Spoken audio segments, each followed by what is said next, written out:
Let's see how it's going to be played. And Lewis with me. Now MBL going up for the dock. Like, his fish is a little bit late, but it's not too big of a deal. Just maybe wall up villain, but decides not to.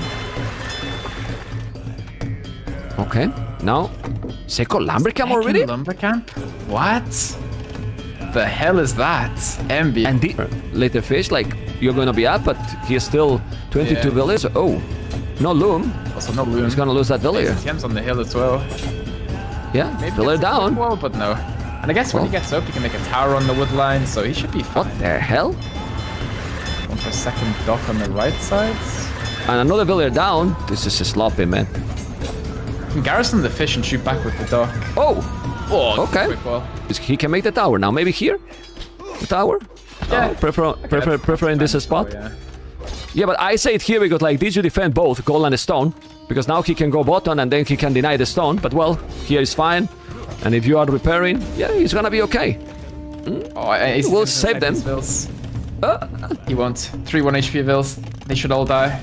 One down. 2 down. Seconds. 3 down. Third as well. 3 down. Oh my goodness. To make Vodkin, which is it was probably won't now. He has 3 villages on the queue. Now Vodkin arrow. Started to make the Cav archers. And well, you remember yesterday game, you were behind, but you started to make with Khmer that many Cav archers. The snowball of Cav archers is so dangerous. Oh, he doesn't see the tower. On the face. Yeah, but he doesn't see the tower. He could just deny the tower, which is really needed. Because this tower is so damn annoying, but he couldn't see it. There you go, ladies and gentlemen, because we're gonna see now finally the map. Arabia, 9 villages also for that Arabia. Yeah, I wish there was an option to play 9 vill or 3 vill. Like, you know how like you have different options for map? You don't want to lose, but... Yeah, I think MBL's gonna lose it. Oh my god. He's unable to wall it or what? Yeah, you cannot wall on this. Oh, MBL okay. saved it. He saved the damn villager, man. You have to be careful. Nah, he's gonna deny it, but he's not gonna deny it completely. It's fine. But I don't think MBL is reacting to this. It's not paying attention. Yeah, and this is him. MBL. Now he's inside. MBL, that's big. That's really terrible. Has to wall in the TC vills. Yeah, that's really bad. Yeah, that's really bad. It's really behind in villas, but army numbers is ahead MBL. They are cheaper units in terms of gold. Remember, the monks going down is doing great with the monks in the whole game. He's up to him. I'm expecting to see insta conversion. The second those Mangadai come out the castle, insta conversion. He's targeting 2, doesn't get a conversion, kills 1.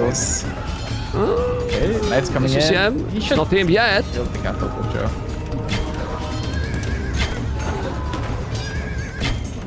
MBL needs more kills forward though. Yeah, timing is so nice for him.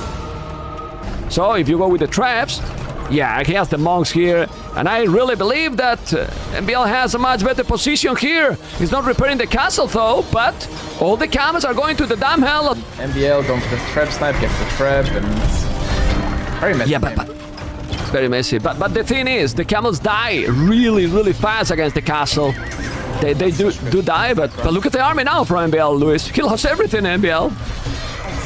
Yeah, and you're making Cavaliers versus Mangadai. Yeah, well, I cannot even go high, but like, oh my god, he's killing because I don't know what's going. Ooh, now I can. Look at this raid. Whoa. Look at the army numbers now. 28 Cavaliers. This is a destruction now from MBL. Yeah, it's completely over. Wow. But dude, Luis, how to analyze this game? Seriously. How to analyze this game? Game number 2 for MBL, man. It's crazy. Burgundians and Bengalis with me, Luis. Oh, he's got a mill. That's fast castle. Hopefully he doesn't lose the Vil. Oh, MB. It's gonna be very cool. MBL gonna lose the Vil to the wolf. No. We'll lose it now. That's good.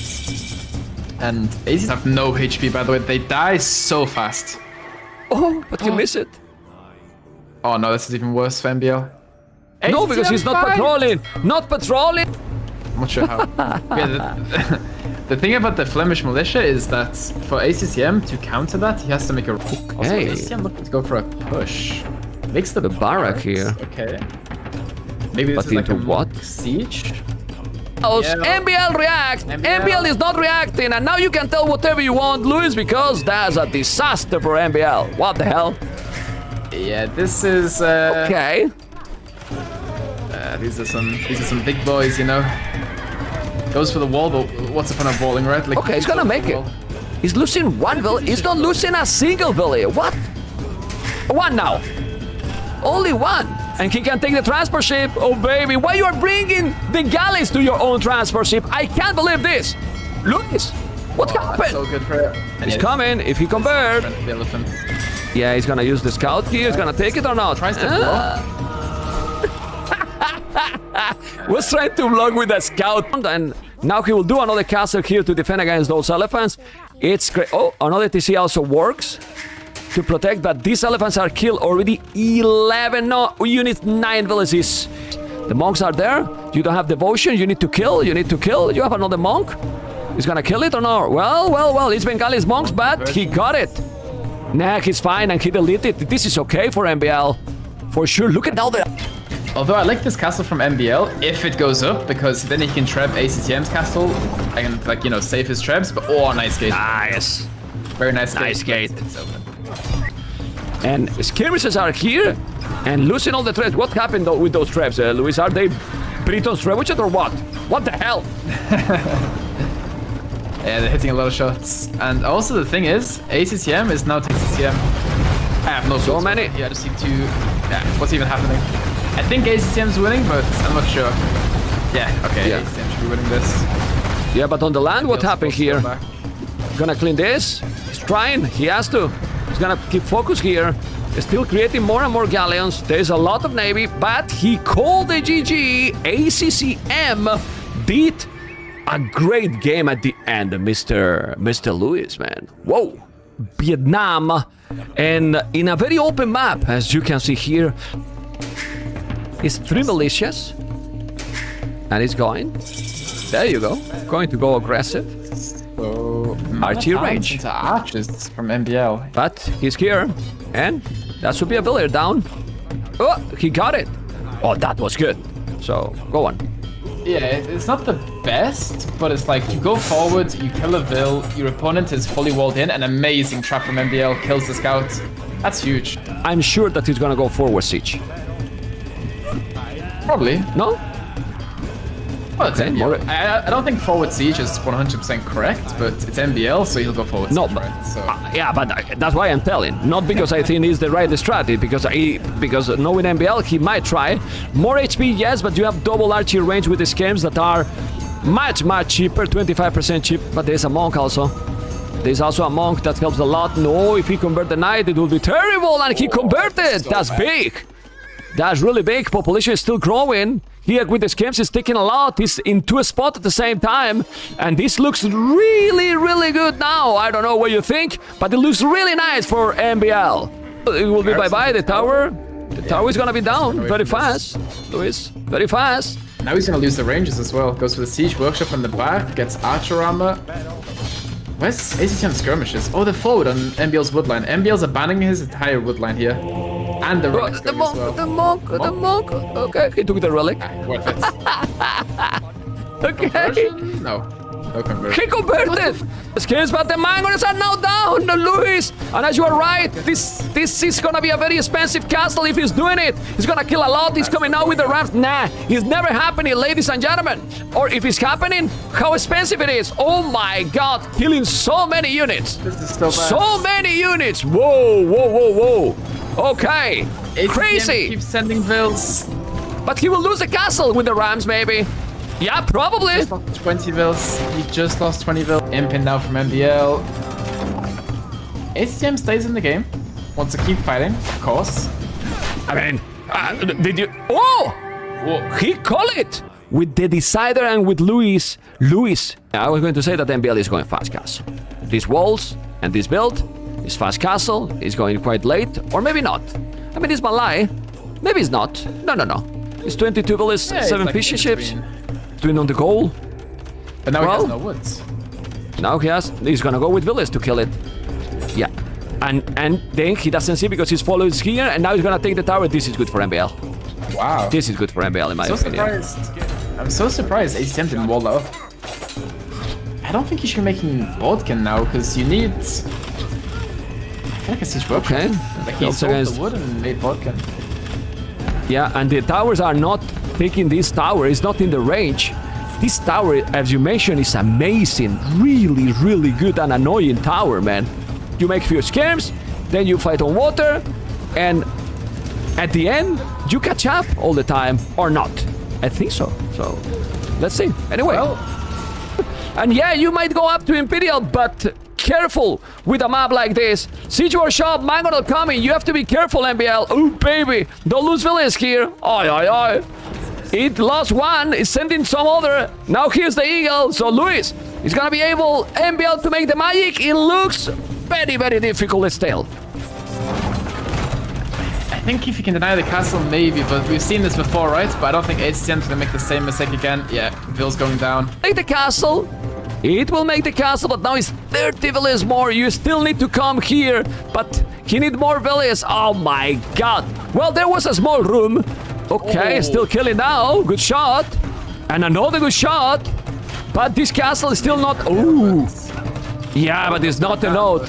We'll make it, maybe. Oh, yeah, yeah, yeah, yeah. Oh, yeah, yeah, he did it. Okay, but... It's here. Okay. He might if he didn't lose many here. Okay, he keep going. With so many, he got millions of cannons. The rams are coming. He got the plumes, but the plumes are +3 now, yes. But he's sending the rams, trying to go and kill the buildings. You put all of them in the rams, and then you can do the job. Gonna make another castle. He give up this one and make another. This is fun, and for now, it's still not. Like, it's good, but it's just not enough, it feels like. Like, ACTM can afford to take bad trades, MBL cannot. That's true. But you want to stop the traps, you know? Like, if you stop the traps, you can maybe keep going. Keep doing villas. He's still doing villas. He's doing the handcart. Still, the cannabis are the time, man. No, I'm joking. I mean, this is... I mean, it's 140 population, 82, you know? We don't want to lie to the viewers, you know? Like, if MBL now come back, it's a god, right? But it's a great city. It's super fun. Anything could happen. But MBL, in those maps that were more like weird strategy, couldn't do the job. This is big moment for Classic Pro, being in a big stage as well. Here with the camera and hope. Here we go. He's coming with the militias. And, I mean, I will cast many cities with co-casters, but I will cast also some cities alone too. He's now inside. You have to be careful. Classic Pro also has a very high APM, but he's not gonna kill this one. So now, guys, if you wanna interact with me, I will try to keep attention to the chat, okay? No, that village should die? Yeah, it's no loom. One village going down is not terrible. He still have the wood safe, and 31 population, 30. Same population for both. Village down. Yeah. Okay, look at the armor. The house is here. Gotta be careful. Well, 51 population, 48. And he's now coming with the aggression. Need to sell some resources. No. This is not looking good. Yeah, he's killing a lot now. Good micro here by Hera. And resources about to click up. That's a good clean up here. Yeah, he cleaned the fish, but it's a lot of farming, man. So many units by the Canadian. So many units, as you can see. Okay. And he called it, right? Yes, he called the GG because Hera has dominated. Not here, guys, not here. Hera gain number 1 versus Classic Pro Lithuanians versus the Mayans. This edition is one guy and me. Then the admins, you know, but for the production, only 2 for now. Look at the eagle. Is that a villager down? It is a villager down, but he trapped the eagle. Is this worthy? Well, I cannot ask to my co-caster, but maybe it's a second villager down. Oh, baby. Oh, baby. Oh, militias are coming. I like that. Yeah, but he has the militia, so it's fine. Yeah, the problem is... No, man. in. Oh, man. Here I am. And now, he see it. He see it.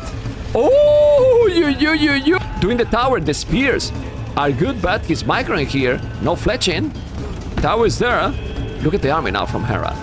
I mean, resources, guys. Classic Pro has 500 resources collected more. But right now, the Canadian is coming very, very aggressive. Very, very aggressive. And, well, look at the KD, guys. KD is absolutely amazing. But second barrack, but now, nah, it's too aggressive, guys. It's in a total domination mode activated. The Canadian want to finish this series quick because, as you said, maybe he has a date. I don't know. Maybe he want to play Warcraft 3. I don't know either, but he's going super crazy aggressive, right? Yeah, man.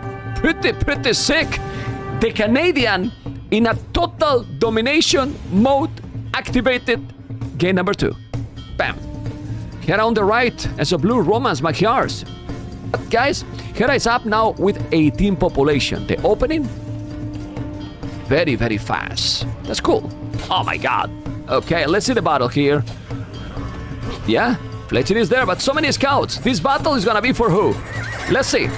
Canadian is gonna try to kill those spears, but those scouts... Yeah, those scouts are 500 resources collected more.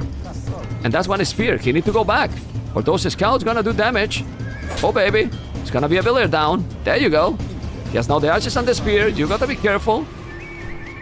Doing the market. He's gonna kill a villager? No. He's close to the TC. Coming some spears. He just overchopped. Let's see if Hera gonna notice. The most important, if yellow is gonna notice. No! He didn't. Okay. Now, oh my god.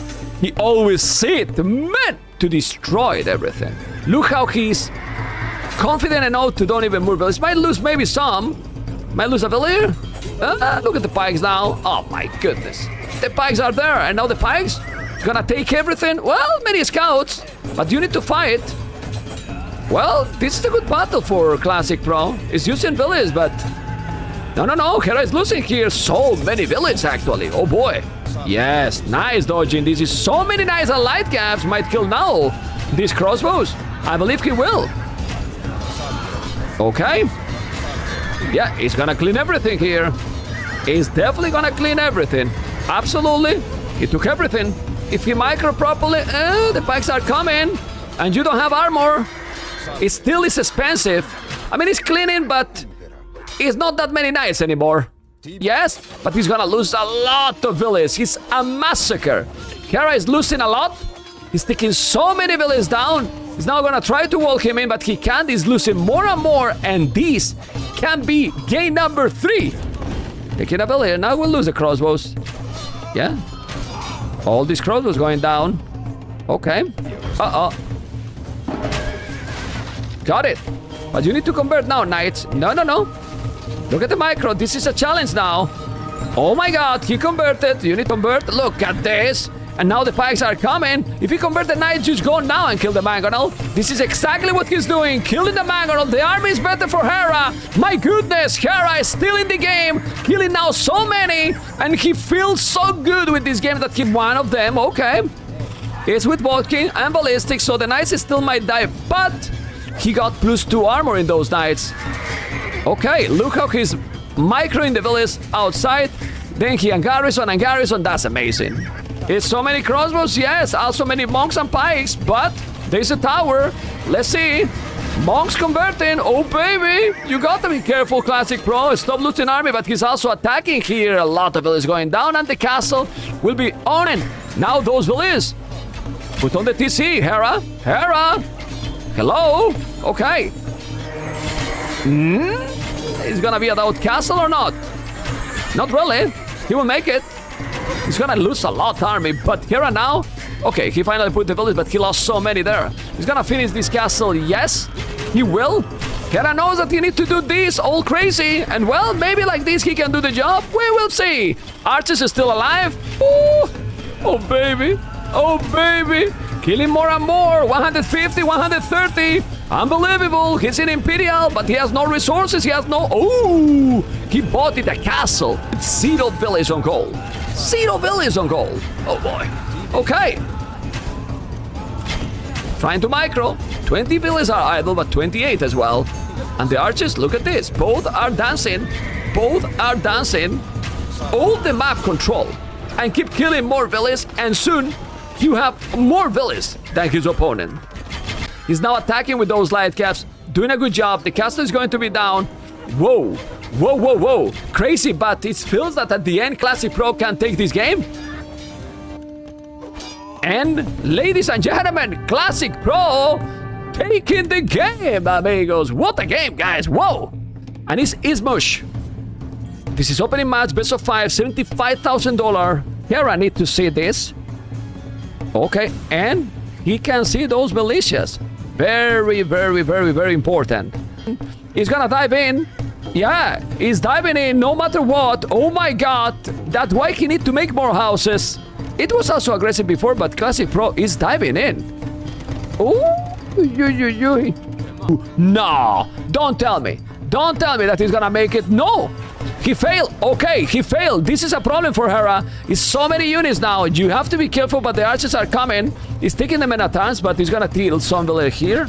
The problem is that the castlage is a reality, and now those archers are bye-bye. Population, it is a lot better for Classic Pro.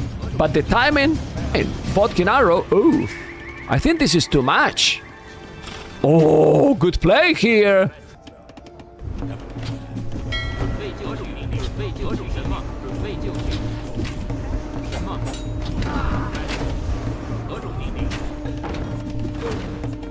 Oh, oh, bada-boom. Population gonna take another. No, what the hell? Now he lost that one. How this didn't die? I don't understand the game sometimes. Well, two-tone center is gonna have the... Oh! Heal advantage. Got it. Good move here. But look at the population difference. And guys, Hera, when he reached Imperial... Yeah, what Hera is doing now is doing all the upgrades, basically. Possible. It's impossible for Classic Pro to take the job here, to make the job. Yeah, GG has been called. The game was over.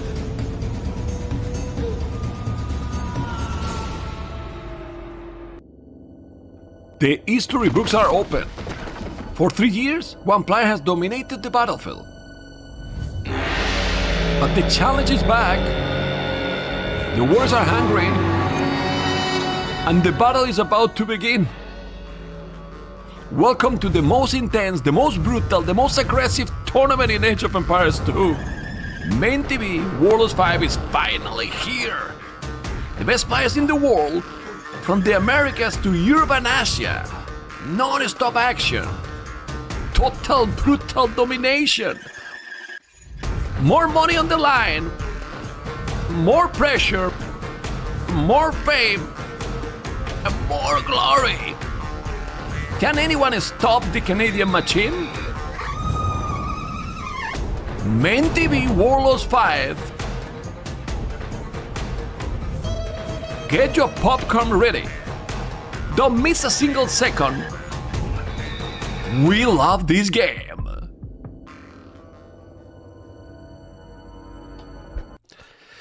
How you doing, guys? We are back. You have seen me live these days, but now we're back finally with Warlords. We love this game. I'm so hyped to be back with Warlords.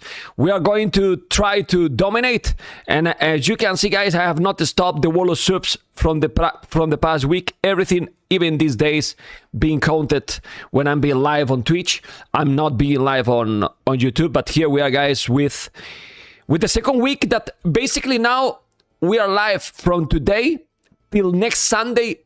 Only stop Monday. We only stop on Monday. You know, Theodosian, nice to see you here. Well. This is going to be amazing. I hope it's going to be really, really amazing. Like, seriously, it's going to be. And why? Because the program for today is spectacular. Yeah. Barles, freaking Andy, Hera, Sebastian. Thank you guys for the prime. Vamos, amigos. We are getting now in the final stage. I know that it looks... No, the tournament has been going only for a week. Well, but it's going to be just a week more and that's it. It's not going to be a lot more, you know, really. Well, tomorrow, well, we have a lot more to go, but it's going to be quick, you know. Tomorrow is going to be MBL Luis Hart Mihai. And today we have a small change here. And we have also some small things new for today that I want, guys, you to see how it is. The brackets now, it start to show you stuff. What that means, for example, the winner of the first series of the day, Barles and Andy, the winner is going to be seed number 3. I think with the colors that you see in the boxes at the bottom, you have a great idea how the playoffs is going to be, right? So Barles or Andy will be seed number 3, and they will go in the quarterfinals, but in one of those spots in yellow. Do you understand better now how it is the draw for the Sunday? Please let me know. The co-caster with me today is gonna be T West. I will say hello to him in a moment, but now I'm going to explain you this stuff. So, as I said, Barles and Andy are going to be in those yellow boxes in the seat number 3. Because this is winner matches, and it's gonna be amazing. Really, really amazing. Okay. The players, guys, are in the cameras. And then, if the players are in the cameras, I only have to check a couple of things more. Like, for example, the brutal price of this tournament.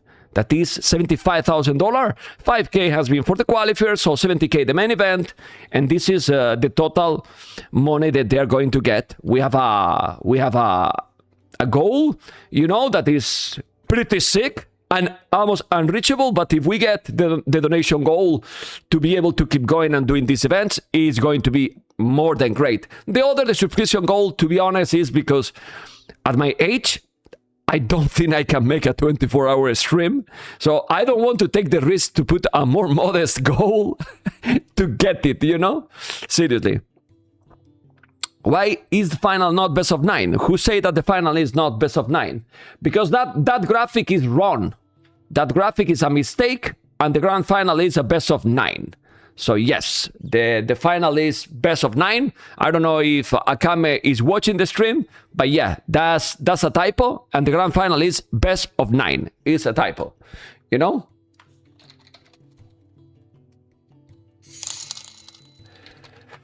Who is this?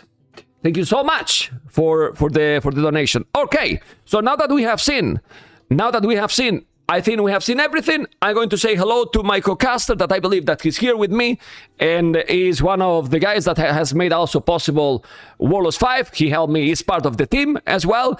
Let's check again the bracket. You see the best of 9? Perfect. Because he's here, guys, with us. And he's also with us, Mr. West. Hello, Mr. West. How you doing, man? Hello, Mem. Hello, chat. How are you doing today?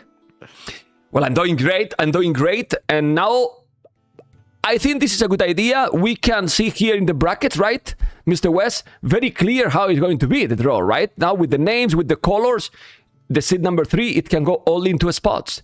With very, very important things, because today, after Sebastian versus Hera, we also will get the seed number 1 already in the qualifiers as well. Whoever is winning, yep, Sebastian or Hera is there. Oh, well, what do you think of that match? Do you think Sebastian has a chance this early on? So it's not going to be the finals. It's not going to be maybe the fully prepped and prepared Hera. Do you think Sebastian has a chance maybe early on to snipe a win from Hera? If he has a chance, is now. You know, because Hera is not yet in the last stage, as you mentioned. He's also involved in some event with Warcraft 3 or whatever. So he might be not full focus. I mean, probably he doesn't need, because his mechanics and how insane he is. But I believe that the later stages, it would be harder and harder to beat him. So now maybe it's more possible for Sebastian. I don't know what you think. Right, and it's the winner's round. So if you lose, you're not out of the tournament. You start off in the round of 12, though. But still, you want to get that bye as much as possible. You don't want to set yourself up in a stage where you're potentially going to be eliminated. And avoid some opponents, you know? And here we are with the players. The maps are going to be there in a moment. We have the first map for Mr. Barles, that is, you know which map it is? Is Kukutsa. Is Kukutsa. Uy. And now Andy is gonna pick what? Because Andy loves Black Forest, but Barles is not bad in Black Forest. He picked Shorelines. Okay. Shorelines, okay. Yeah, Barles is a very good Black Forest player, as you say. So against many players, I think Andy would want to go for Black Forest and be pretty comfortable going maybe even for a huge Vil fight at the start. But not against Barles. Barles is going to be experienced at playing all those Rage Forest games too. But he picked Vasmo. He picked the close map and he picked Vasmo to avoid the Black Forest. You know, Vasmo map. And this set is so important for them. I mean, the winner can avoid really big names if all the other favorites make the win. They get the win. Sorry. They are not going to face them till semifinals. You know? And that's, in my opinion, is huge. That first round bye. Yeah. Especially if you're someone like Andy right now who had, what was it? He upset Vinchester. Well, maybe not too much of an upset, but I think Vinch would still be considered the favorite there in the first round to get here against Barles. So this is a pretty good path through the bracket for Andy. Yeah, from both, right? Like, it can be absolutely amazing. And you can see the maps now. Vasmo is Kukutsa, Shorelines, Ismush, and the first game is going to be Moras. I think the admin pick loved this map because it happened quite a bit, Mr. West. I wanted to be played. Yeah. Well, I think it's a good map to start with. Nice and aggressive. You'll see different civs on it too. I mean, we've seen Burmese or Bulgarians even picked on it. So it's interesting when you civ draft, you can save something to the end of your draft and maybe try to get one of those civs that you don't prioritize early on just to play on that map.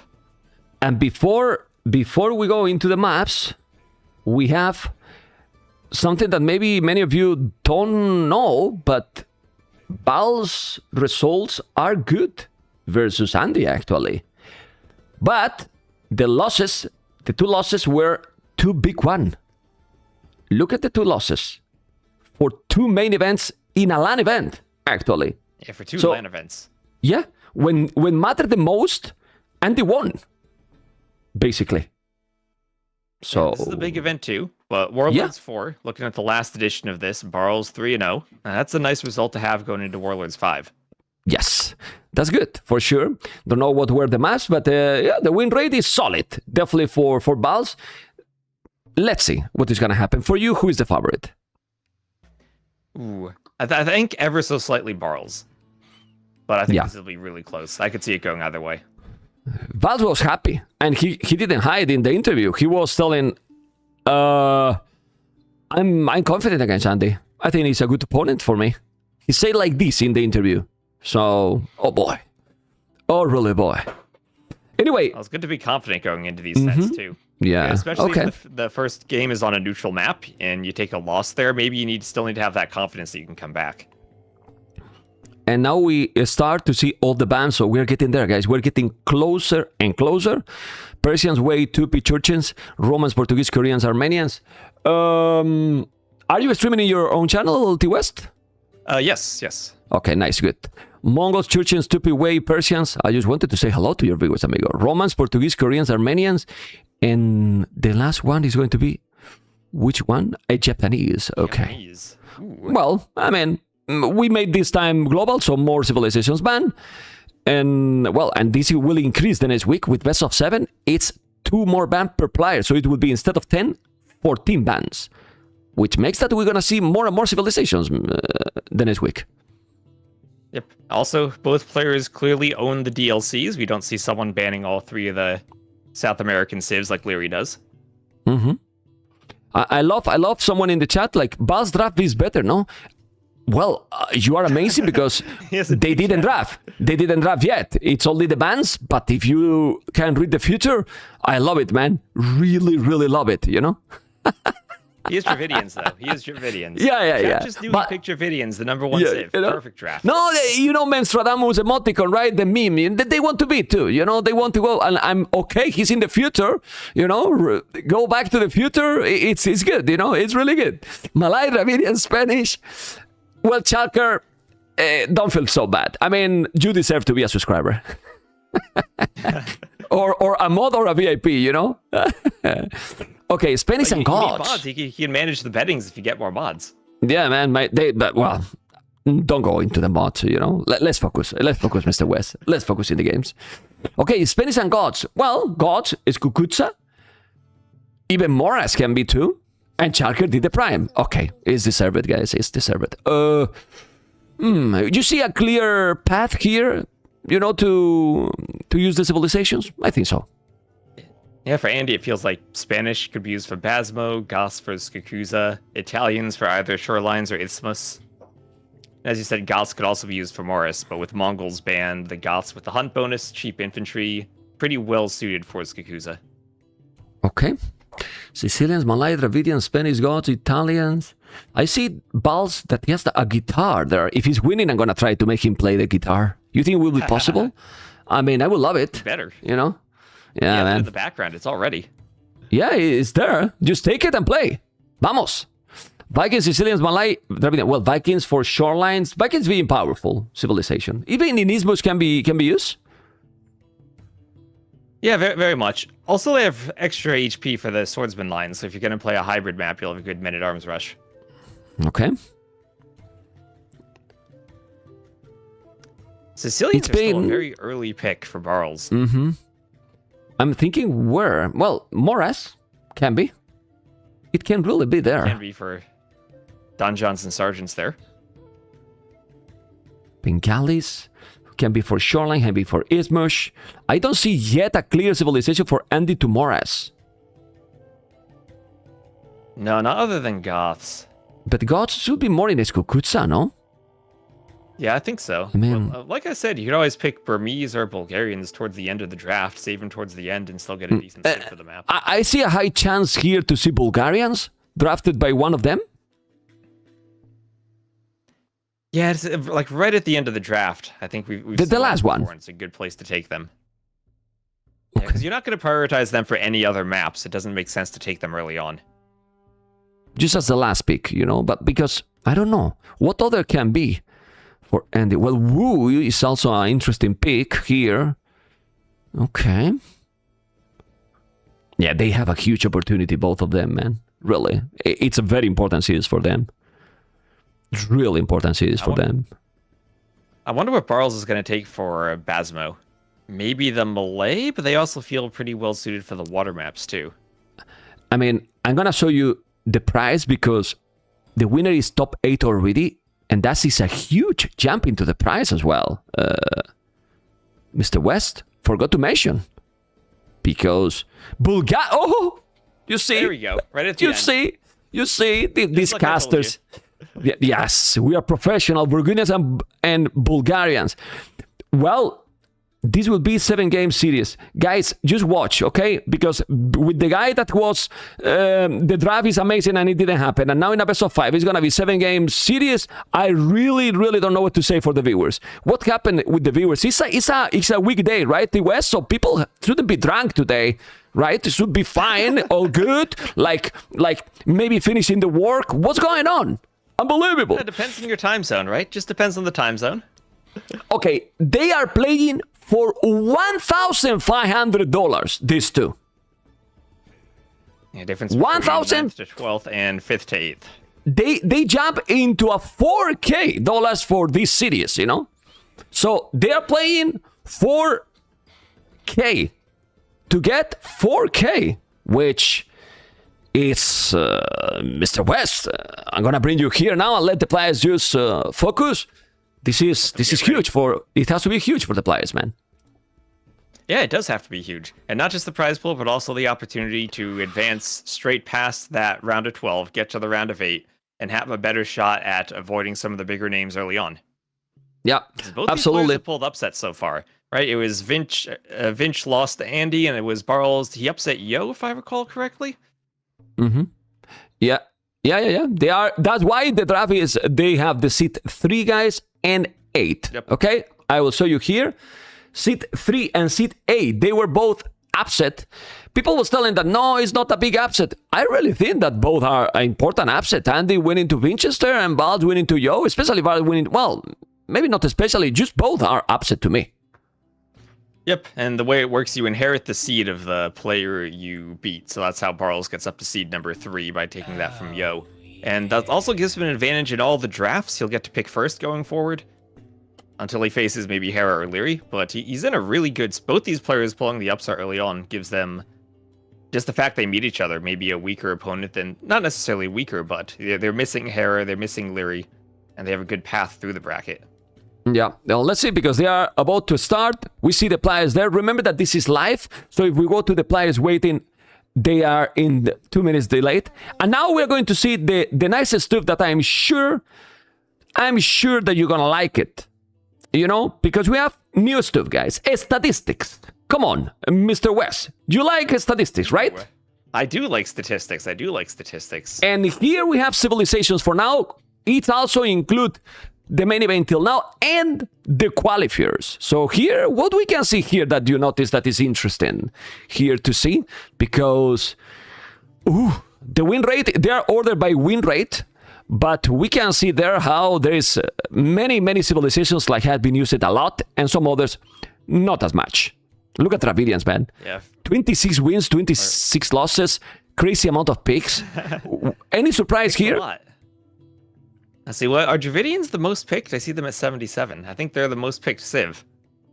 Yeah. Right over Italians at 76. So Yep. I think the Way picked a lot. Also 70% win rate. That's pretty expected. Way and Malay, 2 really good civs, and we've seen them great with also economies, lots of flexibility. With also good amount of picks as well. Like a lot of picks and a lot of bans as well. You know, a lot of picks and a lot of bans. But then we have more. We don't have only the civs. We have more statistics that people is probably going to enjoy, like the maps. The maps. The Okay. maps. Let's see Crownwood has been picked 65 times by the players. 60. Well, it's that open map, right? Standard open map. Players are going to kind of default towards it. And with the change that some guy did in the maps, you know, it seems that people has like it, you know?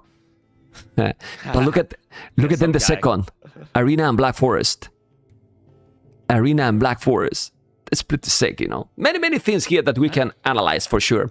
Anyway, they are about to start. The first game is starting, and we have some spicy civilizations. In a minute, this is starting, and we can talk about the civs now, Mr. West. But also remember, guys, the brutal goal that we need to get here. Otherwise, we will never come back with any tournament, you know? I'm treating my viewers. You think this is a good way to sell out, Mr. West? I'm not sure. I'm skeptical about that one, you know? But still. Anyway, Sicilians and Bulgarians. I'm waiting for the 24-hour stream. I want to see. I know you're No. it, right? Honestly, well, I mean, it will be an insane achieve if we get that goal. But I don't know if I could do it in a row, because I have seen some people, not gonna say who, but some people is make 24 hours. They call it 24-hour stream, and then you check and it's not really 24 hours. It's like they do 12-hour one day, and then the next day 12-hour, like going to sleep, and they go 24 hours stream, Mr. West, is without sleeping. All straight or not. It's like this, It's no? all straight. All straight. Yeah, all straight. If not, it's completely fake. Anyway, we are about to start. This map is gonna be, hopefully it's going to be amazing, the game. And they are starting. In a moment we will be inside and getting into the game, I hope. Yes, we are, guys. We are into game number 1. I'm going to put first the seed that is 8 and 3. And ladies and gentlemen, here we are with game number 1, Freaking Andy versus Barles. Let me put the sound. For some reason, I don't have the sound. Now I do. And I'm going to put what color I'm going to put here. Red and blue, I believe, right? Mr. West, let me use. I mean, I like the orange and purple they picked. It's very Memp themed. I like it too, but to switch the POV, I have to put Control 8, Control 6, you know, because I have the Pro and it feels really weird. I'm gonna try. I'm gonna keep the colors, but let's see. People might complain, probably. Okay, so here we are. Game number 1. It's happening right now. And we have a beautiful map here. And with me is Mr. West. What civilization you prefer, amigo? Ooh, well, no surprise that they picked Bulgarians and Sicilians after looking at their draft. If there is a map to use Bulgarians, it's this one. They look at that free swordsman line upgrade for the men-at-arms and the long swords. I've seen them played a few times. I think they're a bit more straightforward than the Sicilians. You have to be really creative, but then Barles can be a creative player with the donjons. I like the colors, maybe I yes. slightly prefer Sicilians. Yeah. Well, let's see. I like the colors too, yes, but when there's gonna be big battles, purple and orange, I think it's gonna be difficult to see, honestly. They're very similar, and it's gonna be very hard to change anyway. We have the players here, Andy and Barles, by the way. Andy has today an amazing camera. For some reason, it's really see very close, so it's very cool. I like it. Purple and orange is great combo, but yeah, but okay. I mean, I like it, but are you sure, guys, that we can see properly with purple and orange when there is a battle? I mean, it's my colors. It's my brand is purple and orange, but. Okay, let's wait a bit. Let's wait a bit. And if not, we always can change. Okay, thank you so much for those shoots. Okay, for now, going for the standard, the shortfish. Also, Bulgarians has the crepos. It can be very nice here, the crepos. Yeah, it can be. You put a few crepos around the middle when you see TCs. Cheaper than a castle and still can destroy a TC. Oh, he's slimming a little here. Doing the barrack. Yeah. And what we need to pay attention to from Barles is where does he do his donjons? If he tries to go aggressive or defensive with them, because you can build them in the Dark Age now, they just won't shoot arrows until Feudal. He's doing the donjon here. There you go. Nah, I'm sorry, guys. I can't. I need to put blue and red. I know it's more boring, but I can't, guys. I also can switch, because like this, I can switch quick, you know? Donjon already. You know? Yeah, it's much better like this. Did you ever play with the really old hotkeys with Control L to go to the stable? No, I'm just all completely. Not only the hotkeys, you know? I'm all. No, but for switching, look what I do. Now, I can do Control 2, Control 6 and Control 8, it will be for purple and orange. I can't with one hand to do that, and I need to use also the mouse. It's a lot more complicated to switch, you know? Also, I can make Alt F, and then we see both Fog of War. It's not gonna be shooting, the militias are coming, and Barles is gonna be up faster, and this a little bit behind with 7 seconds LTC, as you can see, a little bit faster up. Yeah, and he has to be really careful underneath that donjon that he doesn't take a few arrows while they're trying to fight with the scouts. Once that Feudal Age comes in, it'll start shooting. Yeah, here the multitasking is gonna be crucial, and now you have to be very careful. Also, you can make the sergeants with this building. Honestly, Sicilians is powerful here. I like it. I mean, it gives you defense, but also you produce from there, so you are saving resources. You start with a handed stone more, so, you know, there's many benefits. And then, the men-at-arms or the sergeant. Huh. It's a tricky matchup, because the sergeants, if they ever get a slight advantage and they go forward, they also start building donjons. And you ever lose a fight and it can snowball really quickly against them. Okay, let's see what's gonna happen. He's going close to the dungeon. That's the problem. He's shooting, not killing a lot, but yeah, they have to be careful. Remember, guys, the winner, it goes to the quarterfinals right away. $4,000 guaranteed for winning 2 cities and being qualified. $4K already. Mr. West, not bad. Not bad. Not bad at all. And Andy's not bad. Be a bit more defensive. He's not adding in any extra men-at-arms. He wants to go straight for the archery range, whereas Barles is adding in more sergeants. Okay, sergeants keep going. Now he did the archery range, and we see with Bulgarians. Archers with Bulgarians. We don't have a lot of chances to see archers with Bulgarians. Why not, Mr. West? We don't. Yeah, remember, they don't have the crossbow upgrade. They're like the Spanish. They go archers, and that's it. They can upgrade to bodkin when they get to the castle age, but no crossbow upgrade. So they're useful in feudal, but once castle age comes in from Barles, the Sicilians, they get an upgrade to the sergeants. They just get a bit more attack and more stats to the sergeant. So feudal age archers will not be effective once the castle age comes in. But honestly, I think it's very important how you are going to be working into the feudal here. I feel that aren't these players similar play style, Mr. West? I believe so. They're similar, but I think they're both pretty flexible. I think they can both go for a pretty good variety of styles. Okay. Yeah, but look at Andy resources are looking good. He's walling a lot. He's trying to make some damage. Is now going to find the stone or not? He's here, but he doesn't see it. Now he's going to go. He see it. No mining camp though. Okay. Put the... Yeah. It's really close to the TC. Right, this is the map you can long distance mine some stone and get ready for more towers and more donjons. I think being greedy also with Bulgarians is a bit risky here because all the upgrades with the blacksmith, I like it. They are cheaper 50% in terms of food, so I will do them. Mr. West. Cheap blacksmith upgrades, and he just wants to go straight to the castle age, but I mean, we talked about it, he's not going to have the crossbow upgrade. Looks like it's just going to be maybe long swords once he goes up. Yeah. But he hasn't made anymore. Let's see the battle. Let's see the battle here. He's gonna take this or not? Well, this is one villager down, and ladies and gentlemen, Andy, it's going up to castle age, Mr. West. Yeah, one villager, and now we have to pay attention to what buildings he adds in, because right now it's still just one barracks, one range, and we need to see what unit composition he's going to go for once he gets up.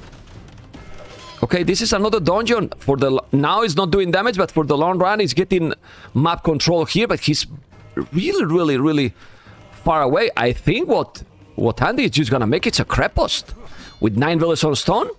9 villas on stone makes sense. I will do it. Use a crepost here, then you get the shortfish, and then conics. Conics looks good to me. And then conics? Yeah, the only thing that worries me is he only has 3 archers. He has no army to get map control for the creposts. He's gonna have to start them really close to his base and put them in safe spots before he moves out. Okay. That's a fair point, but what about tweet here? Just delete the mill and make the crepost there. Like, and then you expand from there. That might be the best place to do it. Yeah, I don't see other. I really don't see other. I mean, Andy is playing greedy as usual. He maybe think that is the best option. Seems now going against the sergeants is very tricky, but 2 minutes up castle age is quite a lot. He obviously, if he now get inside, then into the damn hell. Oh my god. Ooh. Yeah, at the limit, man. At the limit. What a moment here. Oh man. Okay. Trying to break. If he overchop in mind, what can happen? But now he's in castle age. What about delete? He need the crepos here, or he's gonna make, as you mentioned, at home. Oh, yeah, wow. Where does the crepos go? Oh, there he goes. Wow. Okay, so he sees the armies all the way on the left side of his base. He's going to send all the vills to do the crepost on the right and try to use it to take out the donjon. Well, he is very greedy. He's coming now with the villas, but it's really obvious that if he's doing the crepos, it's gonna be absolutely amazing because he's gonna take this, he's gonna take map control, but he's super greedy. Really greedy moment here by Andy. He didn't wall completely. I don't know why he didn't wall completely, but he's gonna lose maybe a villager. No! He didn't lose a single villager. Mr. West.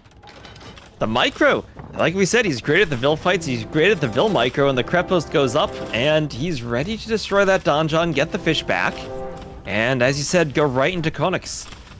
But don't lose villas now. He has to be careful still. Yeah.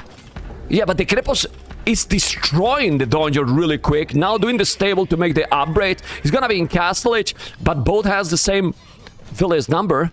Problem is that now the Konix are much stronger than the sergeants. They eat them. They will. Although now that Barles is up, the donjons also can make the spearman line, so we can upgrade my the god, and do some pikes from the donjon if he wants to. But look at now, these crepos is so needed. But this Sicilian TC is in the range. There. It is in the range if he garrison villas or not. I think he's gonna be fine, Andy. And then that TC, is bye-bye. You need to kill. What are you doing? Oh my god, this can be a disaster for Barles.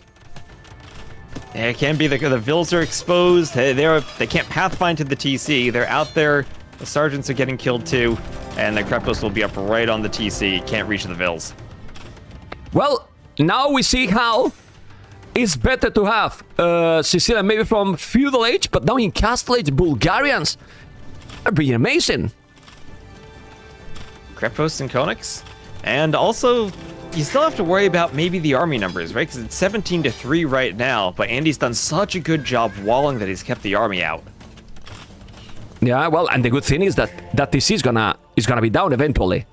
Not right away, but he will take it. Oh, look at the crazy, More donjons look at the forward. crazy donjon here. Yeah, but he's not doing army, man. It's typical Andy. He does have a market. He's doing a town center, but I will do a market. Look at the result. Oh, maybe he's gonna make now another dungeon.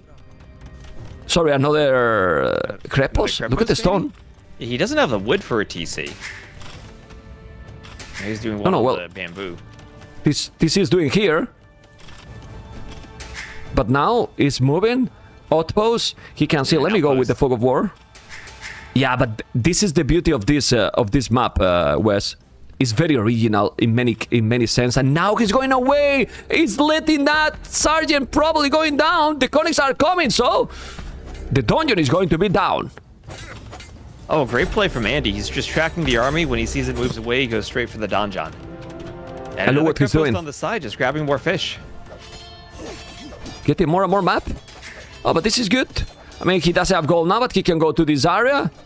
The TC is going to be down for sure. With very little army, he's getting a lot, but now Andy's failing. Oh my god, Andy. Oh, you did great. Now you send away the Konix. I don't understand. Well, many things going on at the same time, right? Yeah, and he almost took it down, but now you're reaching the difficulty on this map because there's so many shorefish. You're not farming around your TC. And so those sergeants can come forward and fight you right underneath it. You're not going to have that many Vils garrisoned. Yeah. Another donjon up beneath the TC too. Both are doing the same. Still, with this situation that it looks like he's doing better, Barles is still with 2 villages more. Oh, okay, but now there's monks. Monks are a great idea.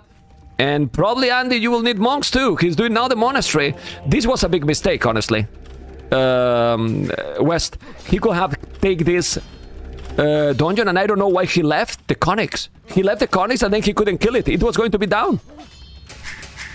Yeah, it is pretty hard to kill them though, because sergeants can repair. And if you get 1 or 2 sergeants they're repairing, then your Vils have to run away too, so you don't want to fight the sergeants. It's always tricky to fight donjons. Yeah, the problem now is he did the Krepos, but these dungeons are taking a stone, taking gold, taking the berries, which is not so important, but it's annoying. Now he's coming with the Konix, very low HP, so those sergeants might be able to even kill some of the Konix. Remember that there is the dismounted Konix as well. It's going back now. Population, even if village is more for Andy, but army a lot more for Barles. Who is having the advantage? Because I see 30 seats on foot, but the goal now is the real problem here. Oh, Yeah, another villager. Take gold.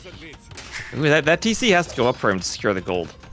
That's risky, as we said earlier, those Konix are pretty low on HP. There's one monk. That monk could change everything with the conversion. Yeah, that's why he forced him to go back, and now he healed them. Yeah, he's being very efficient now for Andy. Like, very, very efficient. But Barles, I wouldn't be surprised that he's gonna make a castle. He's now 9 on his stone mining. A castle here could be crazy. Now he's mining a stone too, but But look at the dungeon again. He's gonna make it. Yeah, and he can see it. Donjons everywhere. Well, those Konix are +2, but I'm missing Bloodlines. Bloodlines might be very important. He's also taking the goal now with the dungeon. He has a fletching in mind if he's doing also Vodkin. Oh, but the monks, very important. He's doing dungeons all the time. It's not a castle. The problem is that the monks are a huge problem here. You might need at some point light cats, but then the light cats are not great against the sergeants. He needs to commit. He has to kill even if he converted Mr. West. These will be big conversions, and he gets 1. Can he stop that now? I think he stops it. Yeah. Andy is now. This is a good. Okay. Yeah, they're holding well, those sergeants, but no, he's gonna kill it. Oh, he did it. He gets it up. Wow. Wow. It's still... I think he has to destroy that. Yeah, and they're still without goal. You need... Oh, Village on the TC. Now both are losing quite something. Population is now super ahead for Andy. Look at the village number. The problem is that more and more dungeon, and look at the sergeant, but now the conics are very powerful. They are +2. It will kill all the units now. The conics now are so strong, and all this without bloodlines. He's gonna kill all the sergeants. Now village on the TC, killing all the sergeant, but he's still doing more. Who the hell has the advantage? Wes, I don't know anymore. There are donjons everywhere, and he still has no gold control. He has to use the market for all the conics he's making, but he's getting another crepost forward.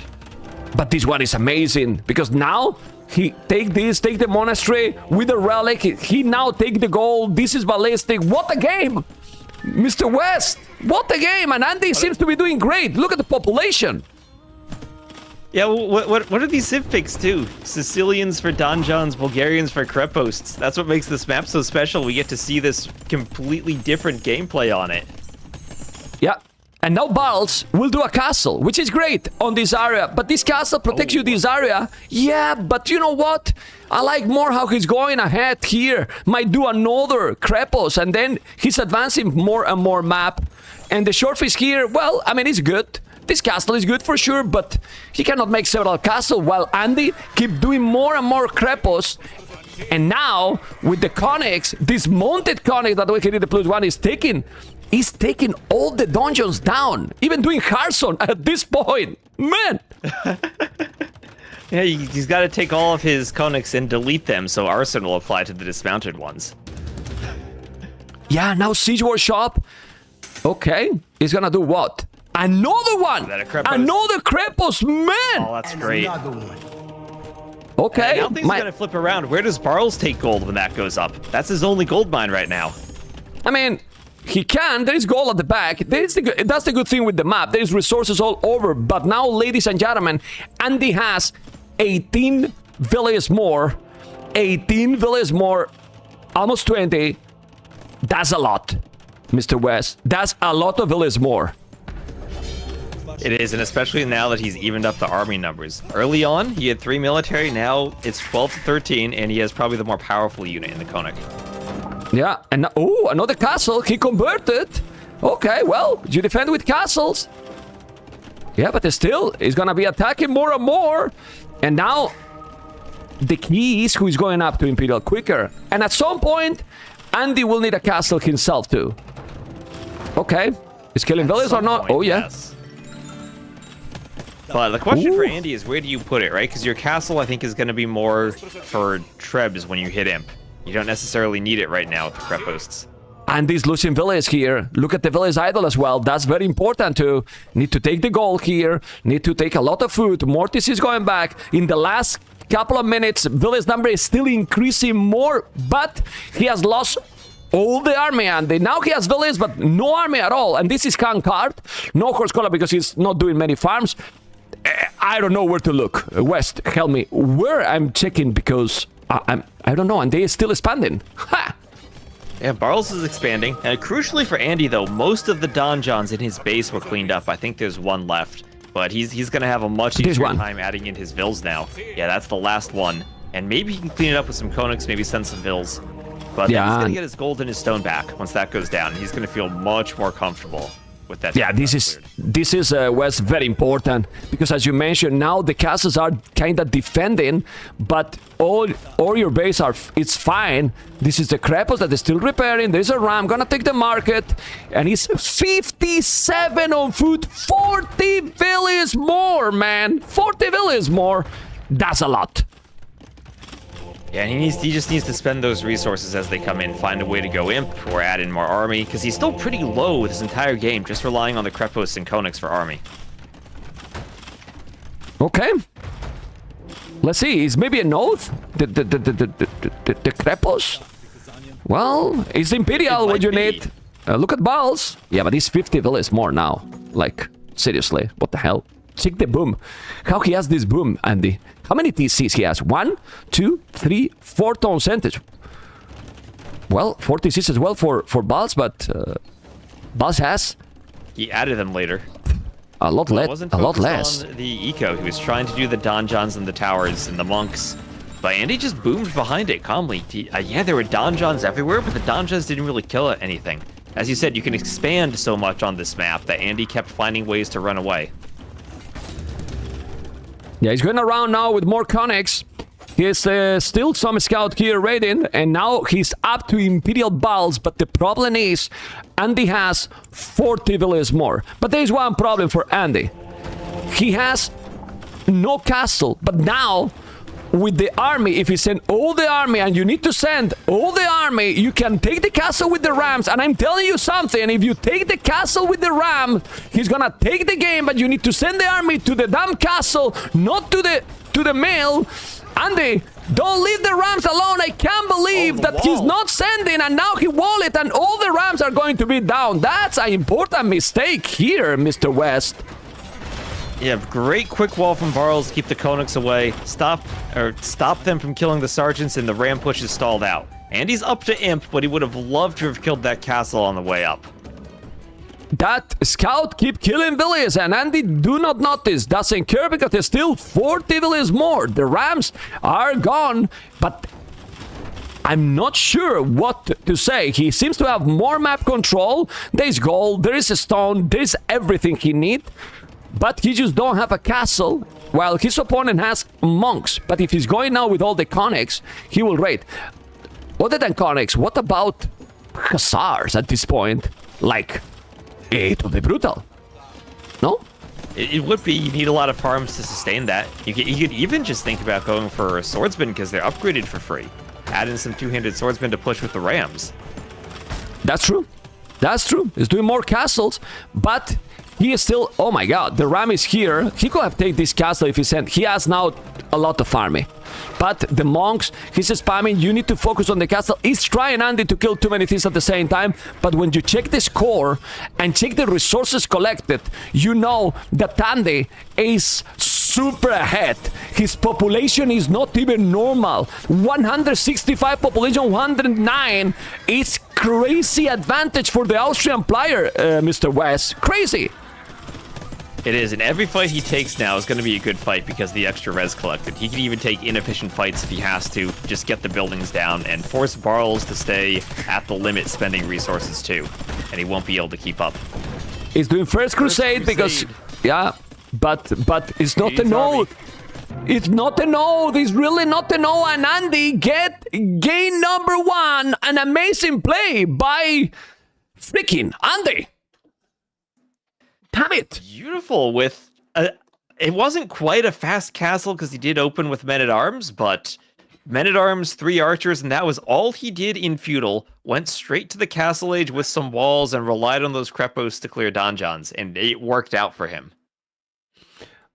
Honestly, don't know what is happening in the tournament, but almost every series when a player or people think that someone is favorite, obviously this is only the first game, then the other player is winning. You know? Kinda, you know? Except Hera and maybe Leary, you know? But, you know, many crazy games. And this one was really good and really well played by Andy. At some point, his boom exploded and then he started to spam all over the map. Yeah, and also with his very last picked civ, Bulgarians didn't have to pick them early, saved them for the end, had a plan with them, and still won against Sicilians, which were pick number 3 for Barles. Yeah, and now we have already the game is starting in 45 seconds. I know that you see the players there, but remember, 2 minutes spec delayed. They are here. It's cold. It's Andy Cole. You can see what he's doing with his hands, you know? But we have now Malay versus Gods. Malay in Skukuza. Ooh, and Skukuza. Okay, I thought Barles might have used Malay for Basmo, but looking at the Civ drafts, he must like the matchup with Malay against the Goths. Remember, they get the free armor for the militia line. They'll get the cheap or the faster age up, so they'll have an advantage with more vills. And late game, I think you go to Karambit Warriors, and Goths really struggle if you get to that point. Yeah, that's true. But thinking on the late game, it's a bit it's a bit tricky for this one, right? It's really a bit tricky. Yeah, it's Kukutsa. Amigos, ladies and gentlemen, here we are with game number 2, and we have Andy with Gods, Barles with Malai. Mr. West, what we can see here? Ooh, it's probably going to be lots of men-at-arms, as I said. Free armor for the infantry line for the melee, and then Goths, longer-lasting hunt, so they'll get a lot of food, and the cheaper infantry. And we might see a lot of men-at-arms, and the question will be, does anyone go for skirms? Does anyone go for a stable if we get to an extended feudal age? Well, let's see. I'm right. It was blue Andy and red Barles in the previous game, right? Yep, you are right. You are right. I don't know what I'm doing. Remember, so many buttons, Mr. West. I think I prefer Gods for the early game, but Malai, with the uptime that can catch up everything, and also the militias having the armor for free, it's tricky. What is Andy going to do? He's going to make militias early? Or straight into the next stage? Because that's the question, right? Well, he started with the mill. Yeah, he started with the mill so he can use his scout forward, and he doesn't need to push deer to the TC. And he's setting a Vil, too. He wants to win the scout fight with the Vil. Yeah, and it's very nice because you have the insta loom. So now he's gonna lame this to don't let him push, because he's thinking that his opponent is thinking that he's gonna come with militias, but Barles doesn't know what he's doing, his opponent. He doesn't know if he's with a barrack. He did now the loom, so this is really good for Andy, Mr. West. Yeah, so Andy's really happy to fight the scout, I think, because the lower HP the scout gets, the more powerful the villager gets. And if he kills the scout, then there's no more deer pushing. Yeah. He's gonna lame the deer that's being pushed. Well, but they're still not under the TC, and now he's in a dangerous spot. This is a very nice play. But let's see the following. Well, the barrack, and to put aggression to don't let him get any resources, and then he forced him to go for the berries. Remember that there is no boars in this map.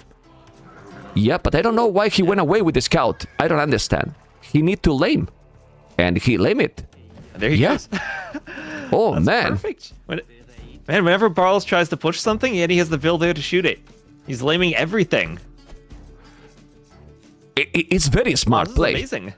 It's very smart play, right? It is. Yeah. It's very smart play. We are not gonna see Gods anymore. Oh, the scout is almost bye-bye. The scout is dead already. Whoa. This is a big advantage for Andy.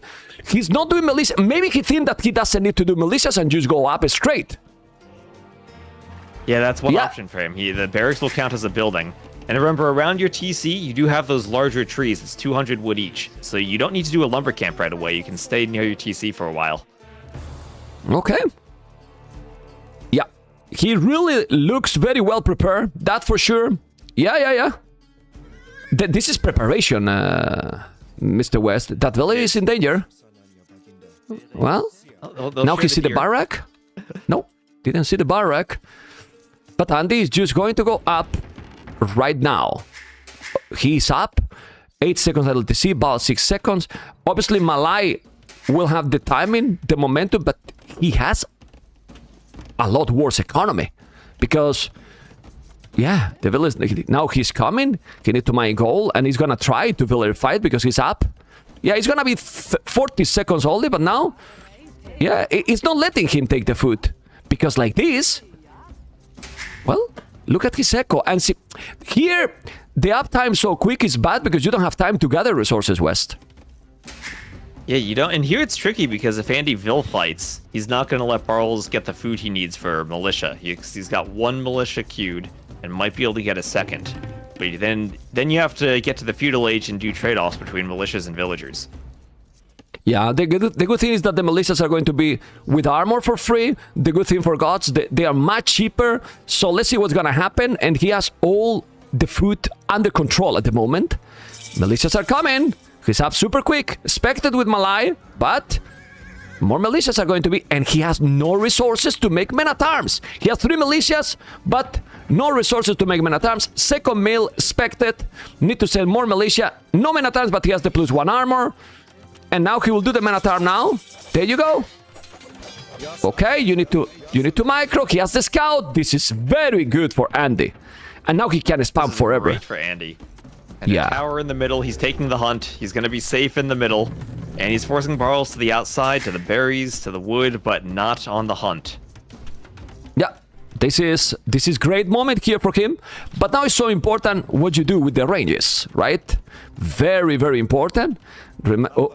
Okay. Obviously, you need more villages on wood. He has not so many, and the Menatans will kill those. He's switching already into the archers, but then like this, you have the hunt. So Andy just need now to make an archery range, and he'll have a massive economy advantage, Mr. West. Right, and if he wants to make skirms, he has the food for it. He doesn't need as much gold if he scouts that Barles is going to go for archers. And you're not as worried about a scout swap then if Barles doesn't have the food in the middle.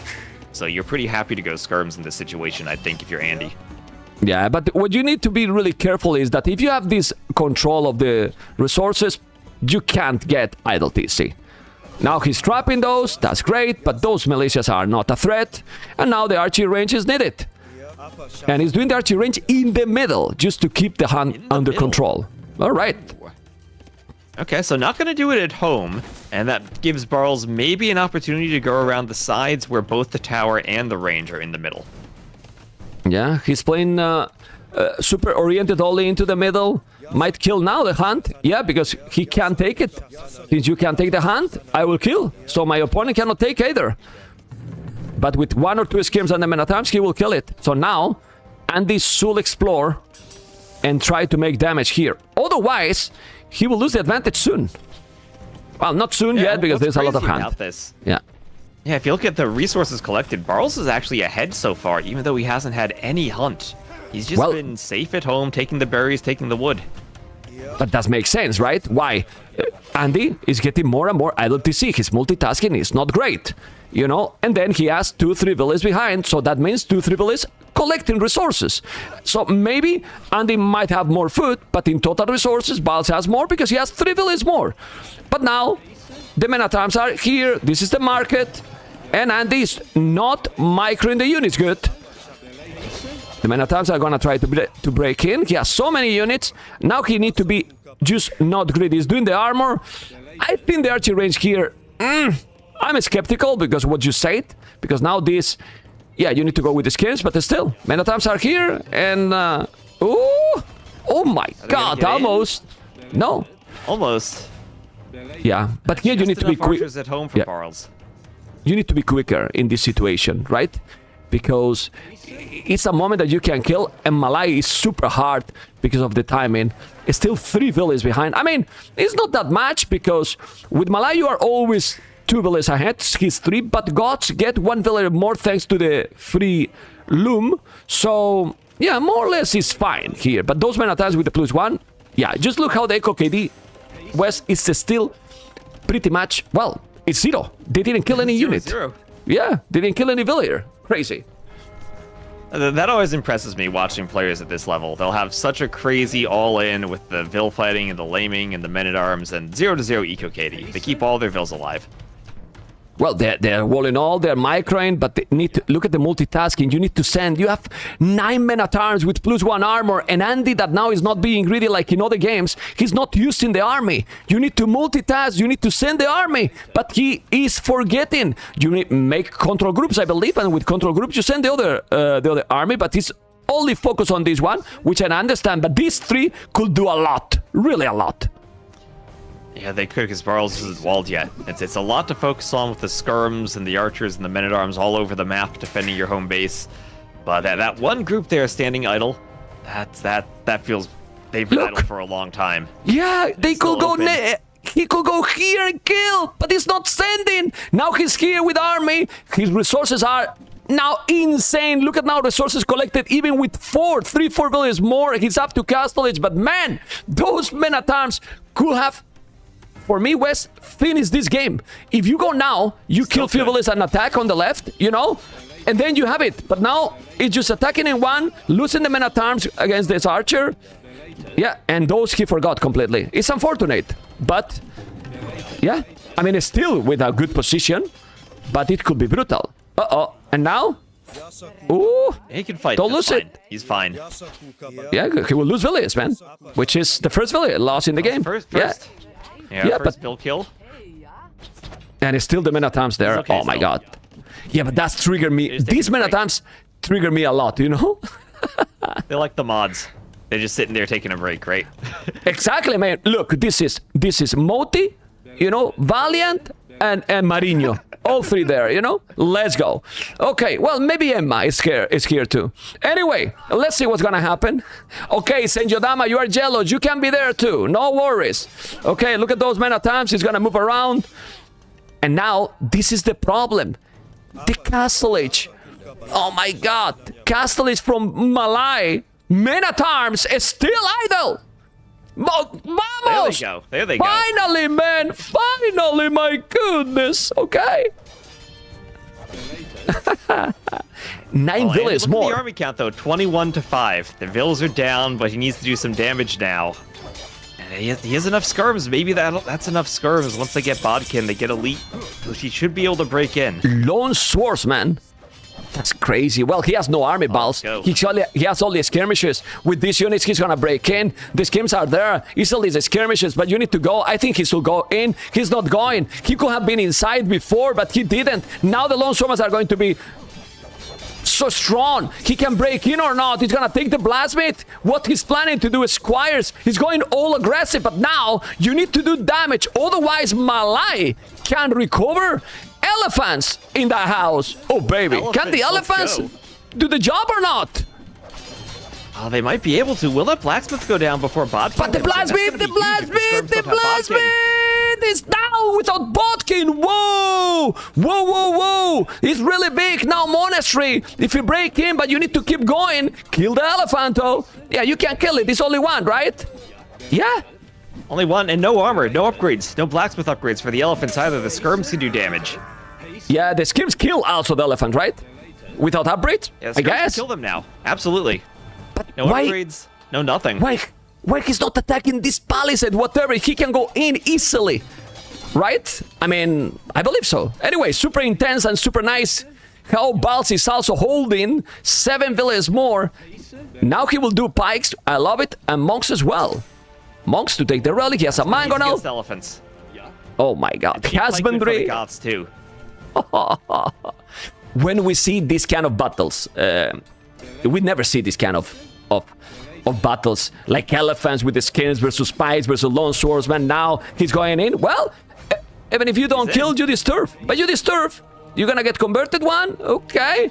But now he can come with more. Don't lose the mangonel. Ay, ay, ay. He lost the mangonel. Andy knows, Mr.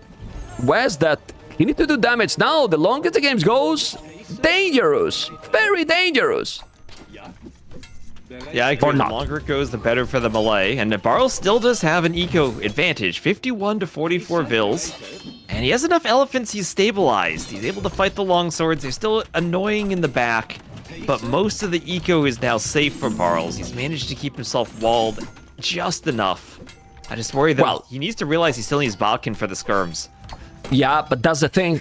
I really still believe that, I mean, if the village is still ahead, if he still put a good pressure with the army he has, this army is not enough to counter Andy army at the moment. He has the skins +2. The pikes are gonna be +2. Votes as well. He has monks. He should take the relics, by the way. 7 relics in the map. Now TC at the back is lovely. And if he forced him to make redemption, I think it's even good for Andy. It's a big investment. Yeah, it is. And with Andy having a second TC, he might be able to catch up in vills now. There's ballistics, but no Bodkin for Barles. That's such a hard thing to realize as you've clicked it, but you lost the blacksmith and you're not expecting that you lost the upgrade. Yeah, he has also the monks. The monks are without sanity. Skims are coming. The elephants are still without the +1 armor. These villas on goal are exposed, but he has another TC here. Why not minus... Ooh, monks going down. Yeah, he convert a pike, but he see that there is no redemption here. Nah, those skims without Vodkin, even if you got ballistic, it's super painful. Ballistic, but no Vodkin West is really bad right now. Especially Yeah. for picking off the monks there. They're trying to pick off the monk, but it's hard to reach him. Yeah, that TC is going to be down. Andy now, 5 on food. You need more on food, Mr. Andy. That's not the macro you want. You need more on food. And here are the elephants now coming. More lone swordsmen, more monks. Okay. But now he's in the monastery. You need to do the job. This feels kind of desperate. This feels desperate from Barles. He's going forward because he knows he can't fight this at home. But this is crucial. This is so important. You can't lose the mangonels. Okay. He's going to go. Oh, he killed it with the lone swordsman. Right the TC.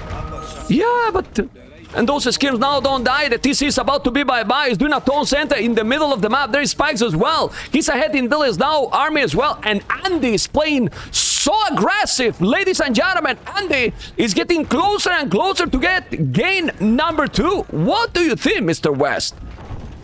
I think he's got this. I think he's in a great spot. And those elephants still no upgrades on them. Not even the first armor. They can't even fight skirms all that well. Not really.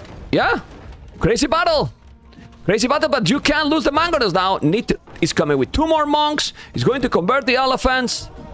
Oh boy. And now the elephants raid. Yeah, but the monks, he forced him to the lead. And now he killed his own elephant. It's so difficult. Mangonels is on elephant. Yeah. Well, I think Andy's surprising maybe kind of everyone, because usually he's not playing this aggressive, depend obviously the map. Now that last minute wasn't the best for Andy, but he has now 3 tone centers. Barles is still on 1 TC, but he might do a castle soon, and then the Karambits. This game is gonna keep going for a while, Mr. West. Yeah, I think so. Karambits are going to be a lot more difficult for Andy to deal with than anything else Barles has done. The monks aren't going to be effective anymore, because who cares if Karambits get converted? They're so cheap. And then pretty much everything else, the skirms, they're not going to have the numbers to fight the Karambits. The long swords aren't either. Well, maybe knights. Very tricky for the Goths. Maybe time to do knights. Still, can you get enough? Can you get enough out in time? Yeah, he has also a stone for make a castle too. He can now raid with the skirms he's killing. Look at the village number now. He's gonna have a lot of farming now. He's doing the lumber camp. He's started to have, yeah, and he will need some farms. There is still a lot of mangonels. He's gonna make another TC, but look at the score. I mean, the population right now is a domination. The population is insane. Look at the score. And if Andy just keep doing army and all the cooperates, he got this. Yeah, it feels like he should have it. The only question is, where does Barles put the castle, and will the Karambits be effective at all for him to come back? Well, the middle is gone from food, you know? No more hand. No more hunt. Which is crazy. Oh, nah, he's trying to go forward. He's trying to go forward with villains. He's not gonna let him. He has army. He's killing everything. He has army. He has army. He's forced. He's forced to make the castle at home, man. He's got nowhere to put it with those mangonels. Yeah, well, might lose. He's doing back. at home. This is a chicken castle, but then he's gonna make Karambits okay. But then Andy with ballistic, he can go cav archers, for example. He could. That's probably the right thing to do. Cav archers or even just crossbows if you want to try to get your numbers out faster. But he needs something to deal with Karambits now, and he'll win the game. He will do a castle here, Andy. He's gonna make a castle here to take his weak economy. Now those 2 skirms are gonna make a knight. He goes wheelbarrow. Look at the castle. Andy's going to make the score say that Andy is with 1,200 score ahead, 30 population more. Well. Poof.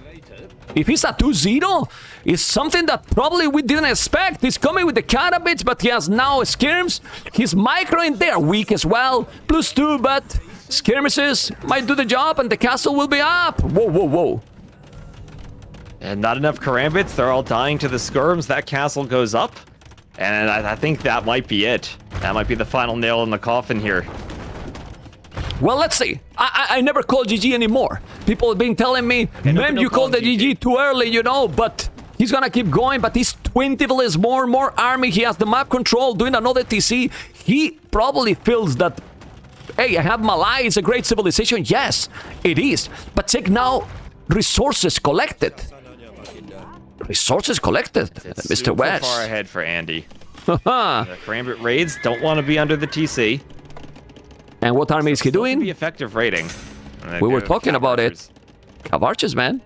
They are powerful. They have mobility. They're fast and unpredictable. Well, he can just make another castle at home. Sorry, another TC at home to avoid these raidings. But he can still come and kill. It's a crazy population difference. And I like that he's raiding. But he's kind of fully cornered. And with 20 villages behind... Oh, okay. But don't lose army, obviously. You need to keep the numbers, otherwise the cannabis can be annoying. Yeah, but those Cav archers, West, they're fully braided. Bloodlines, ballistic, +2/+2. He's with good army here. Yeah, and it'll be let's the see. perfect unit for killing the Karambits. And even if the Karambit numbers get large, the Cav archers can just run away. They don't need to fight them. So it's this Nice. perfect unit right here. Yeah, he's doing now more town center. Huge cuts are not really needed here. Just make the house here. Finish the house. Husbandry was the only army that he was missing. He could make even lone swordsmen. I mean, they are not as fast, but lone swordsmen are fine against cannabis. They will kill it. Oh, Okay. quick walls. Oh, look at Andy's quick walls. That's that Rage Forest villager fight skill. You just put the quick walls everywhere and you stop the Karambit raids. Yeah, Mangonel down. All right. He's doing another town center, but I believe that now with these 45 on foot, yeah, okay.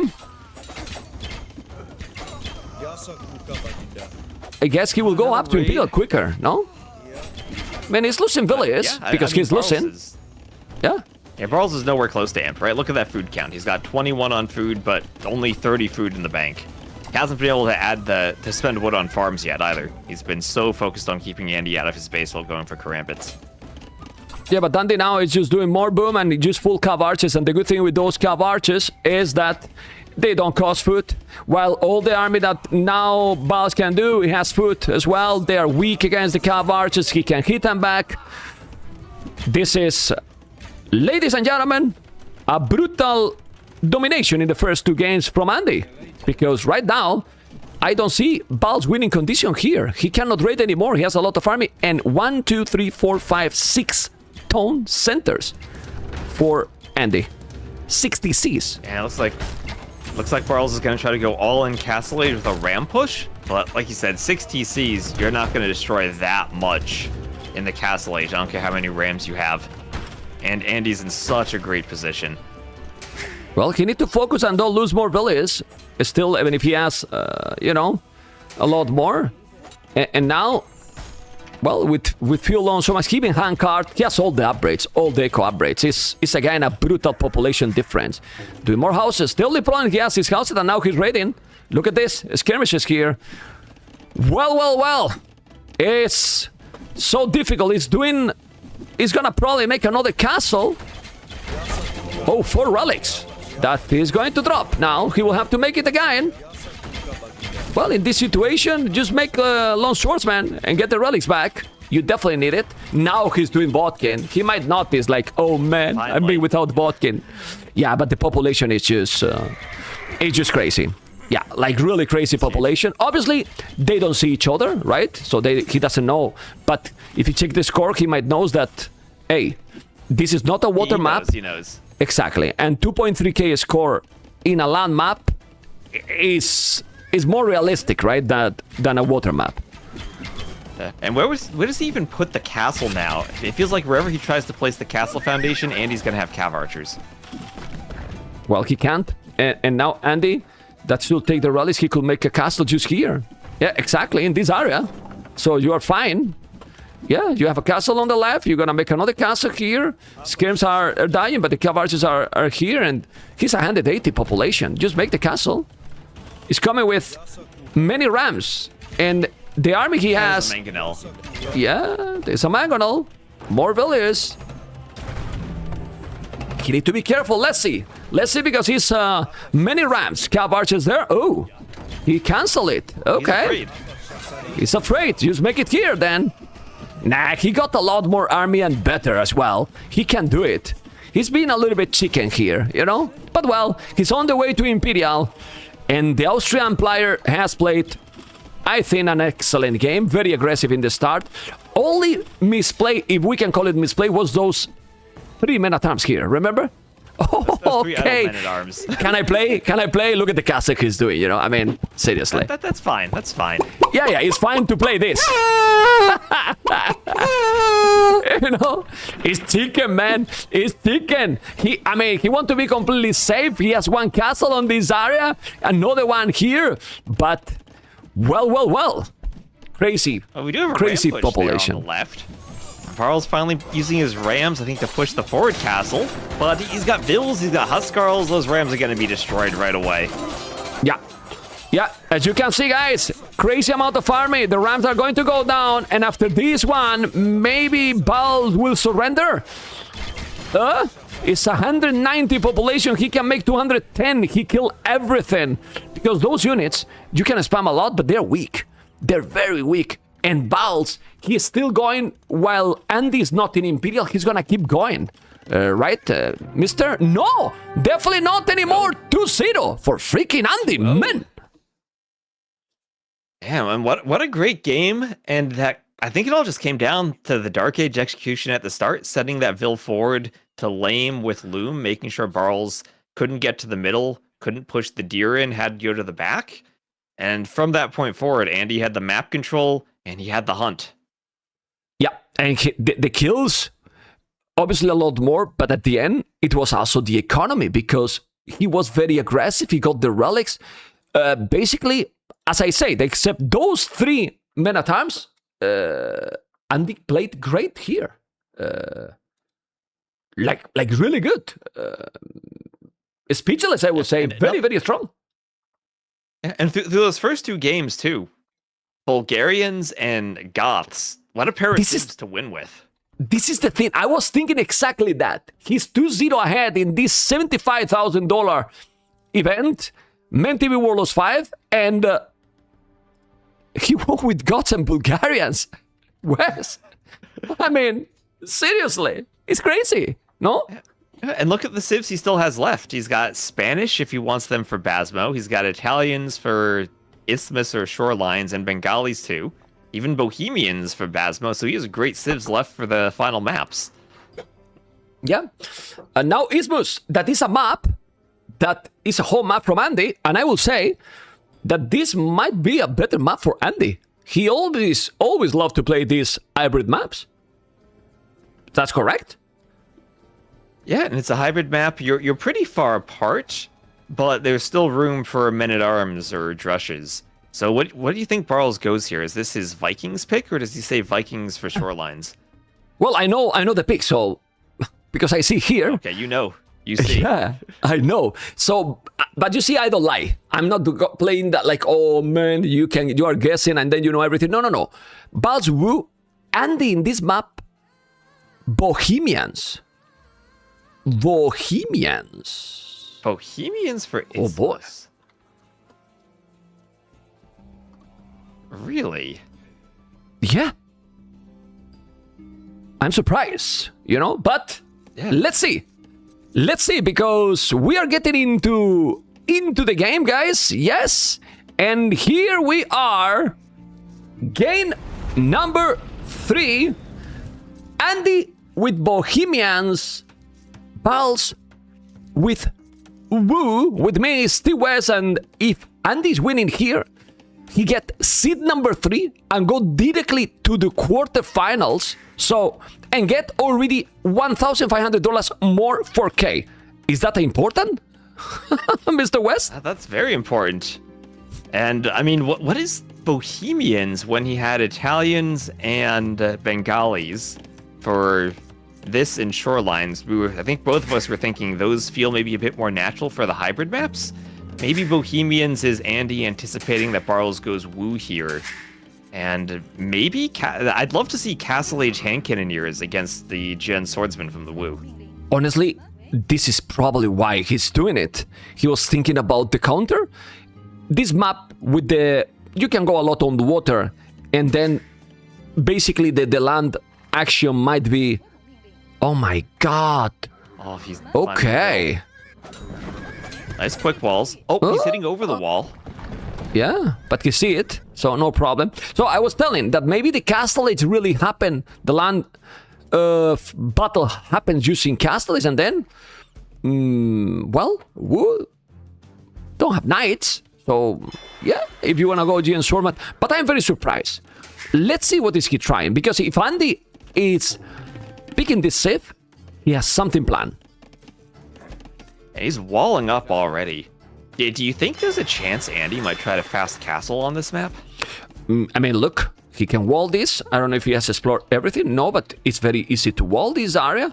He has a goal at the back. No, that's the problem. He doesn't have a goal at the back.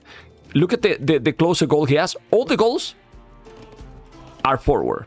Well, Barles, a bit more at the back. This one at the back, very far, but it's unwallable thanks to this terrain. So actually, it's a still goal exposed, even if it's at the back. No, Mr. West? Yeah? Well, you can wall, it's still but... pretty exposed back there, but... It's exposed. You could wall in front of it to the edge of the map, maybe. Yeah, but it's reachable, basically. It's not safe. Yeah, it is. You know, it's not safe. Okay. He's walling a little. He might wall now the left. And this is the second dock. Okay. But, Mem, one thing that you have on the map now are those whales in the water. And Andy's second dock will be right next to one.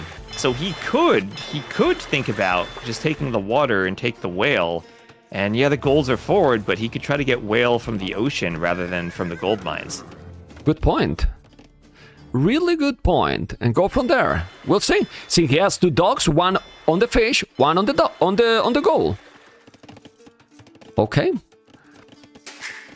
Barles is up. And he's not very going quick. Up. Yeah, Barles is up, Andy's not. So this might be a fast castle from him still, if he's staying in the Dark Age this long. And I think Barles is having the same thought process, seeing Andy wall, doing the forward barracks to try to apply pressure, try to get men-at-arms forward maybe while those houses are still Dark Age houses, while they're still weaker.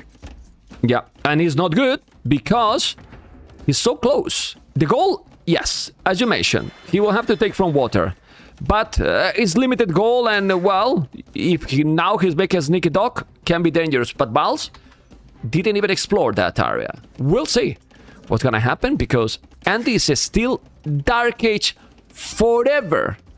But this is the question here. I know it's completely different map, different strategies. He has played very aggressive 2 games. And now you play completely opposite, defensive. It's gonna work? Yeah, it is a very different playstyle from the first 2 games, but if he pulls this off, that's going to be impressive. He's doing Loom now, so he's about to go up. And now, will he have the timing? He can maybe make a defensive tower once he gets Feudal, but that's still a long ways off. Ooh, this Lumbercamp. This Lumbercamp is exposed because he's coming. Well, the militias are still on the barrack. Okay. It's not going super aggressive yet. Soon enough. Yeah. And I think the point of that lumber camp is so that he has vills near the houses to repair if he needs them. He's not going to have to run from the opposite side of his base. He's right there prepared for the men-at-arms. Already with an archer range, but he's not going to compete on water. Hybrid map, not competing on water, is going to be tricky. The goal is very exposed, but he has the whale. As you were talking, 5 on goal. 6 now. Ho ho ho. Men-at-arms. And now you need to repair, and repair forever. His population is, well, is very strong, his population, but the archers are coming. So you will need, this is the plasmid, you will need to repair. Barles didn't make Harson. Maybe Harson would be great here, but the archers are already there. Oh. This is strategy from Andy? I'm not so sure, Mr. West. You need to send more villas, probably. To repair for a while. Yeah, he needs to send a 3rd vill to repair. He has the scout there to harass the forward vill. Okay. And that even if Barles just has to pull the scout back to defend, that means he has less attack on the house, and now Andy's up, he's gonna don't lose the vill here! Oh my god. Well, this is great, actually, but now, this is the problem I was telling you. He's doing fishing lines, and he's doing more fish. I can't believe it. Still, you can garrison. He's doing now the archery range. So at the end, he's up now. He didn't achieve anything with the men-at-arms. He's a stone wall, and now he will have his skirms. But he need to defend the water, because without the water, then he lose the game. For obvious reasons, There's no the gold. Blacksmith. Yep, no gold. And he's still thinking of walling, but yeah, not having gold will be rough for him. I think the key was early on when Andy saw that the Vil was on the left side for Barles doing the dock. Andy then decided to dock the right, so he wanted to be safe on water. And now he might have to invest into a couple of hulks to keep the fish safe. Yeah. Okay. He's doing now fletching. He didn't see the dock, and now there's a couple of hulk that are going to come. Stone walls. And Bill is on the TC. You can do it. The skirmishes, he's gonna have fletching. The good thing here is that for Andy is that Barles don't even have fletching yet. So he did the blacksmith. Men-at-arms are but, in. Yeah, but those are... the archers are in danger now. You don't want to... No, don't send villains with very low HP. The skims should be there. If you ask me, just the skims to the men-at-arms. Don't chase. You have the skims. Yeah. And now, triple dock. Yeah, but I'm very surprised that he... Whale. I'm very surprised he didn't make a single Hulk. Now he's gonna lose fish, and he's not noticing, man. Yeah, this is not good. Yeah, this is really bad. He's got a lot to worry about on land. But he still has so many fishing ships. I mean, he can lose a couple and still be fine. Yeah, well, he has to. But now, he's doing the Hulk. But I never understand why if you... I mean, your economy is the water, and then you don't defend it. You have to defend, no? He has now the farmers, and look at the resources. Population is still the same. And that villager, the villager is dead. Dead villager, because he doesn't notice. Okay, market. But he'll be up after the Gonna market. lose more. Gonna lose another? No. And now he has the whole lose another. It's already 4. He has 400 resources collected. A lot going on. Crazy. Really crazy. Yeah, and Barles this time has gotten a free fish boom on the left. Oh, it's So open. even though he's all in with men-at-arms, oh, that's open. The archers can get in there. It's open. And Andy? Andy! Oh, maybe it's not open. Ay. Well, it's still no fletching, those. It's still no fletching, but now Barles is about to click up, and then the Giant Swordsman, whatever you want. Now it's it's killing now fish. He did a fish here? That was a problem, his click. And the resources are bad, but he will sell the stone, and he will go up. He'll go up, and he could even do a castle. So if he gets a castle on that forward gold, he'll be fine. So still taking the whales as an option. And he can go for a Hussite wagons, he can go for a university and chemistry if he wants to fight the Gian swordsman. Well, honestly, if he's doing a castle, then he's in a very good position, actually. Because how you kill the wagons, he will need redemption. Otherwise, his army is useless. Castle here? Then you go for redemption monks, and then you go for the Castle Age hand cannoneers as a counter to that. And what do the Wu do then? That was I mean. That if Andy is just doing the castle, he's in a great position, actually. He's still with fletching. Now fletching for Barles. I don't think Barles is gonna do Giant Swordsman, actually. Andy is in a great position. Gonna do, but he doesn't have much army now. And Andy doing a house. He could even delete that house and do the castle on that hill later. Yeah, he's doing a hold that he's gonna lose it. Look at the population. Barles has crazy food, yes, but imagine that now Andy make a dock here. Yeah, but 1,000 food, but that's it. No wood, no gold. He's doing now the dock. There's the dock.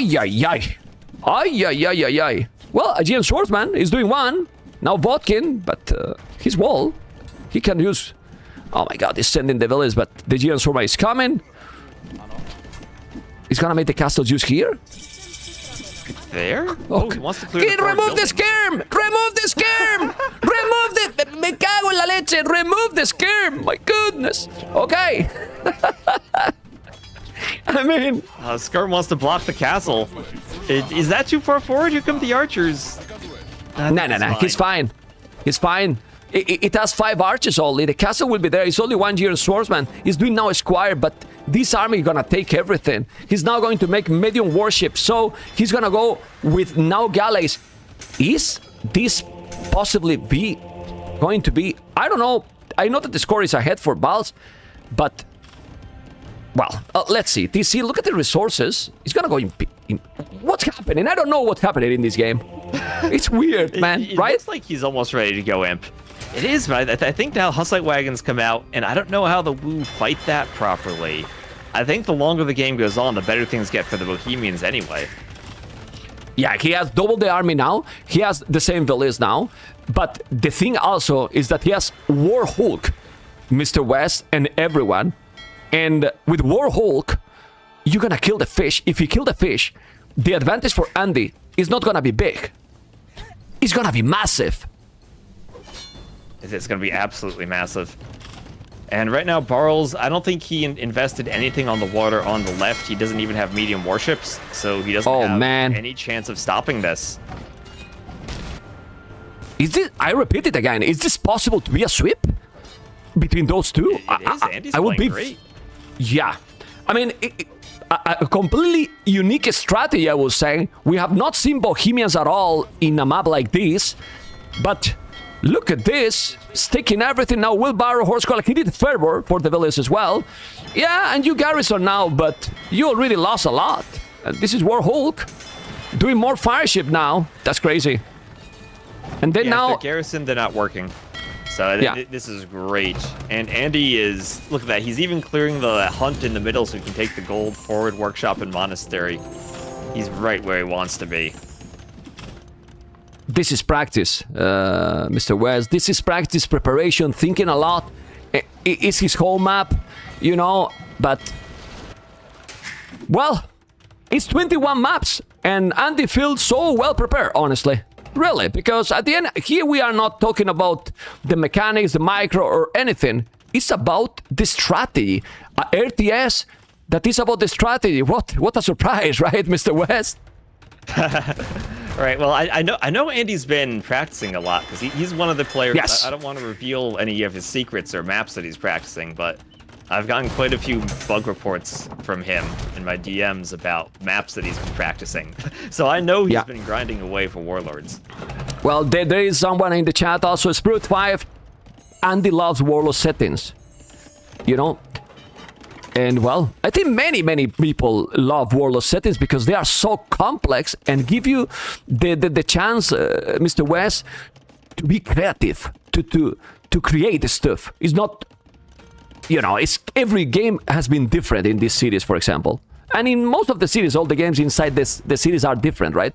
So, well, for creative players, it's definitely very good. But look at now the population is pretty sick. Like, pretty sick. Yeah, it is. And I mean, this is creativity right here. We've seen Bulgarians, Goths, and Bohemians, the 3 civ picks for Andy. Yeah, and the problem now... Those are your 3 civs. Yeah, it's insane, you know? And the problem now is Barles has been looking that he was going to go up to Imperial all the time for the last 10 minutes. Not anymore. Check now his resources, right? Food. He has to invest now. He has the wood and so on. He has a stone, okay. But look at now Andy. He's even doing redemption of tournament, so he's gonna have everything. He want to make a castle there. Okay. But that castle is not a threat for Andy, right? It's not a threat at all. No, not at all. Just wants to hold that side of the map. Oof. If the castle happened. Okay, that was very good here. You have to be careful. The scrims are coming. The monks are coming. He can convert now. He can convert now the mangonel. And if he convert the mangonel, he may be denied that castle still. Oh, baby. He's coming. He has to be careful, Barles. The monks are there. And now, if he convert, he need to go away. There's another mangonel coming. He's going to be very close. Oh, my God. No, he's going to make it. But... No, he's going to make it. Oh, and look at now the resources. That was close. Good play. Yeah, good play by Barles. Nice. Very nice. Oof. Okay, maybe he doesn't need ballistic anymore. I think now and they need to think to go up. It's true that you don't have trap, you have the traction trebuchet, but and you have monks, and yeah, they are going to go up to imperial soon. He still have now some galleys on the left for both players, so he is still fine. But 20 population more imperial age. But seriously, in imperial, I prefer Bohemians 300%. Maybe even 400%. I don't think the Wu have much of an option. I mean, even if Okay. they go fire archers, what are you gonna do? Fire archers against Hussite wagons? That's not gonna work. But not only that, if you just go skirms, Kuvnische, bomber cannons and monks, it feels weird, right? It feels like difficult for Barles. We'll see. Another castle on the right. He's defending properly. Yes. Okay. It feels almost like you're playing a game of arena at this point if you're Andy. You're just doing one push up the middle with Bohemians, and as you said, skirms plus cannon. And he has chemistry just clicked it on his way up, so he'll be able to make the cannon as soon as he gets up to imp. Yeah, that's amazing, because now you do the bomber cannon right away, while your opponent will do traction trebuchet from here, which is really behind. You will do block printing, so the monk has all the tools. He can convert the houses and get inside, force him to make towers. He has map control for sure. He's gonna mine a stone, he's taking relic number 3, and now he's also attacking and taking these galleys, getting the control. Yeah, Barles very good trying play. to mine some stone Yeah. on those outside islands, but he might lose control of his stone mines now if Andy's taking the water again.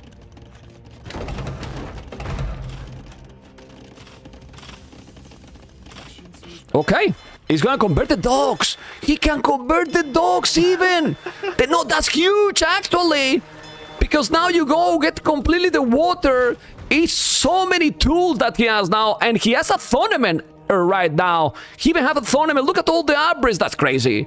That's seriously crazy. Check resources collected, by the way, Mr. West. He's ahead everywhere. Army composition, forward workshops, map control, resources, water control. Everything Andy wants he has, and he just now hits imp. Those houses are from Andy. Those houses are from Andy here. Oh, baby. And we'll drop the castle in front here. Well, bomber cannons, Bodkin, conscription. Need to be careful on water. Village number is almost the same. This dock is about to be bye-bye. And, well. The castle is safe. Is not being so greedy. Blood printing. 4 relics already. Population difference is not that big, but it feels that, except the traction trebuchet, Wood doesn't have a lot of options here. So it's felt to me. No, and even the traction trebs, they don't feel that great against the Hufnitze. Yeah, I mean, he's far from Hufnische. This is expensive upgrade, but you still have the bomber cannons and the monks, which I prefer because they're faster. You feel that it's easier mobility, and with the monks, you can convert now. The fire archers are there, okay. But Andy just need to be patient now, right? He doesn't need to hurry up. He has everything he wants. He just needs to get his cannon out, get some skirms maybe, and he's fine. We'll see. We'll see. Stinging Tiger, that's, well, extra bonus for the fire archers, but what you need is to kill the units, and this is gonna be a mangonel. Well, he killed it. He will do sanity and surprise. Well, make a trap. Why he's not doing one trap? One trebuchet is also definitive here, because the traction trebuchet got, what, 14 range. Trebuchet 16, so... Oh boy. And that's a problem now. You can micro with the cannon. And they're probably a bit easier to use since he has the monks behind them too. So whatever Barles does, he's fighting cannon or he's fighting monks with the trebs, and neither is a good feeling. And now Siege Engineer. He has a stone to drop another castle. 162 population, 150 pikeman upgrade in case that his opponent is bringing cavalry. But his opponent doesn't have resources to bring cavalry. He's not taking now, but those... Well, they're strong. You can see how they are strong. But why he's not doing a trap? With one trap, he will be hitting the castle already. He's hitting now. Whoa! Bomber cannons. In danger. He's losing them? No, but he has the monks. He's fine. Okay. Yeah, the monks are the key there. The fire archers can't even pick off the monks because of all the cannon. Trying to convert. He can't convert, but the castle is about to go down. The monks are going down. This is exactly what Andy need to avoid. You don't want to lose the monks, but the castle is down. He converted 2 traction trade, which the castle is in the hell. Population is almost the same. Now it's with devotion, minus stone here, but he keep going, and this is so many bomber cannons, and the bomber cannons now going down. He doesn't need to rush, right, Mr. West? Yeah, he doesn't need to rush, but I mean, Barles is fighting with Vils. You're an Imperial Age fighting with Vils. That can't feel good. Yeah, how's it? And the skirms do nothing versus the wagons, like nothing, really, really nothing. And there's the forward castle from Andy. He's gonna secure all of the gold in the middle too. There's a bunch of gold mines surrounding the pyramid, so now Andy has even more map control. And he's even gonna take that forward gold from Barles. So where's Barles taking gold now? Does he have much gold left? I don't think he does. I don't know. I don't even want to check because I don't want to miss this, because can be the last battle of the game, of the series actually. Look at the amount of units converting everything. And ladies and gentlemen, check Andy population in one of his most impressive performance. I don't know, Mr. West. Is that right? I think it is. He playing very prepared for the maps today, and everything he's done was just perfect. Right from the build orders to the civ choices to the in-game decision making, it's been beautiful from him on display today. Well, I will. If he finishes the game, I will have to make him a 1-hour interview. You know, because we'll have to fill the time for the next set. Yeah. No, I mean, the next set will start after the interview, but you know, like, we want longer streams, right? And this was not quick because Barles is also trying everything, but look at the population now. Relics are down, 4 relics. Look at all the upgrades, and with 201 population, it's a great moment to take his game. And guys, Andy's gonna be so happy. You're gonna see maybe in his reaction or in the interview when he's coming, because now I don't know how Barles can come back here, right? So it has to be game. It's total domination.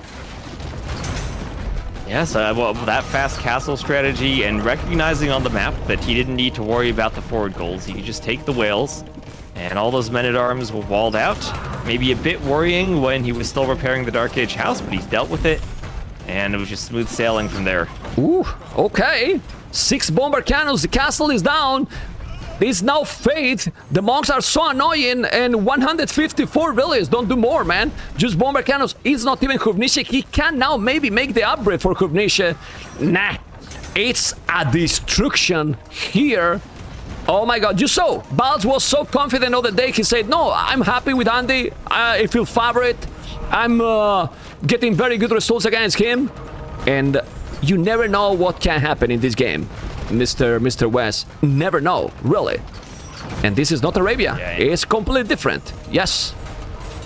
Yeah, not Arabia. And Andy, he likes, you said he liked these Warlord settings before. I think he likes being well practiced for maps. And that's the impression I got from him today. Everything he did.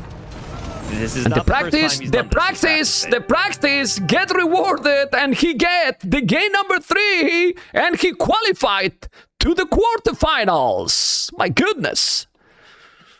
Oh, well, congrats to Andy, right through to the top 8, and a display of total domination with Bulgarians, Goths, and Bohemians.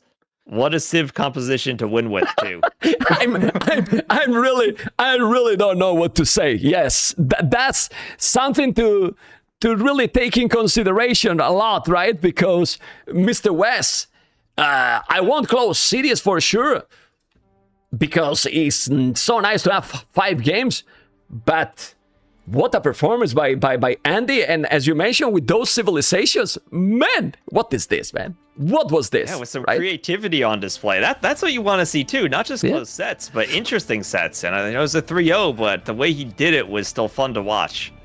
Yeah, I'm gonna go with Andy, you know, and I'll be right back to you in a moment. I believe that he's here, so let's see if Andy is here already. I believe it is. Oh my god! Well, I'm very surprised that you look so happy. Congratulations, Andy. Thank you, man. I'm actually that was the weirdest win I've ever had. I finished the series and I was like, is this over? It was like, I don't know.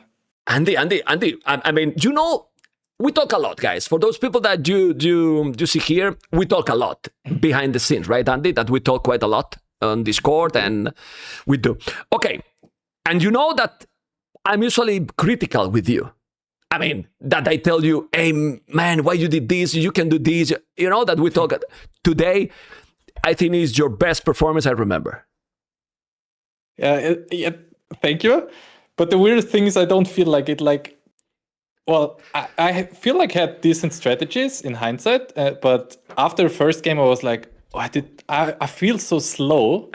And all the civs I played today, I kind of first timed, like I've prepared completely different. I was super unhappy with the draft. And well, nobody played those civs. You have won. Exactly. You are in the top 8 in the tournament. You already secure $4,000, which is not bad. You know, it's not the most important, but 4K already. Look at the smile, guys. Did you see the smile for Andy? Okay. And then you won with Bulgarians, Bohemians and Goths, and Bohemians. I mean, seriously, man. Seriously. What the hell? And I swear the draft was like, after the draft, I was like, oh no, Morris first game, I didn't want to have that. And my safe draft, I was very unhappy actually. But in the games, I feel like I had good strategies. You played good, man. Let's go and watch the games. Let's go and watch the games now. Because we can watch the games right now. Okay, let's go and see the games. If I can bring you here, I think you're here now. You see the game. You see yourself. And now we go for the games. Andy, talk me about the map that you didn't want to play.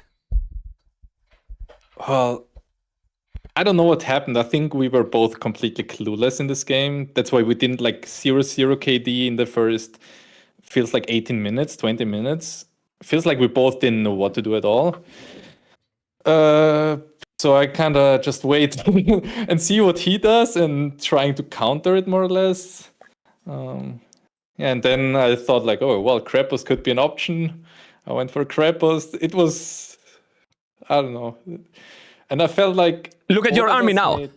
Look at your army now. You were like 1-3 army and Barles was having 15. You were having no army, but mobility units.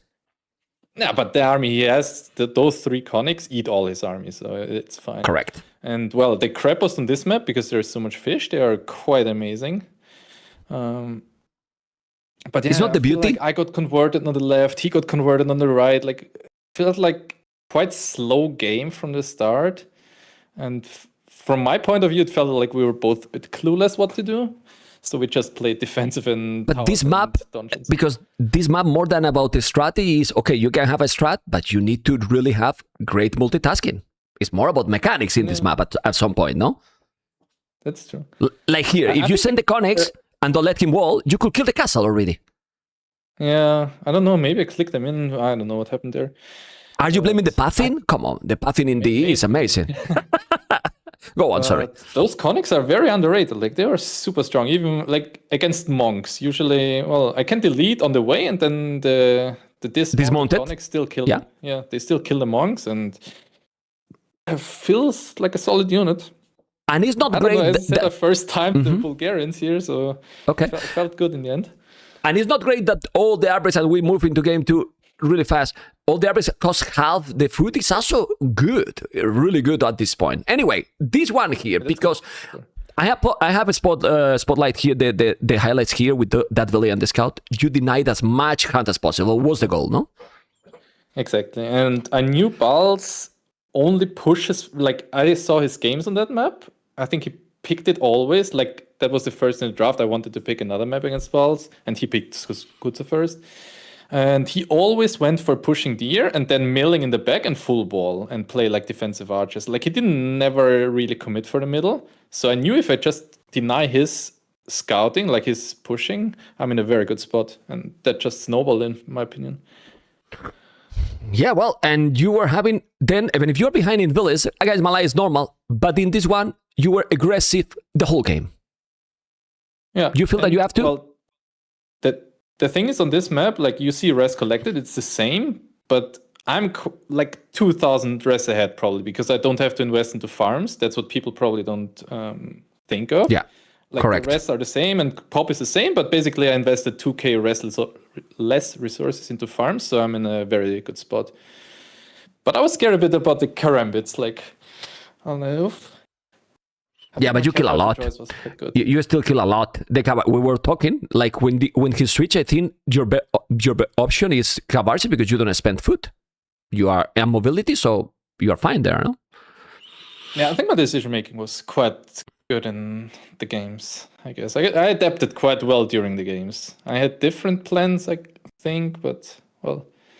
Yeah, man. I mean, the first time that I tell you that you play great, and then you're gonna tell me, no, I didn't play so great. Okay, you play crap. No. I think I played. I think I played well, but it was confusing because I practiced completely different, and then I played completely different than I practiced. So. Andy, because the first map was open map category. This is chaotic category, so it has to be that way, probably. Yeah. If you think about it, it kind of has to be like this. Many surprises can be. Open map player, right? Yeah, now yes, huh? Now yes. And well, at this point, it was over here 2-0. How you were feeling now? Because you were, oh my God, I have one game away, and then you come here with Bohemians. What was your thought here? Bohemians, well, I don't know. I felt like I had better saves. I felt like Bohemians is good against all of his saves, so why not? And you wanted fast castle right away, or you just wanted to be safe and then fish more than your opponent? Because at the end you couldn't go fast castle. Obviously, it was very aggressive by him. Yeah, that was kind of like I kind of expected man at arms. I kind of expected pressure. That's why I went for walling early, and I wanted to win with a little bit more fish and then better eco later on. And well, the moment I sniped all his fish on the left side, he didn't realize. Like I knew the game was over probably. Okay. Bohemians after Castle Age, they are probably really good. Saves, right? Really good. Yeah. And the rated economy they have, because they have the Monk's Fervor you give, then you get all gold and stone for free as well. And then they have a lot of options with chemistry and castles as well.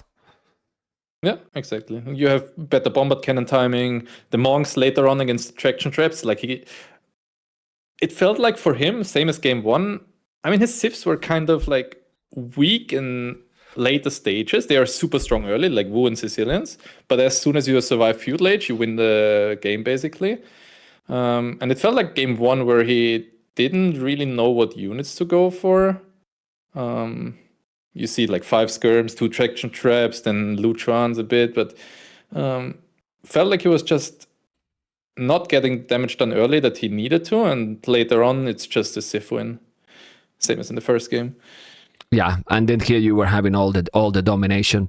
Well, we don't need, I mean, there's still a bit of more highlights. We can see the end and then you enjoy with your gameplay, but you are the first guy qualified in the top 8. Were you expecting this?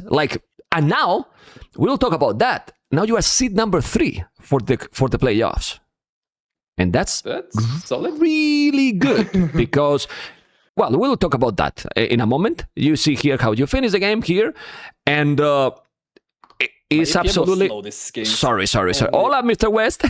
I always click below 70 APM. Yeah. Felt the APM. I don't know, shaky. Yeah, well, were you nervous? A bit. I had cold hands. Yeah. What, are you in your girlfriend's house? Yes. Okay. You know, very cold there, or what? Colder than your okay. Well, here I don't want sunny here. I don't want to put you yellows. Almost 30 degrees today in my city. 28 degrees. So more or less the same, you know. Okay, what this result bring to you? I'm gonna show you now. You're gonna enjoy a lot now. I'm not gonna see your face, but you're gonna see. This is what it brings to you.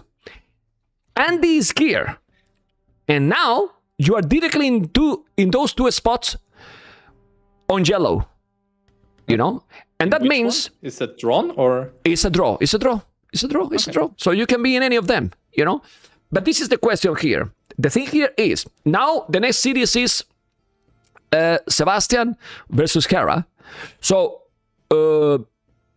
basically, you're gonna avoid any of these players the winner of this series till the semifinals. Yeah. You know, thanks to your seed number 3, which I believe is also good. Don't know how you feel about this. Well, in theory, I should avoid. Well, at least I avoid Sebastian or Hera. That's already good. I think those are my probably 2 hardest opponents at the moment. Mm-hmm. Well, if Leary and the Viper, for example, win their cities and they keep their seeding, you avoid them too. No. Well, so anything is possible. Yes. So I don't want to put you in a pressure position, but are you with a great opportunity to be the first time in a top 4 in a S tier tournament? You need to win 1 series, and then you can be with your best result. Well, right now, quarterfinals is your best result in a S tier tournament. Well, I've been top 8 in LY Cup and in NSC, right? Yeah, but there's less players. Now we have 16. So it's not the same. Yeah, I'm happy. You know what I mean? But, you know what I mean? Hopefully it can go further, right? Anyway, it's impossible to guess opponents. Completely impossible. Because that's why we're going to make the draw. And only want to tell, congratulations, man. And happy for you. We can go with T-West. T-West, you wanna ask something to Mr. Andy? Let's bring here Andy. Oh, triple cap. If you wanna ask something to Andy, let's go. Amazing. All right, so I think you talked about all the games. I'm just gonna say I was impressed to hear that Andy. It looked like you would practice those strategies. I'm impressed to hear that was like your first time kind of impromptu coming up with builds or playstyles for all of them. Well, I practiced a lot. Like I did practice a lot, and I had a good feeling for the maps. But well, as I said, the draft didn't go my way, in my opinion. But well, maybe was my way, right? And usually I'm drafting wrong, so who knows? Maybe I should go more for Bulgarians.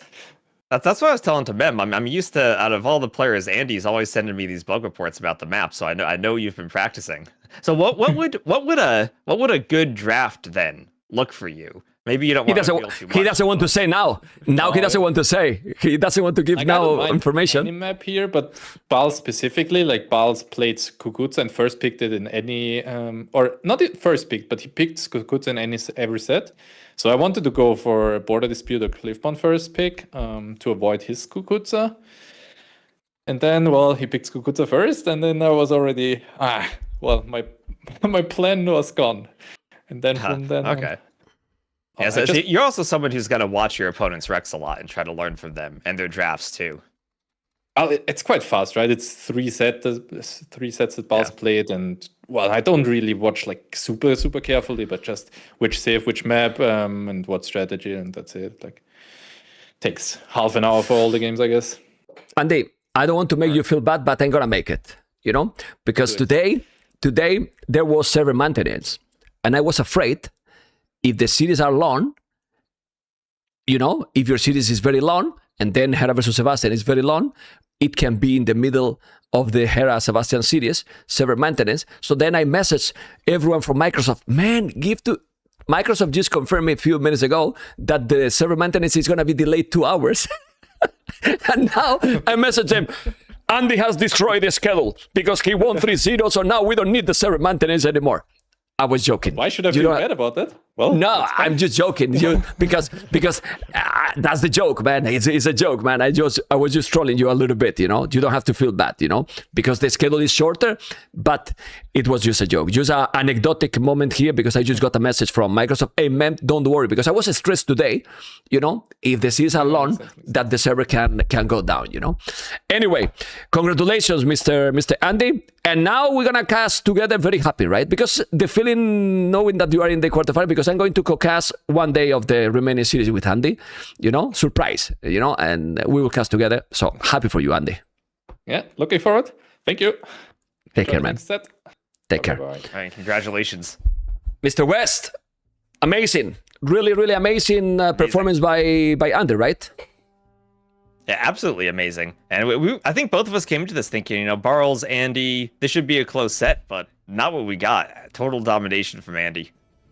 Yeah, absolutely. And we're going to keep going. I was just checking if the players are there, but Andy feels very comfy in the camera. He didn't leave, you know, the link from the camera, so he's still there. You know, I'm checking here in the second monitor. He wants to be there. Andy, leave. He's listening, you know, leave the camera. And he smile. Look. I'm not lying to you. You see, he doesn't know where to close the camera. You see? Did you see? You know, I want to make you to show you. Yes. Join too.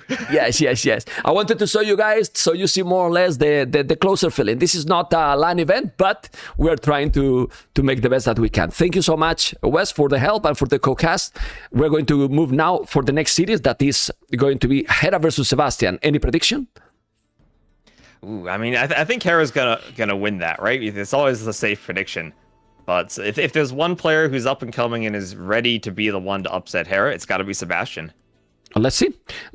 We will talk and we will close more together if you want, Mr. West. Take care, amigo. Oh, of course. Take care, man. See you later. Thank you. See you later, man. Guys, hopefully you enjoy. And, you are asking, is the seed 3? Yes, he is. Is the seed 3 now, Andy, for the playoffs, which is amazing. Really amazing. Now we will have Hera versus Sebastian. This is how it's looking. Remember the price of the event? Now he has $4K already, Andy. But remember that Barles is still there. By the way, Barles should be also there in the brackets. Is on the seat number 8. So Barles is also there. He will play in the round of 12. Remember, you know, Mr. Yo's seat was 3. And that's why now, being still by them, because Barles won to Joe, Barles was 3, then Andy win to Barles, now Andy is 3, you know? And Mr. Yo is gonna face Winchester on Saturday, if I'm not mistaken. Yes. Anyway, we're going to keep going, guys, because the next series will be in a moment when the players are joining the cameras and go for the draft. That will be Hera versus Sebastian. And what do you think, guys? Do you like it or not? Hopefully you enjoy a lot. How is the goal going? Oh, the goal, man. The goal is not increasing, or not many. But we will keep going, guys. We will keep going. I'm going to prepare now the draft for the next series. And I will show you a little bit of the highlights from the previous series. And we move into the next series. Let's see if I can find the button. I believe I do find the button. Oh, yeah. Be right back, guys. Preparing everything for the next series. Stay tuned. Here. And with me is Mr. West. What civilization? Faster. And he's a little bit behind with 7 seconds. Uh-oh. Let's see the battle. Let's see the battle here. Is gonna take this or not? Well, this is a 1 villager down. And ladies and gentlemen, Andy is going up to Castle Age, Mr. Then into the damn hell. Oh my god. Ooh. Yeah, at the limit, man. Absolutely amazing, because he's gonna take this, he's gonna take map control, but he's super greedy. Really greedy moment here by Andy. He didn't wall completely. I don't know why he didn't wall completely. Disaster for Barles. Yeah, it can be the vills are exposed. They can't pathfind to the TC. They're out there. The sergeants are getting killed too. West. These will be big conversions, and he gets 1. Can he stop that now? I think he stops it. Yeah. Andy is now. This is a good. Okay. Yeah, they are holding well those sergeants, but no, he's gonna kill it. Oh, this castle is good for sure, but he cannot make several castles while Andy keep doing more and more crepos. And now, with the Connex, this mounted Connex that we can do the +1 is taking. Send the army to the damn castle, not to the mail. Andy, don't leave the Rams alone. I can't believe that he's not sending, and now he wall it, and all the Rams are going to be down. That's an important mistake here, Mr. West. It is, and every fight he takes now is going to be a good fight because the extra res collected. He can even take inefficient fights if he has to, just get the buildings down and force Barles to stay at the limit spending resources too, and he won't be able to keep up. He's doing First Crusade because, yeah, but it's not a node. It's not a node. It's really not a node. And we have Andy with Gods, Barles, with Malay under the TC, and now he's in a dangerous spot. This is a very nice play. But let's see the following. Well, the barrack. Then you have to get to the feudal age and do trade-offs between militias and villagers. Yeah, the good thing is that the militias are going to be with armor for free or 10. Okay. Obviously, you need more villagers on wood. He has not so many, and the Menatans will kill those. He's forgetting. You need make control groups, I believe, and with control groups you send the other army. But he can't recover elephants in that house. Oh baby, can the elephants do the job or not?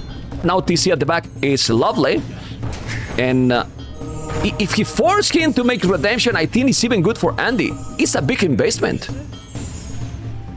Die, the TC is about to be bye-bye. He's doing a town center in the middle of the map. There is spikes as well. He's ahead in village now, army as well. And Andy is playing so aggressive. Ladies and gentlemen, Andy is getting closer and closer to get gain number 2. What do you think, Mr. West? I think he's got this. I think he's in a great spot. And those elephants, still no upgrades on them. Not even the first armor. They can't even fight skirms all that well. Not really. Yeah. He's trying to go forward. He's trying to go forward with Villas. He's not gonna let him. He has army. He's killing everything. He has army. He has army. He's force. It's with 1,200 score ahead. 30 population more. Well. Poof. If he's a 2-0, it's something that probably we didn't expect. He's coming with the cannabis, but he has now skirms. He's microing. They are weak as well. +2, but they don't cost food. While all the army that now Barles can do, he has food as well. They are weak against the cav archers. He can hit them back.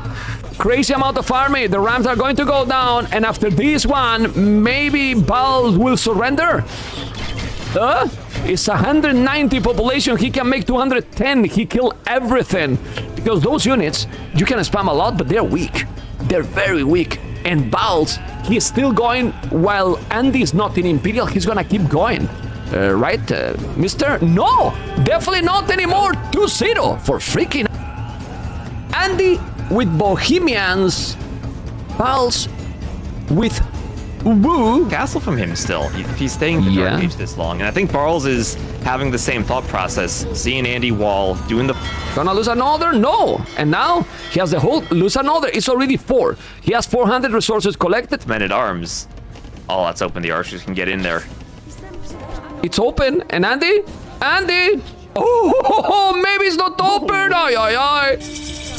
There? Oh, he wants to clear the remove the skirm! Remove the skirm! Remove the... Me cago en la leche! Remove the skirm! My goodness! I think the longer the game goes on, the better things get for the Bohemians anyway. Yeah, he has double the army now. He has the same villas now. Well, it's 21. Okay, guys, we are back. We are back and we're going to continue in a moment. I have a special co-caster with me now. I'm going to say hello because the players are already ready, and I'm going to say hello to the next co-caster that is an amazing one, and I'm very happy to co-cast with you. You hear me, right? You hear me or not? Hello, ma'am. Yes, I hear you. Yes, and now we see you. Nice to see you, Mr. Hart. I'm good, and I hope that you are good as well. How you doing, man? I'm good. I'm doing very good. It's a nice morning here. Nice. I'm excited to watch this Sebastian Hera set. Yeah, I mean, I wanted especially you to come because obviously Hera, your teammate, Sebastian, I feel that this is a good series, a motivated series for you to cast. Yeah. I'm really excited to watch this. I think it's going to be super interesting. Sebastian is in great shape. And, well, Hera is Hera. Don't need to introduce him. I mean, yeah. So, yeah, it's going to be crazy. And then we can start. Yes, if you listen to me, he's asking me in Discord, we start? Yes, let's go. Because the players are here and we don't have to make any break. We have Hera, the Canadian machine, like I like to call him now, with the seed number 1 and Sebastian seed number 5. I hope to see a crazy series. I don't know if you watched the previous one, that I was surprised with the sweep, but I hope that even if Hera is the favorite, we can see here something great. I think this set is gonna go to 5 games, honestly. I don't know who's gonna win it in the end, but I think it's gonna be a 3-2 set. I've been practicing with both of them. Sebastian is, as I said, playing amazing. He's very well prepared. I think Hera's a bit still, taking it slow since he is, I think, focused on a bit more on Warcraft or something. But Hera's Hera. You can't underestimate him. All he needs is a few games, which he has got for sure. It's not like he hasn't practiced. Oh man. So yeah, I think it's gonna be a close set. Okay, I'm gonna bring you now every time, Hart. I didn't notice, man. 5 minutes ago, I was in the toilet and someone donated 250 euros. Great matches far today. Theodosia, and then 50 euros Wilder, and then Beardango now 200 euros. Okay, Hart. We're splitting right now? No, Hart. Listen, no. Even more. You don't play anymore. You co-cast with me now the rest of the tournament to the finals, everything, and at the end you will get more prize. Of course, at this rate, I'm losing in the tournaments nowadays. Like if I split 50-50 with you, yeah, let's go. I mean, we go to the goal. Let's see the goal. Please change the command for Hart. 500 euros at this moment. What the hell? I sorry, Mr. Hart, but I needed to shout out this because I missed the donation because I was AFK and now you got 200. That's crazy. Anyway, Crownwood, Tefiti. Oh my god, Tefiti map, man. Oh my god, Tefiti, man. Okay. And now Ismush. Ismush for Hera. He likes this map. He's picking Ismush quite often. Yeah, Ismush is a quite good hybrid map, I would say. I would say that the hybrid category has the best maps in this map pool, actually. They're all very fun, very dynamic, different ways to approach them. So I really like the hybrid maps in this. You cannot imagine, Hart is not to play the big team or something. You cannot imagine how many hours we spent it with the map pool. You know? Yeah. Like I think it's a really good map pool overall. There's definitely good variety. Some maps I would change out, but overall, yeah, I think it's really good. You guys have done a really good job. I like also that T-West has put a lot of effort into listening to the players' feedback, right?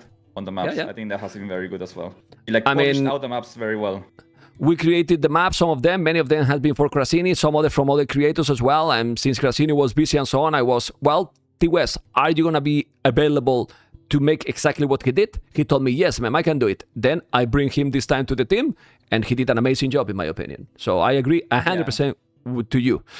All right, we have all the maps, and now the civilizations. I want to ask, is the sound now better? I have the volume actually very loud, because I have the microphone. Okay, I'm gonna show you again.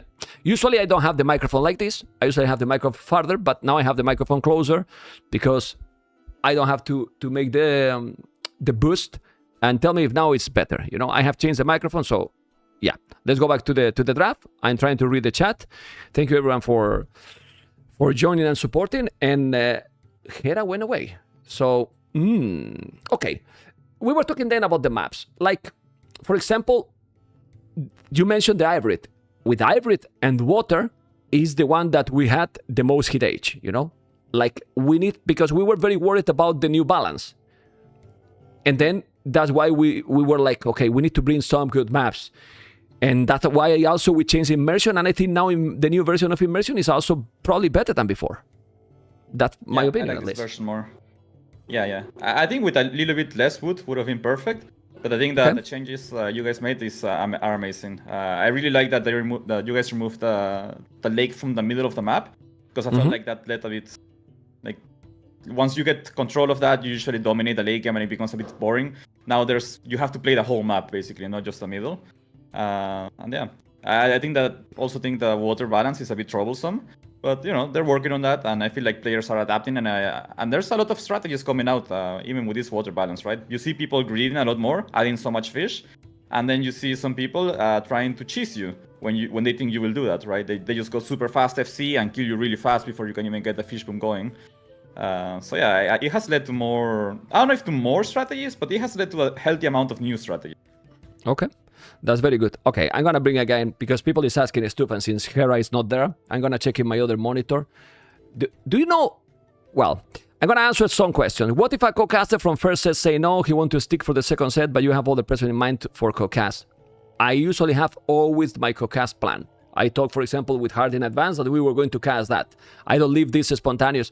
And only they can stay if I don't have someone prepared, because sometimes I like to cast alone. But if someone tell me in the last minute, hey, ma'am, I would like to join you, I usually say yes, you know? And it didn't happen that last time. Major GG, because I didn't have anyone to co-cast, and usually I don't cast with 2 cities in a row. That being said, the Hera is still not there. I was going to show you something that maybe is interesting to you, Mr. Hart. This is new that we have, and this is the maps being picked in the tournament. Look at Crownwood. It's the most peak, man. Arena, Black Forest, that's the order in the most. Yeah, it's a lot. It's crazy a lot. Yeah. I guess it's the most open land map in the map pool, so people just like that. I'm surprised to see that, actually. Yeah. And we changed a lot that map. Arena as well. This We includes changed a it. qualifier, though, right?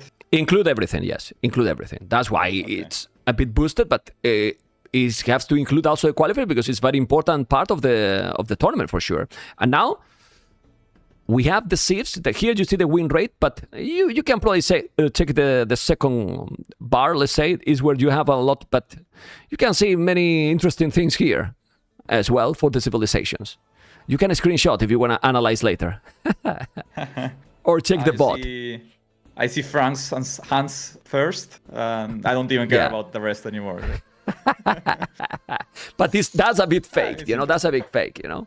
Amazing. Heart confirm forever here, okay? Heart confirm forever 25, here. 25? Okay. Deal. Okay, how is the draft going? They have to start. They're going to start. Yeah, they're thinking. It's sometimes good practice to draft the maps and go to the bathroom, take a leak, and think about the saves because you need to remember, like, since you don't know exactly what's going to be banned from the saves, you really want to have a priority in what you want to pick, right? Let's say in case, I don't know, Chinese, Persians, and Portuguese are banned, what is your first pick? To make sure that you don't get caught with your pants down when the draft starts. Because you only have 30 seconds for your first pick, right? And you both get a hidden pick. So you need to make sure you don't mess it up and forget about a really strong save. Okay. By the way, Hart, I just told you in advance so you don't get surprised. I'm going to make you work today. And when I make you work today is that the interview is for you, you know, right? I mean... All right. I like that. I mean, I do like that. Especially if Hera win, right? Because you're going to troll him. If he loses, I will troll him. What's the funny? Even more, right? If he wins. Okay, that's true. That's correct. But if you want to make the interview, you do it. Right. Okay. I mean, we can just do it, you know? Yeah. Yeah, I will be there if I want to ask something, but I will put you in the interview to see the highlights and you will be in the chat. You will be the main interviewer later. Bengalis, Spanish, Sicilians, Koreans, Persians, Italians, Mongols. Okay.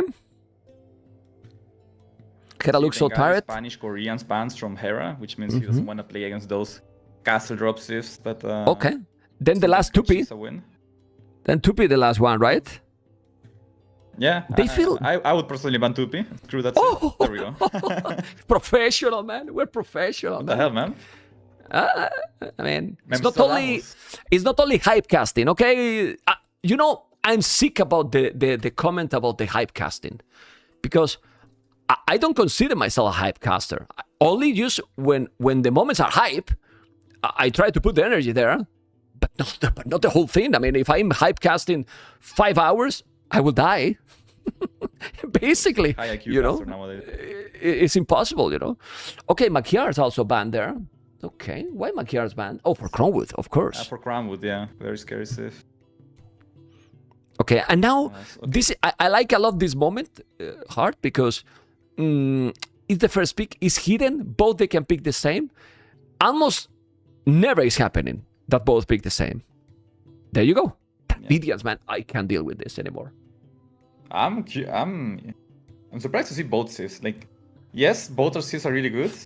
I guess Hera wants Dravidians for Tefiti, or Ismus, I guess. They works in both maps. While and Georgians? I mean, Sebastian goes for Georgians for Skukusa, I guess. You get to, you get a mule car right away, so you can go to the middle, or you can just skip the middle completely, right? You get a nicer start. Depends on how you want to play it. Both approaches are viable. But yeah, I think it's going to be Georgians for Skukusa and Dravidians for Hera. That's probably going to be used on Tefiti. Because there's not that many water sieves left. Okay, many people is worried about Hera. I'm telling you what I mean. You are a gamer. You are his teammate and friend. People is worried because they see him that he's playing a lot of Warcraft 3 can affect these mechanics, this mix of mechanics to the Canadian or not? Like, you know what I mean? Nah. So the hot case is different, but I don't think with the experience he has, it's going to affect this at all. Yeah, he No? doesn't forget how to play AoE. He's still playing AoE every day, you know? And, It's what I mean. he's Just fine. maybe not the streaming, right? Just maybe not the streaming. So then he just fair enough, practice of offline, course. right? Practice. Yeah. Yeah. Okay. Dravidians, Khmer, should. Vietnam, way. I believe so too. Okay, Georgians, Maya, I think we're not Japanese. yet gonna see, you know, the 100% Hera that we usually see in the later stages of tournaments. But I don't doubt his shape. He's still playing a lot of AoE. He's the best player in the world for a reason. Well, We shouldn't be worried about whether he's tired or yeah, not in but shape. if he's not 100%, maybe it's good for the tournament, you know? Because maybe the others are going to have more chances, which is okay, you know, more competition, which I like it. Oh, look how he picked the last two, Romans and Malay. Romans, Malay, Wei, Vietnam, Khmer, Dravidians. And then Georgians, Maya, Japanese, Shu, Wu, and Burgut. Whoa. All the 3K. Yeah, Sebastian has some really aggressive shifts here. I mean, he has Mayans for C nodes. I was thinking Georgians for Skukusa, but now I'm thinking he might use them on Crownwood even. When we see Khmer for Hera, that's most likely Crownwood 100%. So Sebastian will have to answer that with a cavalry sieve of his own, which I think will be Georgians. So I think that's a good matchup for Georgians. So I think it's going to be Georgians against Khmer on Crownwood. For C nodes, Hera has Vietnamese, while Sebastian has Shu. Okay. So I would say those matchups are almost set in stone. I think Sebastian can also go Mayans on C nodes. And then, no, I would go Shu on C nodes and Mayans on Skukusa. Just the longer lasting food on Skukusa can really get you off to a good start, even if you get denied the middle.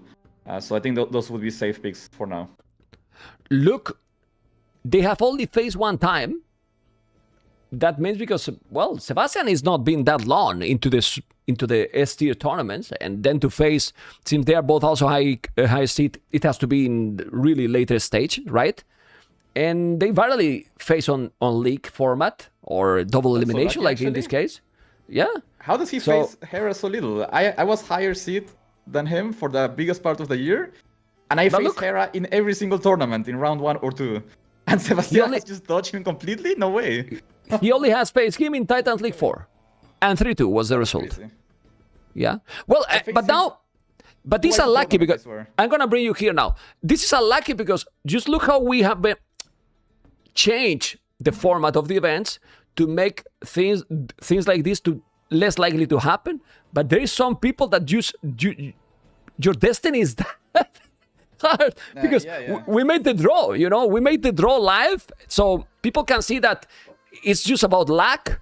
You know, but still some matchups happening. You know, but well, let's see because they are going to start now, and we're going to focus now on the first game, which is going to be Crownwood. For some reason they have Crossroads, but it's Crownwood, right? No, it has to be the first game is going to be Skukutsa, actually. The first game, remember, yeah, I will remind what it means the draft here. We have all the 21 maps in the image, then all are gray that are not going to happen. Then the one with a blue box is for Hera, the one with a red box is for Sebastian, and the green one is the first map. So it's I think what Kukutsa. would help is Yeah? if in this overlay the box was bigger, like The borders. you know, it's more the visible. borders. Yeah, the borders would be Yeah. more visible because I feel like right now it's easy to miss that there's even a border. Yeah. It feels like it's just highlighting the map because it was I big, will. and not necessarily because will- it belongs to a certain player. Yeah, Some I feedback need for the to. future, you know? The problem, no, I said the last week, but this is an overlay that is integrated, so I don't have this in OBS. The overlay that you see is not OBS. You know, if I, for example, it's a browser source and it's a website, you know, and then I have to integrate that in the website that is specific for Warlords for the tournament, you know, and the border itself is not like I can do it manually now, you know. I have to integrate in the website, and I will try to update for sure because I saw it. I mean, it's there, the border. It's small, but you know, for example, in Isthmus it's harder to see because there is also some water. But yeah, like if the border was bold, right? Como si fuera en negrita, right? But bold. It will be good. Anyway, guys, we're starting. When I put this scene is because the countdown, it's there. Hera with Khmer in Eskukutsa, which I'm surprised, Mr. Hart, because here you are supposed to go for the hunt, and Sebastian with the Mayans. Yeah, so I think what Hera's gonna do is he's gonna avoid going to the middle. He doesn't want to risk, just 50-50 in the game through a Men-at-Arm war or something in the middle. So he's gonna pick Khmer, play it safe. I'm a bit surprised to see it. I think Khmer was initially his crown would save probably.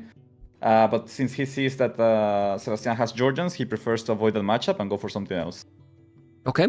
Other day, top play versus Sebastian, and he posted on a tweet that he said, "Oh man, Sebastian is a machine," and he posted something like, "For me, he's top 3 now in the world." Then I asked to Hera in the interview, and then Hera said, "Well, I think Sitojus did many mistakes."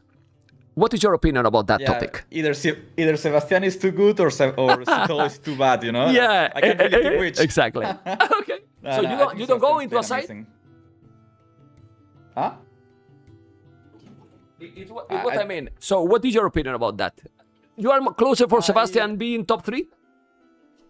You know what I mean? If he's playing better or Sito did mistakes? I would play Sebastian at number 4 right now, to be honest. So it would be Hera, Leary, Viper, and then Sebastian. Okay. In my opinion. Okay. Well, Mr. Johan Winchester, one of them, won't make the playoffs, which is strong. And you face versus... I forgot, man. We need to check the brackets. Mihai. Ooh, versus Mihai. Guys, we are about to start. That's elimination match. Don't worry. We will talk. We will talk about you later, Mr. Hart. Anyway, okay. Game number 1.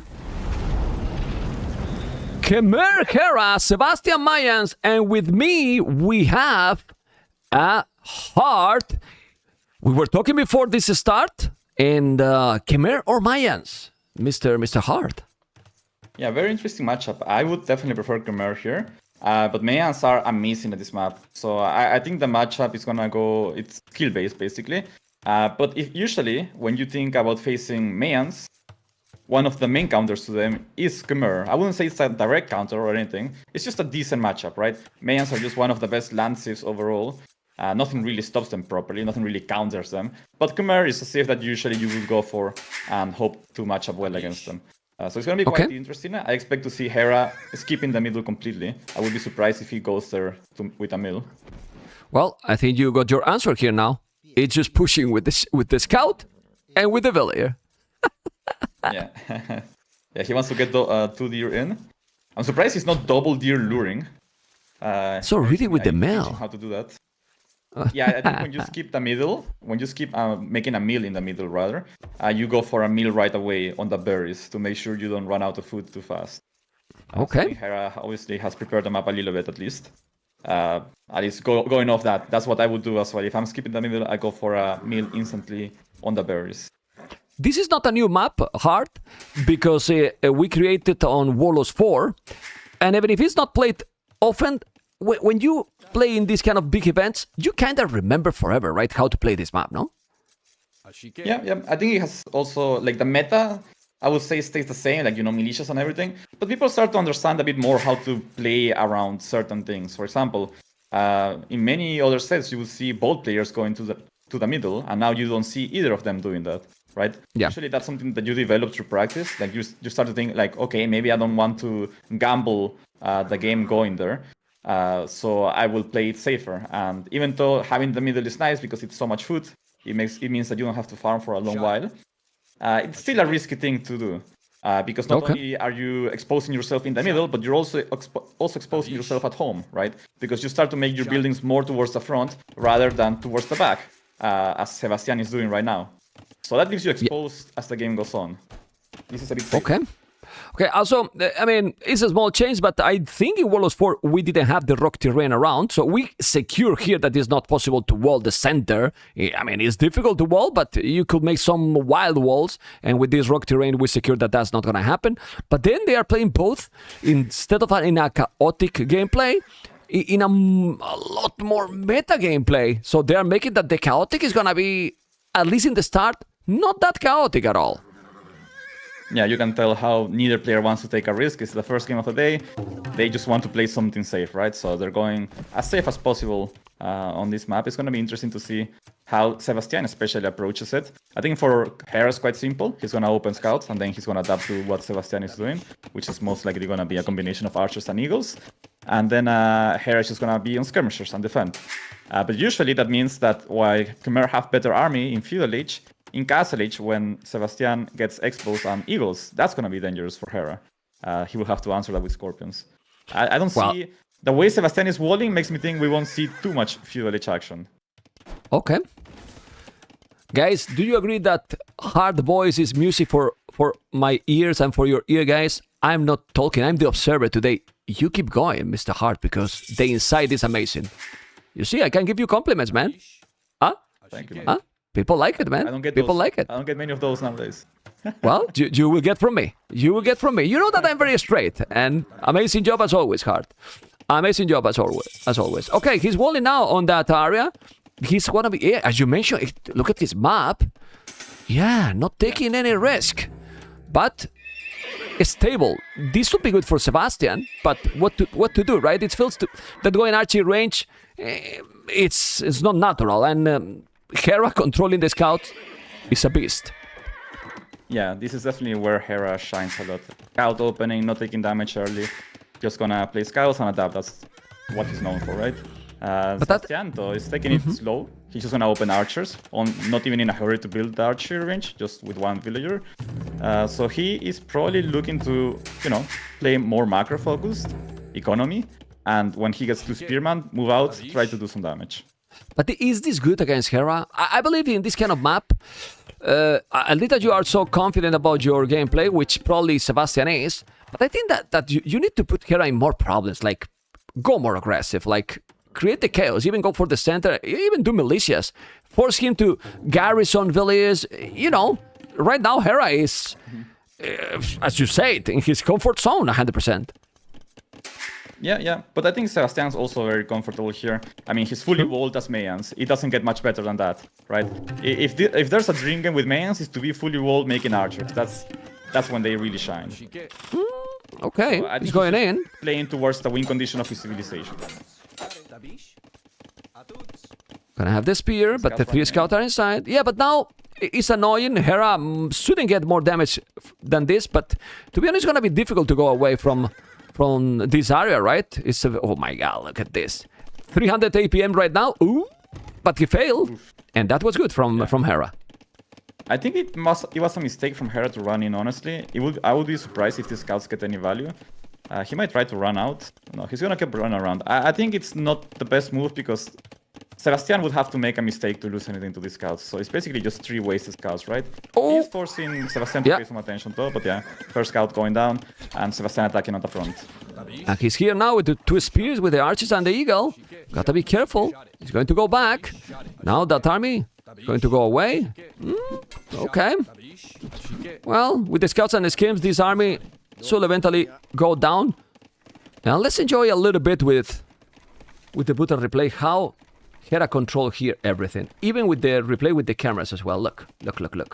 I mean, seriously, man, it's so fast. And then he failed there. It's crazy, amazing micro. And I like this replay because you see exactly also the reaction for the player at that point. There's not a lot of reaction. What he said? I think he meant sorry. He probably pinged. Okay. Yeah, he pinged. Yeah. He flared there. Okay. 30-31. A few seconds behind, but as you expect from Khmer, amazing food income. So, Gonna be a really fast lap time. Sebastian investing into fletching as well, which is gonna further delay his Castle Age. I'm curious to see how he's gonna approach Castle Age though, because the reason Khmer is good against Mayans is you can play Knights and Scorpions, and Mayans don't really get much of an answer to that, right? So yeah, I think Sebastian will have to figure that out, but still, Mayans fully walled once again. He can't complain. He's sneaking around with archers, really good move here. Hera has houses though, so he's gonna be able to garrison. He see immediately. he see immediately. I mean, it's still good because at least he creates some idol. I mean, he's not killing, but he's create some idol. Now he's doing the blacksmith. Okay, I mean, that's fine. No hard. I mean, you force him to react, so it's okay. Yeah. Now Sebastian sees that Hera doesn't have a blacksmith, so he has potential to micro with his archers. No fletching or armor on the skirmishers. There's still a lot of them, so you need to make sure to keep the distance. But Sebastian shouldn't lose the archers, but amazing move by Hera there. Holy. He managed to close the gap by making a house wall there. I mean, that was amazing, honestly. Yeah, really good. Those archers really good. wouldn't die otherwise. Yeah, and now they're bye-bye, and Hera on the way to castle it. I hope I have got this properly. Just did it, right? Yeah, that's a good. There you go. There you go. Yeah, that was a really good house. I mean, I'm not a caster anymore. I'm a producer. You know. Anyway, let's see what is. Yeah, let's see what is going to be. Okay, why it is black that moment? That was not good. I need to fix it. Anyway, a market is gonna go up. 40 seconds difference is going to be. It's a lot. It's okay for Mayans still. Yeah, he's a bit. It's a minute. He should probably sneak these archers around. Hera's smart though. He's sending scouts the map, and if Sebastian tries to sneak around, he might find those archers by mistake. So I think Sebastian has to camp at home now. Let's see how he does it now though, because as I said, it's gonna be hard to deal with this army composition from Khmer in Castlage. I think in Imp, Mayans can win again with Eagles, Eldorado Eagles, but now it's basically he's gonna be in a position where he's not dying, but he's forced to play defensive, which usually people don't like to do against Hera, right? So let's see if he makes a mistake of moving out too far and getting caught, because that's the one thing you need to not happen. He cannot afford to lose another group of archers. That would probably cost him the game if he does. He's coming here, he has to be careful. That's why probably he's not sending, he's staying home. I can't believe how, with camera lives and casting, some people is asking if this is live or recorded. I believe they are trolling me, right, Hard? Because it's insane. Anyway, let's see. Spear, Eagles going around, Elite Skirmishes, the Knights. It's crazy how the maps are the same, right? But depend of the seed, depend of the players, you know? It's crazy how this game is completely different from the previous Skukutsa. By the way, the seed is Hera 1, Sebastian 5. I will put for the next game or when they have a moment because the archers are almost there. And a completely different game. I don't know if you watched the previous series, but in this one was Malai versus Gods, and it was action from Dark Age, basically. Yeah. And now it's a lot more meta. Approach the game differently. Yeah. This is the mistake I was saying Sebastian shouldn't make. He feels like he needs to do something, but he moves out and gets. He needs the archer range. Disaster, man. Well, completely disaster. Deleting the archery range is absolutely disaster because you need to have the numbers. Siege Workshop there. He wanted to probably delete the Palisade, and now he cannot make the Siege Workshop. Siege Workshop that I don't know if I will go even better monks. And then use mass. You have been defensive kind of the whole game. Why you want to go now forward when you don't have the upgrade yet? Is what I don't understand, right? I think he was trying to sneak around a little bit, catch Hera off guard, but Hera was well positioned. And Sebastian gets punished there, forcing a few extra mistakes. Economy is messy now. He's still 600 resources ahead. Obviously, that doesn't take into consideration Khmer bonuses. He's not dead. It's just looking shaky. Like, it's not looking like smooth gameplay, as sometimes we see from Sebastian, right? Yeah, well, and now the difference is that, okay, the Mangala is going to be... he split those units, which is great, as you can see. Okay, the Mangala is down. And now the problem is that he can go in with the Knights, don't have anything at home. The archers are going, but the problem with deleting the archer... Oh, that was a good move. Wow. That was very nice as well, Hard. Yes, and now, those Knights bye-bye. Yeah, killing those Knights is huge. Now the Mangonels are gonna get more value, or at least easier to get value with them. So okay, good recovery by him. Obviously, that looked a bit shaky, but mistakes like that do happen. You're under pressure, you know, first game of the set. I think it's fine. We're gonna see Hera making some small mistakes too, probably. Sebastian just needs to compose here. He's still Mayans. He's still on Expo, as I repeat quite often. Still gonna be on Mangonus, right? So he doesn't need to panic. He just needs to keep playing towards the win condition, which he had in mind from the beginning of the game, which was playing defensive and playing Mayans. Okay, because in late game you prefer the Mayans, or... Well, it depends also the timings, right? I guess. Yeah, exactly. Honestly, the Siege Workshop wouldn't be better at the back. Yeah, I think he felt like he needed... I feel like he wants to move out, so he makes the workshop forward to get the Mangonus out faster. But yeah. Oh, he saved it! Okay, amazing. Yeah. He saved it. Well, why he saved it? Because the Knights don't have a single upgrade. No Bloodlines, no Scalebard armor. They die very quick. So Hera went up really fast to Castle. This is something probably only Khmer can do after making the amount of army he made. But his economy is still not that strong, right? Like, he went up fast, yes, but the economy was still quite weak. So he can't really afford to make many upgrades on those Knights. Those Knights are just basically made to keep Sebastian inside his base. They threaten the Mangonels. That's it. Eventually he will have upgrades on them, and they will threaten the crossbows too. But for now, just but Sebastian is feeling that he needs to do a lot of damage. He is still in that position. According to the population, he's completely fine at the moment. Yeah. Maybe a monk to make sure it's harder to snipe the Mangonos with a knife would be nice. That was good. Yeah, you can see how Hera's just trying to keep Sebastian inside his base. He's not letting him move out freely. Many players would just send the skirmishers and the knights back right now. Hera's making sure that Sebastian has to work hard for it to move out.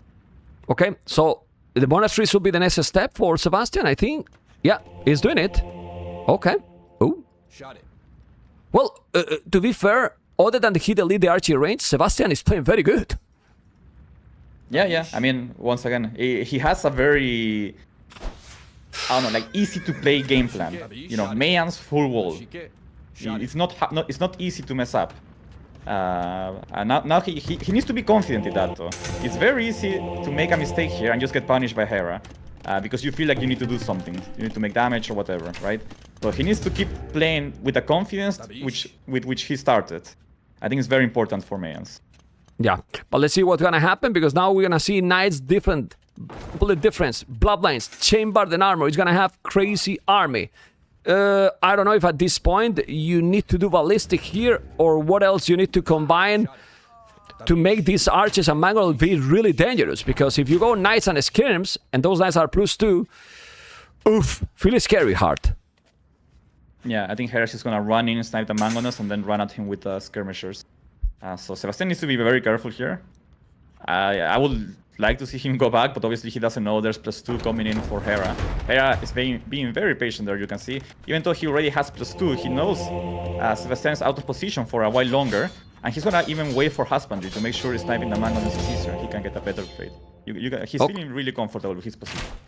Okay, let's see what's gonna happen now. He's still trying to attack to get some, but I think these archers are not gonna be enough against the potential 10 knights that he's gonna bring. Imagine if this army was having a couple of monks together, right? That's completely different, because if you convert 2 knights, oof, it changed the whole picture. Yeah, for sure. Hera definitely has enough to fight this already. So he's just waiting. He's trying to get the best engagement possible, seeing if he can snipe a Mangonel while it's going forward. Sebastian hasn't made any more though, and now he's adding monks. The expo count is a bit low, so I think he needs to play defensive from now. He should know that his expo count is low, and he has seen the upgrades on the knights. So he just needs to go back now and be patient. But Hera, 40 Khmer farms. I mean, maybe some are berries, so it's not completely literally 40, but okay, the battle is gonna happen now. Let's see the micro, because there's also the monk. No, but you don't want to lose the monks. This is the key here. He's gonna convert maybe 1. No, the archers are coming. He converted a knight, but if he converted 2, will be a lot better. The knight is now here. Don't kill your own knight. Okay, but this is a good trade for Hera. For sure, he's just pushing him back while he has the economy lead. Sebastian's economy is creeping up a little bit as well. You can see the difference there, right? This is what separates Hera from other players. Hera and Lyria, I would say. His economy is perfect while he has been doing all of this. Sebastian, while still obviously an amazing player, he doesn't have quite the macro that Hera does. So while Hera you can see economy, Sebastian's lacking a lot of gold now. Otherwise, he has 1,000 food. lot of wood, doing another town center, but then he has 0 gold. In these kind of battles, that close Thambri would be great, but now he doesn't have that much army anymore. Is better Thambri in this situation or Ballistic? I think both are very good. The issue is he only has resources for Tomring, that's why he's doing it. You know, he's floating wood and food. I think if he had enough food, he would also do ballistics. Okay, he sold and now gets ballistics. He still needs to be careful though. I would like to see him camping near the town center. I don't think he can move out. Yeah, but the problem is that if he doesn't move out, it's felt that Hera just need to unqueue some units and he will go straight to Imperial with a crazy villager count on the food. 50 Khmer farmers is like, I'm gonna spam light caps and knights forever. Yeah, Really? His economy is so well set up. Even though the vehicle count is not that much difference, just the setup for Hera is looking much better, right? He's in perfect comfort with what Khmer wants to do as a game plan. Okay. Lighters are coming. Knights and skirmishes need to go back. He's gonna try to raid. Look how he sent a couple of groups, one to the north, one to the center. He's here with the monks. Now he's doing some mangonels. But in this situation, Mayans are really fine. You know, check the resources. He's gonna go up to Imperial too, because at the end the army he's doing is quite cheap. Much cheaper than Hera's army. And he's up to Imperial faster. Yeah. He just needs to keep this expos alive for Imp, to make sure that the army composition for Hera is not so easy. And then transition to Eagles eventually. Let's see if he can get there. He has 14 on stone, so he's gonna get a castle up somewhere. That should make sure the game goes on longer. And yeah, he just needs to stabilize. Mobility is gonna be an issue though. Khmer will probably spam a lot of Lycaf, a lot of knights, and use that to raid. So yeah, this first castle for Sebastian is crucial. He needs to secure some gold. Here, for example? Or better in this area? What do you prefer, the left or the right? There's not too much gold at the top, but the ones at the bottom are too far away that if you make a castle to protect those golds, you're not protecting your base. So I think it has to be at the top, right? Here, right? Lay off that. Yeah, in this area. Around there, exactly. Okay, let's see if it's gonna happen. We can see now he's coming with the light gas. He's sadly gonna lose another monk. He has 2 relics though, and he noticed and sent one. His micro is OP. He has the resources at the back. He's gonna try to raid. Now if you garrison, you're gonna kill them because you got Ballistic and Vodkin. And well, those raids are not gonna be that much dangerous anymore because this army now, with all the upgrades, are killing everything. Even with the dodge. Come on, stop dodging Ballistic. I hate when Ballistic is... Ooh, okay. 3 rallies, but now it's with Lightcast, with the skins. Population is still stronger for Hera. He's now attacking with everything hard.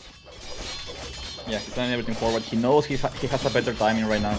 His units are stronger. The skirmishes are gonna get so much value. So he's trying to make sure of that. You can see how he's playing so aggressively with the skirmishers. That's because he doesn't want to upgrade them immediately, I believe, when he gets to him. So he's trying to get value out of them while they are still better than the Expo. Once the Expo have Bracer, they will trade too well against the skirmisher. So he's trying to get value out of them so he can play full cavalry early in.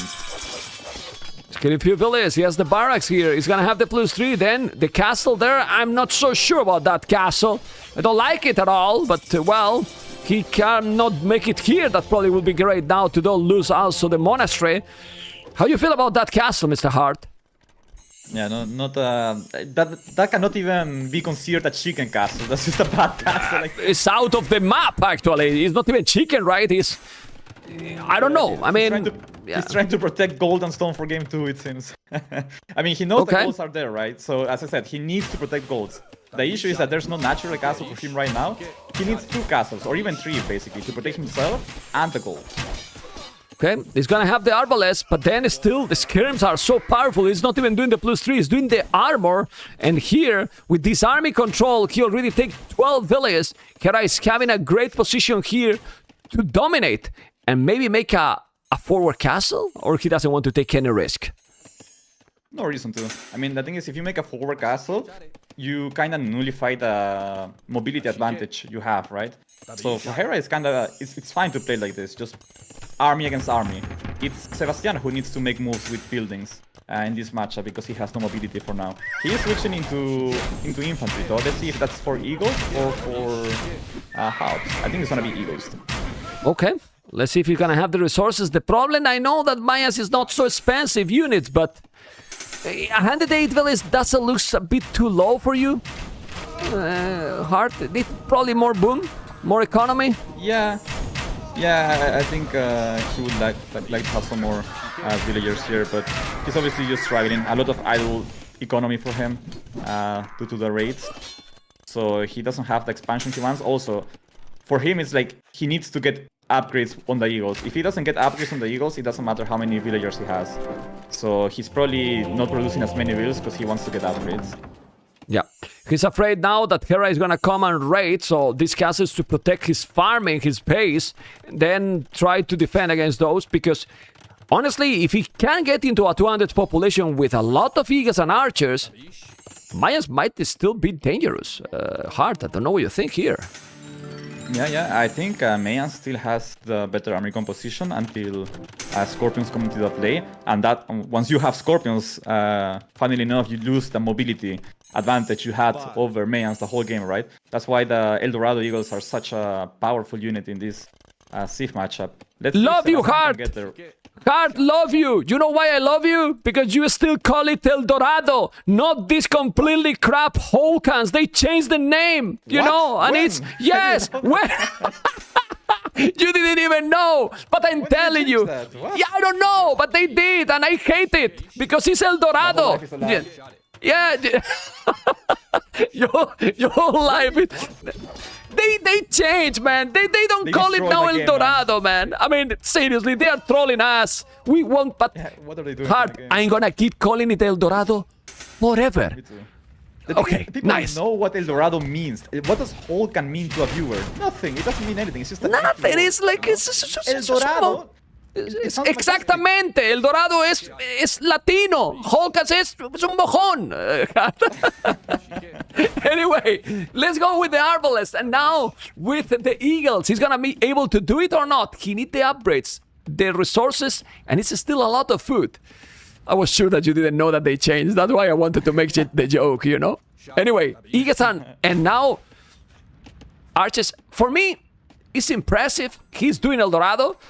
For me, it's impressive that Sebastian is still in the game, because I think Hera has been playing really good and he was behind and he was not able to kill him. Crazy. Yeah, Sebastian has done a really good job of not taking a fight that loses him the game. He's behind, yes, but he Wait a bit. taken a bad fight. Wait a bit, it's 40 HP more. Yeah, imagine if he did a good trade. Imagine with now, the 100 HP is insane, Hard. He needs to keep being patient here. He has 46 on gold. That's an amazing number to make Eagles with. And 4 relics. And 4 relics, yes. And 4 relics. So even though there's a bit of score difference, this is still one fight away from shifting. And don't get... These Eagles are really strong. If they get +4 attack as well, they're gonna wreck everything Hera has. Yeah, Hera has how many... 2,000 food in the bank though, so let's see what he does with that. Well, 2,000 food in the bank, 1,300 gold, 1,000 stone, doing another castle here. If he keep doing castles like this, he will make it here on the black area. But you know, he's gonna try. Tell me how many times you have seen Khmer going for a lot of hand cannoneers. Not often. Yeah, not often. This is going to be a really good fight for Sebastian. I think Sebastian is going to get the score lead after this fight. He keeps patrolling in. Hera's doing elite elephants, is that it? Elite ballista elephants. Elite ballista I am not so confident. elephants.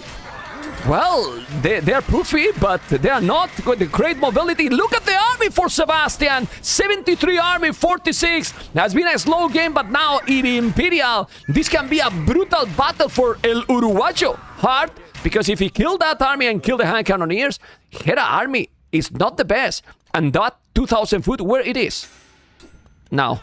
Yeah, it's gone. Like the thing here is Sebastian's army is a lot more pop efficient than Hera's.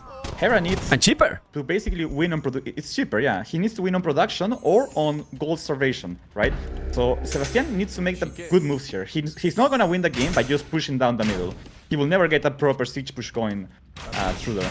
So he needs Some to start raid? thinking about how to approach the sides. Some raid also or not?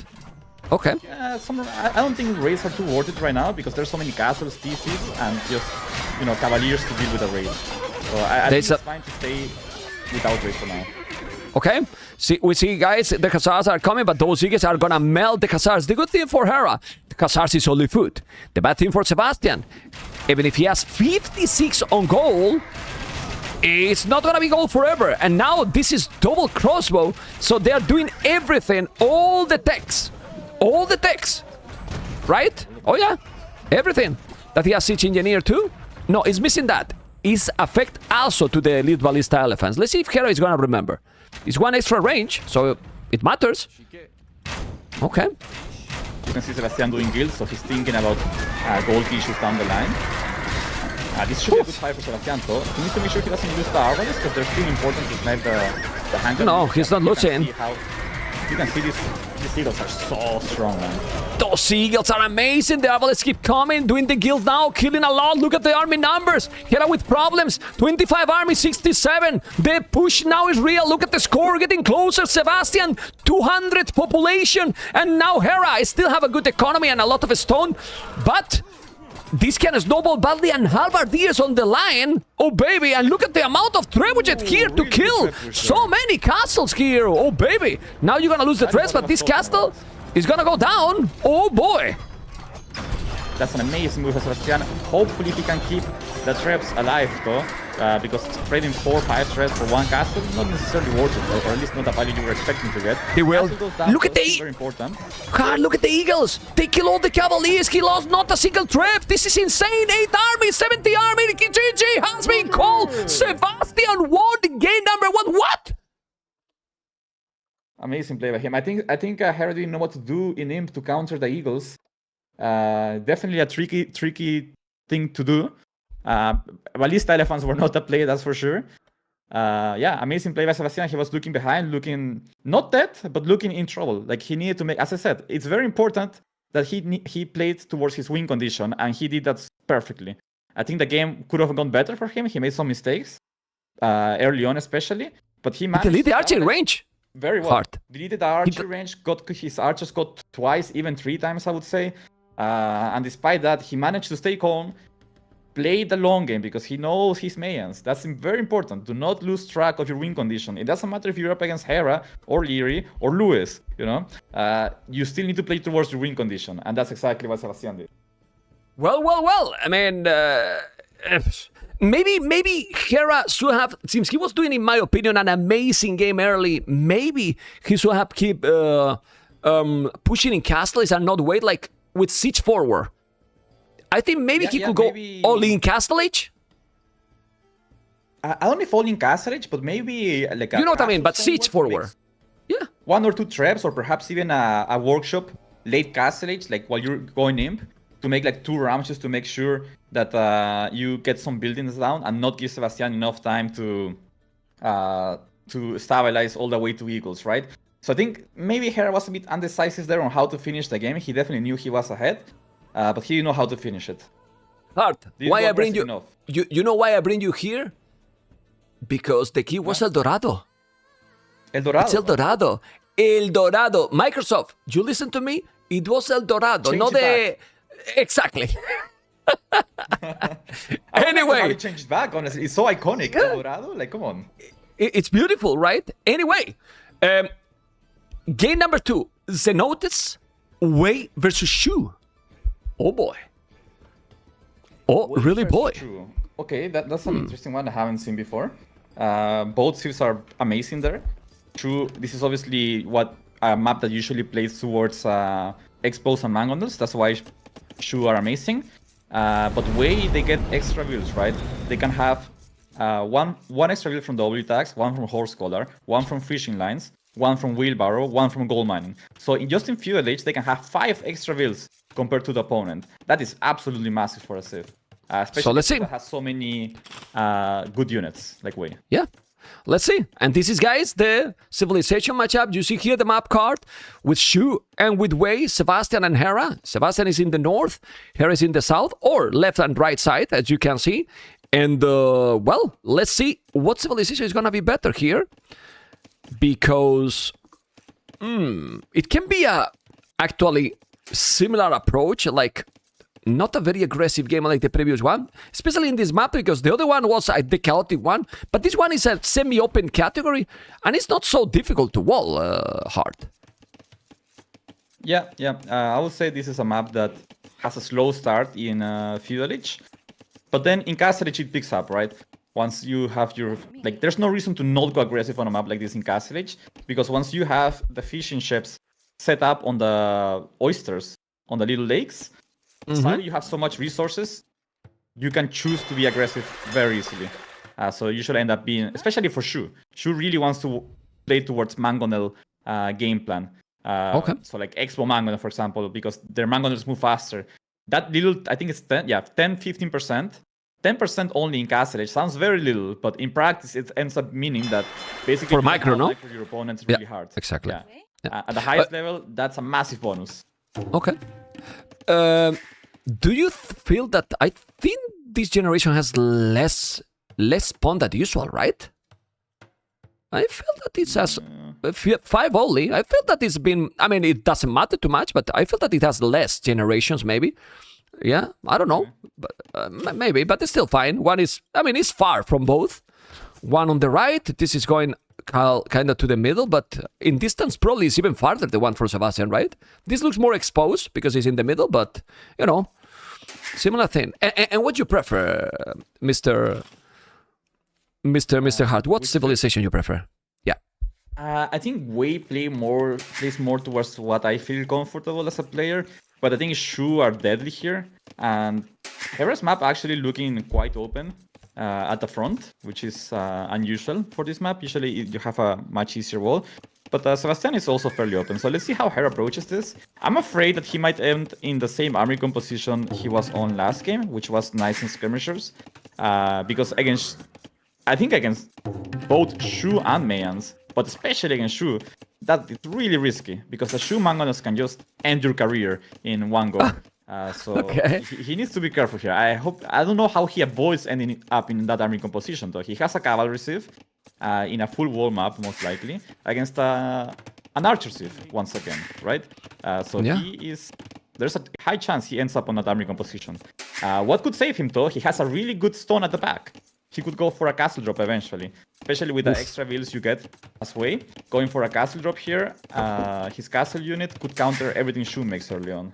Those tigers are paladins in Castlage, basically. Like, they're so strong, like crazy armor. They're very tanky, very, very tanky. But now, I mean, I'm kind of impressed with the previous game because Sebastian did mistakes. And I didn't feel that Hera did many mistakes at all, and that he managed to come back in that game was impressive to me. Seriously. It was looking so good for Hera the whole game. Yeah. All of a sudden, I told you, like, Sebastian's army, even when he was 1,000-something score down, I told you, if he takes the fight, he's going to get the score lead. Because that's just what El Dorado Eagles do. They get way more value than they are worth. They are worth like so few resources compared to what they trade against, right? So all he needed to do was take a fight. And I think on Hera's side, he probably underestimated them even. I think he had too much pop on Hussar and skirmishers, when in reality what he needed was to go heavier on gold units. So mostly full hand cannoneers and scorpions. Or scorpions even. Yeah. Because the scorpions with double crossbow and siege engineer, which I think he never did it, by the way, and it's very important for Khmer. But well, that was the previous game, and now we need to focus here. Double dog for both players. Both with obviously crazy economy, 22 villages, 22 villages. When he did double attacks and he got the extra villages here. No double attacks for Sebastian, and he should really remember, especially double attacks is gonna help him to get even more food, because you get food from the wood here. A spear is coming, no problem. He will deal. And now he's doing fishing lines. Did he make fishing lines? Ooh, no. I hope he didn't forget double attacks here. It's looking like he forgot it or something, because he's not doing it. And he has a lot of as you said, villages. Yeah. That's a heavy blow to the Shu economy, right? You get more food out of wood if you do double attacks. Need to make it. Need to make it. And not doing it is absolutely painful. Yeah. Okay. Well, let's see. Do another mail. Doing more fishing ships. Doing fishing ships as well. Okay. He's gonna be walling. And this is good. This is really good. Okay, he's doing it. Okay. He's gonna wall at the back. Well, similar approach to the previous game, actually, Hart, to be fair. Yeah, that's what I was saying. The sieves, they should similar. Be out exactly the way they did last game. Expo Mangonel for Sebastian and skirmisher something for Hera. But I don't like this for Hera. I think it's way easier to play Sebastian's game plan so far than it is for Hera to play them. So far I'm liking Sebastian strategies and Siv's more. And now he's happy. He see that he just did the archer range now.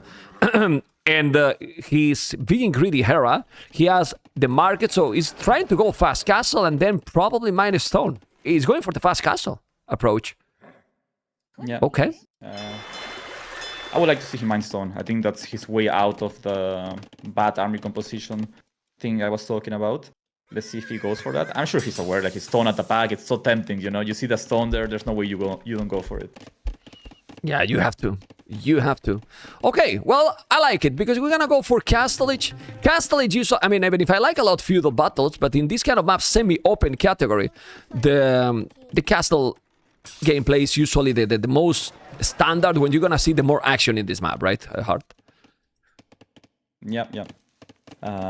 Yeah, usually it's a slow start to the game on this map. For farmers? But it depends on the players too. I think it's just True.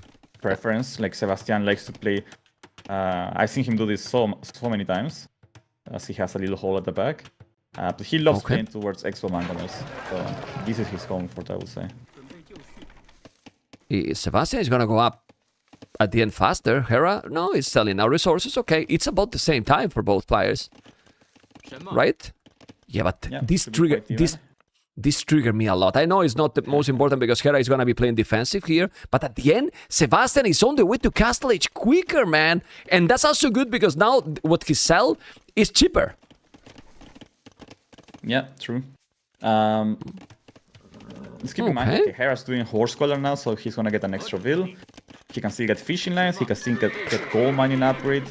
I don't see him on stone yet, though, which I don't like. It's not going to mine a stone. He preferred to go boom. Because if you go a lot of on a stone, maybe your echo is gonna be weaker, so it's still gonna go skirms and boom. Yeah. Do you like that? Yeah, that's an argument. Like usually going castle drop leaves you far behind in economy. But for weight, that's not really the case because you get so many extra bills from eco upgrades that you actually end up being even on a villager count. But you have the better unit through the Tiger Calf. So yeah, I mean, it looks like he's not choosing to do that. He's just gonna play skirmishers. Let's see what Sebastian does against it. He will probably answer the same way he did last game with a workshop. A bit undecided here because he deleted that stable. So he was thinking, okay, I'm gonna make a stable, but now he deleted. He's still only one archer range. But as you mentioned, if he's going now archers and siege, that can be very tricky for Hera. We'll see. I feel that they are going to boom both. I mean, with some army, but boom. Yeah, exactly. But I think that favors the Shu a little bit because he plays better towards their timings. Hera's gonna get ahead in builds. He's hitting Castlage with a lot of resources. So he's free to do whatever he wants. He can drop 2 town centers, he can drop a workshop, he can do a monastery. Yeah, Castle immediately on the stones, so he's gonna look for the Tiger Calf alternative eventually down the line. Just gonna be taking a bit more of a passive approach for it. And yeah, Sebastian's also gonna be doing a workshop. So we're gonna see Expo Mangonel against Skirmisher Mangonel. Yeah, but now it's gonna be very interesting to see how good it's going to be that the siege is fast. I would love to see the siege forward, to be honest. Because if he come here with the army, with the more powerful army, he could kill also this, but now he's gonna kill it. Let's see Hera. Ooh! Okay. Well, it makes that he's not... Well, it's idle. Idle in these 6 fishing ships, so that's nice, no? Yeah, but he needs to be really careful here. I mean, this could play in Hera's favor if the skirmishers get here. Ooh. Are downhill. Okay, and a demo. I think he's gonna cancel the demo, or maybe not. Yeah, he canceled it. Probably cancel it. Okay. Okay, so second town center for Sebastian. Mangonel coming out. So we're gonna see Hera putting ahead in builds. I think the pressure's gonna come to it, like the Mangonels are eventually gonna walk. But Sebastian makes a huge mistake here. He kinda gets caught by the skirmishers that don't even have armor or Bodkin arrow here, so they're not the most powerful. Ooh. If he had those upgrades in, he could just run at the crossbows and kill them all. But since he doesn't, he has to go back. He was lucky. I think this is... he could have been punished there a lot harder. But yeah, I think this is still playing towards Shu's strengths, right? So let's see if Sebastian can manage to get enough damage in before falling too far behind an economy. Hera's on 3 top centers already. Sebastian still doesn't have the second. I think Sebastian is gonna go 2TC Simp. Could be an option. Yeah, for sure. I think that's one of the best strats with the shoe. You can play 3 down centers as well. It's not bad, but 2 down center imp I think is really good, especially on this map, because you're kind of like turbo boosted by the fishing ships, right? So yeah. Well, once you he's go not gonna make it. Tracer, He's not gonna make it because he just bought it a stone and he's doing another. Okay. I mean, the map is very big. Like, and against a player like Hera, if you go the 2TC imp, right, you can expand a lot. So it's gonna be very difficult to kill, and then Hera will move. Yeah, maybe that's the reason. But he's ahead 13 villages. It makes sense because this way civilization for booming is just not normal, Mr. Hart. Yeah, way booming is amazing. I mean, look at his build count, and he doesn't even have Bolso or Wheelbarrow. So oh yeah, he could be even more builds ahead. Okay. But yeah, that's what Way do. Well, but Shu has all this upgrade already. Also, with the wood, you get food. I mean, the thing is, he has more villages, but check the resources collected. So he's still fine, and now the dog is going to be bye-bye. Sebastian is okay at the moment. Really okay. Yeah. He needs to push up this hill, which he should be able to do. He has 3 mangonels against 1, so he just needs to Nice micro decently here, which should be fairly easy to do for him with the Shu mangonels. So yeah, Hera respects that. He knows he's against a good opponent, so he won't even risk. Even though he had a hill, he could try to trade 1 for 1 or 1 for 2, but he doesn't even take that chance because he knows he's booming. You know, this was his game plan, and he's doing it well. So why risk it by taking a bad trade at the front? Yeah, he has the Tone Watch there, as you can see. So we can see how he's getting closer. I'm gonna go now to switch POV for Sebastian. So we see here that he doesn't see the stone. Look at how he's now mining a lot of stone, both players. Even a stone upgrade at 10, 11. Let's see the micro. This is what we were talking. He's killing now, and now... Oh, the micro here by Sebastian. He almost killed it, but he couldn't. He didn't kill it, and now Hera is losing another. He's losing another. Hard. This is a crucial moment for the game here. That's the Shu mangonels. Like, you can tell that mangonel would have died if he wasn't Shu, but he is Shu. So this is very, very hard for Hera to deal with. Still, he's not dead. You see +2 armor coming in for cavalry. So let's see what he has in store. What is he making that upgrade for? I don't see any... He's gonna make a castle, and then he's gonna make tigers. But that the problem is, Hera is gonna go full army, while now Sebastian is about to click up to Imperial with only 14 farmers, but he's not using any food. So... in 3 TCs now, and Sebastian is getting map control and getting the relics. This is looking good for Sebastian. Look at the score. What's happening there, Hart? It's hard to say if it's looking for him, good for him yet, because the cavalry are gonna come out, and there's only 11 crossbows on the field. Yes, there are 4 monks, but they're not at the front yet, and he can still get pushed all the way back to his base. If that happens, then it means he can't use his imp lead too well, right? So I think even though he's gonna go up faster to imp, it doesn't necessarily mean he's in a better spot yet. It depends on how he arrives to Imperial Age. But if he's doing a castle here, and then come from here, I mean, castle has to be here or at home. Because a castle here now, he's on the way to Imperial. Forward. Forward, yeah? I think it has to be forward castle, but let's see if he can get that. 4 monks, let's see. The thing is, the monks are getting relics, right? They're not at the front. So... he can still... I don't know if... yeah, Sebastian saw the castle, right? So he should know he has to be really careful. Yeah. Well, Sebastian is gonna make the castle, but there's a thing. You said about the monks. 4 monks and a fifth on the way. Now the tigers are coming. If he convert those tigers, that's gonna be huge for Sebastian, but he has to convert. He's on the way to Imperial, and he has 5 relics. The monks are not yet, but he can see everything. The tigers are there. Ooh, and now he's going to try to convert, but he's still microing here. There's another monk coming. The tigers are amazing, and now the mangoes are going to go to the damn hell. He converted only 1. Those tigers, I told you, they're paladins. They're paladins, Card. Yeah, they are such a good unit. Like, it's so OP for Castle Age. Yeah, but you know, Sebastian is still gonna go in. Remember that Wade don't get the last armor upgrade on their cavalry, so So even though they're amazing in Castle Age, they kind of fall off a little bit against arrows in Imp. Once the full upgrades for Arbalists are in. So yeah, let's see if Sebastian can get there. Once again, he has to play towards his timings. Hera is up as well, though. Okay. Oh, he won it, man. He won it. Good play. Yeah, his up 2 is crazy how good way civilization it is. All right, the score is still the same. Population is still the same. He need to wall here because that's quite open. Now he's walling a little bit. The monks are going to come. He can put the fishing ships there. Well, doesn't matter. The monks are coming. Castle is there. The problem now is that, ooh, White Feather Ward. Ah, those units are also very powerful, Mr. Hart.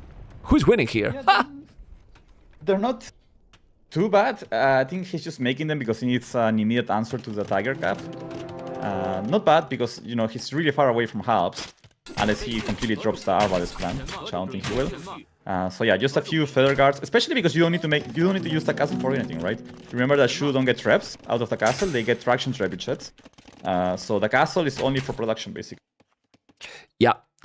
One thing that is crucial, doing the coinage is very interesting in a 1v1, but that's definitely a misclick. Hard. He has 6 relics. 6 relics. Now, 6 relics is crazy. It basically means 6 that you can relics. probably produce the Feather Guards forever, because they're so cheap on gold, I think. Yeah. So, it secures late game in some ways, right? But still, Wei probably have the better army composition if they get fully teched. But can Hera get there before the pressure comes in? The pressure No is ballistic. so. By the way, no ballistic. Arbalest is going to be there. Ballistic is crucial, especially because he's playing against mobility. We don't have yet traction trebuchet, but he will need it. The good thing for Sebastian is he has 1 castle here, 1 castle at home is protected, and as we said, 6 relics is crazy. Now Hera is in imperial, and Hera has no army at all. He has 13 tigers, but the amount of army Sebastian has is starting to be scary. Or not. Yeah, Hera's in trouble here. I definitely like what Sebastian's doing. Is he's not going for any siege Ooh. yet. He knows that that would be a big investment, and he can't afford to lose them. So he's not even making them, and just putting pressure with army. Skilling village here is gonna now try to convert. Don't convert the village, convert the tiger. He will try to convert the tiger. There's another castle. He lost 2 mangonels, of course. The castle here on the hill. Sebastian playing for the late game. 143 population, 125. Is the Canadian going to be 2-0 behind? Because right now, Sebastian is in a total domination mode activated, in my opinion. Yeah. Sebastian is definitely in the winning spot right now. This is why the matchup is so awkward. I feel like Hera has put himself into a little bit of awkward castle matchups for the Seas at least. And Sebastian's playing them beautifully. I mean, he's just really doing the exact thing he needs to do. Let's see if he can keep this up. He still needs to close out this game. Looks like Hera's gonna stick to the Tiger Calf. Yeah. Can they People do is enough against that? Yeah. Yeah. Hart, I was going to tell you that people is complaining, no, there's not traction trebuchet yet. Honestly, what he's doing is better than the traction trebuchet. He's raiding all the economy. Yes, because if you make traction trebuchet so early, you would basically be locked into a single spot on the map, right? Yeah. Because you need to protect the traps. The way he's making army, he's just running around the economy and idling all of it. So it's actually a really good play by Sebastian to ignore traction traps completely. He's first getting a lead, idling so much economy from Hera, and then he's gonna add the traction trebuchets when he knows he has enough army to make to protect the traps.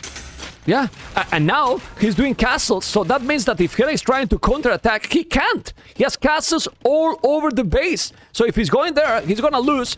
And check now at the bottom right corner, when you see Hera with a 50% efficiency in his economy. Not often. Not really often. Yeah. And even having that, like 60% while you're getting What? attacked like this is impressive, honestly. He's doing a really good job of managing the situation. This is not easy to deal with at all. This Arbalest timing is brutal. And hard, not only now the Arbalest, those are going to be elite units that is going to be very strong attack, strong HP. Look at the army coming, 55 army, 21 army. He has a lot more army and 2k gold from the relics. How good are these units now? Are going to kill or not? Still, a lot of HP going down. Those tigers are so tanky, but he has a lot of units. A lot of units. Hera can't win this game. Look at the score. Look at the score. He cannot win this game. He's now doing all the upgrades. I don't even know what this does, but whatever. I think it gives them more HP when they're close to each other, something like that. Yeah, there you go. Additional HP when it's together. And ladies and gentlemen, game number 2, it's going to be for Sebastian, who is winning now 2-0. What is this? Amazing play by him, honestly. Like he looks really well prepared. He's sticking to the game plan. He is doing everything he needs to do to win games. Yeah, amazing by him. Perfect play, right? Like, so clean, so smooth. Borderline perfect. Holy and moly. You know, what the hell? I didn't see this coming, to be honest. Like, nothing happens because it's still the seeds and hard. Look how Hera now is not playing the next game right away. He take a small break. Yes. Of course. Take a break, reset. I mean, I don't think Hera has played bad at all. I just think he has ended up in positions where his Civ struggles against Sebastian. So he needs to make sure that doesn't happen again, right? It's a best of 5. He's 2 games down. Hera is totally capable of winning 3 games in a row. But the question is, can he get game plans that are good enough to do that? Because his gameplay still looks good. He's still doing the correct things. It's just that he is facing a player who is going for the right strategies in the right Civ matchups, right? So that puts Hera in a position where he needs to think better about the Civ he's gonna pick and make sure he doesn't end up playing this skirmisher gameplay against somebody who's going Expo Mangonel so comfortably. How is the players, you know? How is the viewers, sorry? Warcraft player, groovy, you know, and so on. What about, instead of that, Amazing Sebastian? Because I feel that's the most important here. Amazing Sebastian. By the way, guys, how the brackets are looking, and I'm telling you something. If Sebastian win this series, I'm going to the brackets. Sebastian will be for the playoffs seed number 1. Seed number 1, and that means that the best seed that Hera can be for the playoffs is seed number 5. What that means? Well, that maybe Andy's not that happy anymore because maybe he can face Hera faster than he thought, you know? But you know, well, I mean, it depends on the draw and everything, but you can see here how the draw can work, you know? And another thing is that it could be a Viper and Leary. If Viper and Leary win their sets against Hera before that people will expect. So if Hera lose, it's huge for the tournament. It changed everything. It changes everything, truly. It changed everything. It can make up for some very interesting matchups early on, right? So that would be fun to see. Yeah, and can be even more dangerous as well for Hera, because a lot of people have said few times hard.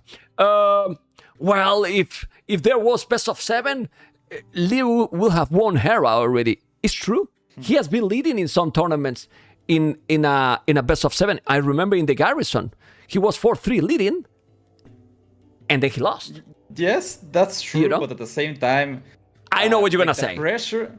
The pressure you get when you're 1 game off winning the set would happen 1 game earlier, right? And then you might lose there. And maybe you don't get the 4-3 lead, right? Maybe you don't get the 4-3 lead.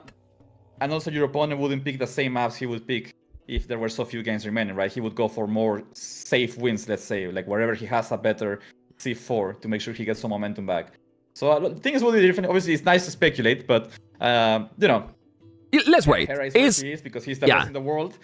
Yeah, and Hera is not the first time that has been 2-0 behind in a series, or even more, as we all remember recently, right? We all remember recently. Yeah.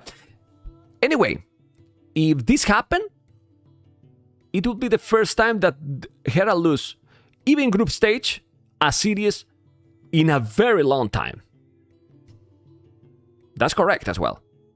He's never losing any series. He might lose some games, but losing a series, he has lost maybe in Titans League some, but it's not the same because it's a league. This is not the same. it changed a lot more than there because Hera losing that city was having zero impact. But let's talk about tomorrow. MBL Lewis, Mr. Hart. Oof, that's a banger matchup. My two dogs are playing against each other. Love to see that. I really wish I didn't play on the same day as them, so I could, relax the whole morning watching them play, eat some popcorn while watching. But no, I have to be ready for my own set, unfortunately. Okay. So who's winning there? I think Lewis is well prepared, and I think MBL has poo-poo preparation this time. Okay. It's MBL. Okay. Yeah, but MBL need preparation. That's the thing. He picks maps where preparation is not necessarily needed, like land-heavy maps. And sometimes his lack of preparation can actually play in his favor somehow, right? Because the players he's facing are used to playing against prepared players with prepared strats. MBL is just like 3 steps ahead, countering them by accident, because he has no preparation, At all. Funnily enough, in my last set, in my only set against Tato, I lost to Sicilians on Tefiti, Dungeon Rush. The first day of practice we had for Warlords, MBL played Sicilians on Tefiti, and we were calling him garbage and dumb for it. And look at that. He's actually just 5 steps ahead. And this was before the whole heavy water fish booming meta for that map established, right? He was just a couple steps ahead. Okay, this is, guys, also the prize that the winner of the series will get already guaranteed. $4,000, $4,000.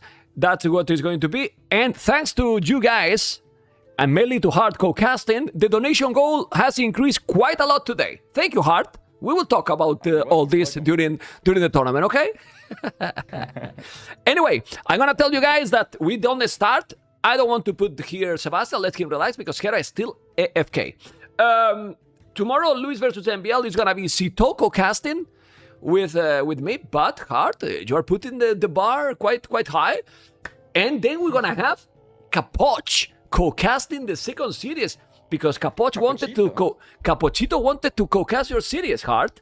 So he came because he wanted to co-cast. So if you win tomorrow, Capoch will interview you. So all right, that sounds fun. That's fun as well. And then we will see the Saturday that is going to be, beautiful. It's going to be Saturday. It's going to be Winchester, Mr. Yo, Classic Pro versus Cito, and Sunday, guys, ACCM Leary, Tatot versus the Viper. Let me just check. Hera is still not there, and I'm going to show you now, if I find it. This is all the setup. Here I have this, but usually when we are talking, then I put also the Discord in front, you see? So when we are talking here, Hart, I can see you in front of me because I'm watching the same as you, but not during the game because I have to get into the game, put capturage. Here, you can see, guys, the players. Sebastian and Hera Chair, because he is still not there. So what I do here, to don't spoil myself, this is a second OBS. That means I'm streaming on this PC. I have a 4th monitor to show the screen to Hart that is watching my POV. Then I minimize the cameras because otherwise I will know when they finish the game. Because here is live and I don't want to spoil myself. And then all the stream decks with all the effects and all the stuff. Here I was checking my co-casters, but then usually what I have here is either YouTube or either Discord with the admins to see if something is happening. This is some mic behind the scenes, and Hera is here back. What do you think about all this setup, Mr. Hart? Pretty sick, right? Everything's amazing and all, but how is your mouse still wired? How is it not wireless? Come on. Like this whole... God knows how many $1,000 setup. I prefer. I'm gonna tell you why. Because you always lose the battery in the worst moment. With the cable, the mouse is working 100%. I hate. Wait. Yeah, I have two. Well, you have two as well, but no, I don't want that. What about 3? Okay, but I prefer cable, man. You have to be ready, man. I'm gonna tell you something. In some stuff, I'm old school. I'm 48 old, and for that, I'm 50. I prefer the cable. I prefer the cable. Okay. I also like to walk around my house with a weight dragging me down. Anyway, now that you say it, maybe I could get it because I have charger for the headphones. I have charger for everything, so maybe. Anyway, now we can go back and focus. The players are back. And I'm going to play, by the way, an ad now. Don't forget, guys, to thumb up on YouTube. Everyone thumb up on YouTube. Because this has been a great series so far. But now we have a map that is crazy. What is going to be the meta? Is Tefiti. Tefiti. So Hera's picking a map that is not his home map, right? That is Sebastian's home Yeah, map. correct. So he's just sending it. I wonder what his mindset behind that. Like, sometimes, you know what Leary does when he's down 2-0? He just picks the map when he's down 2-0 in a best of 5. He just picks the map he's least likely to win. Because then either the pain is over or he's set up for a comeback, you know? But there's no in between. Okay. So Hera might be doing the same, you know? He's not... He might be thinking like, okay, Defeat is going to be the hardest map to play. I am playing that first. So I either set myself up for a comeback or I lose 3-0 and I can go do something else with my day. And he has to win all the games. So at the end, you need to win all the games now. So I start with my opponent games and then maybe I leave my whole map for the last one. But now we have here the question.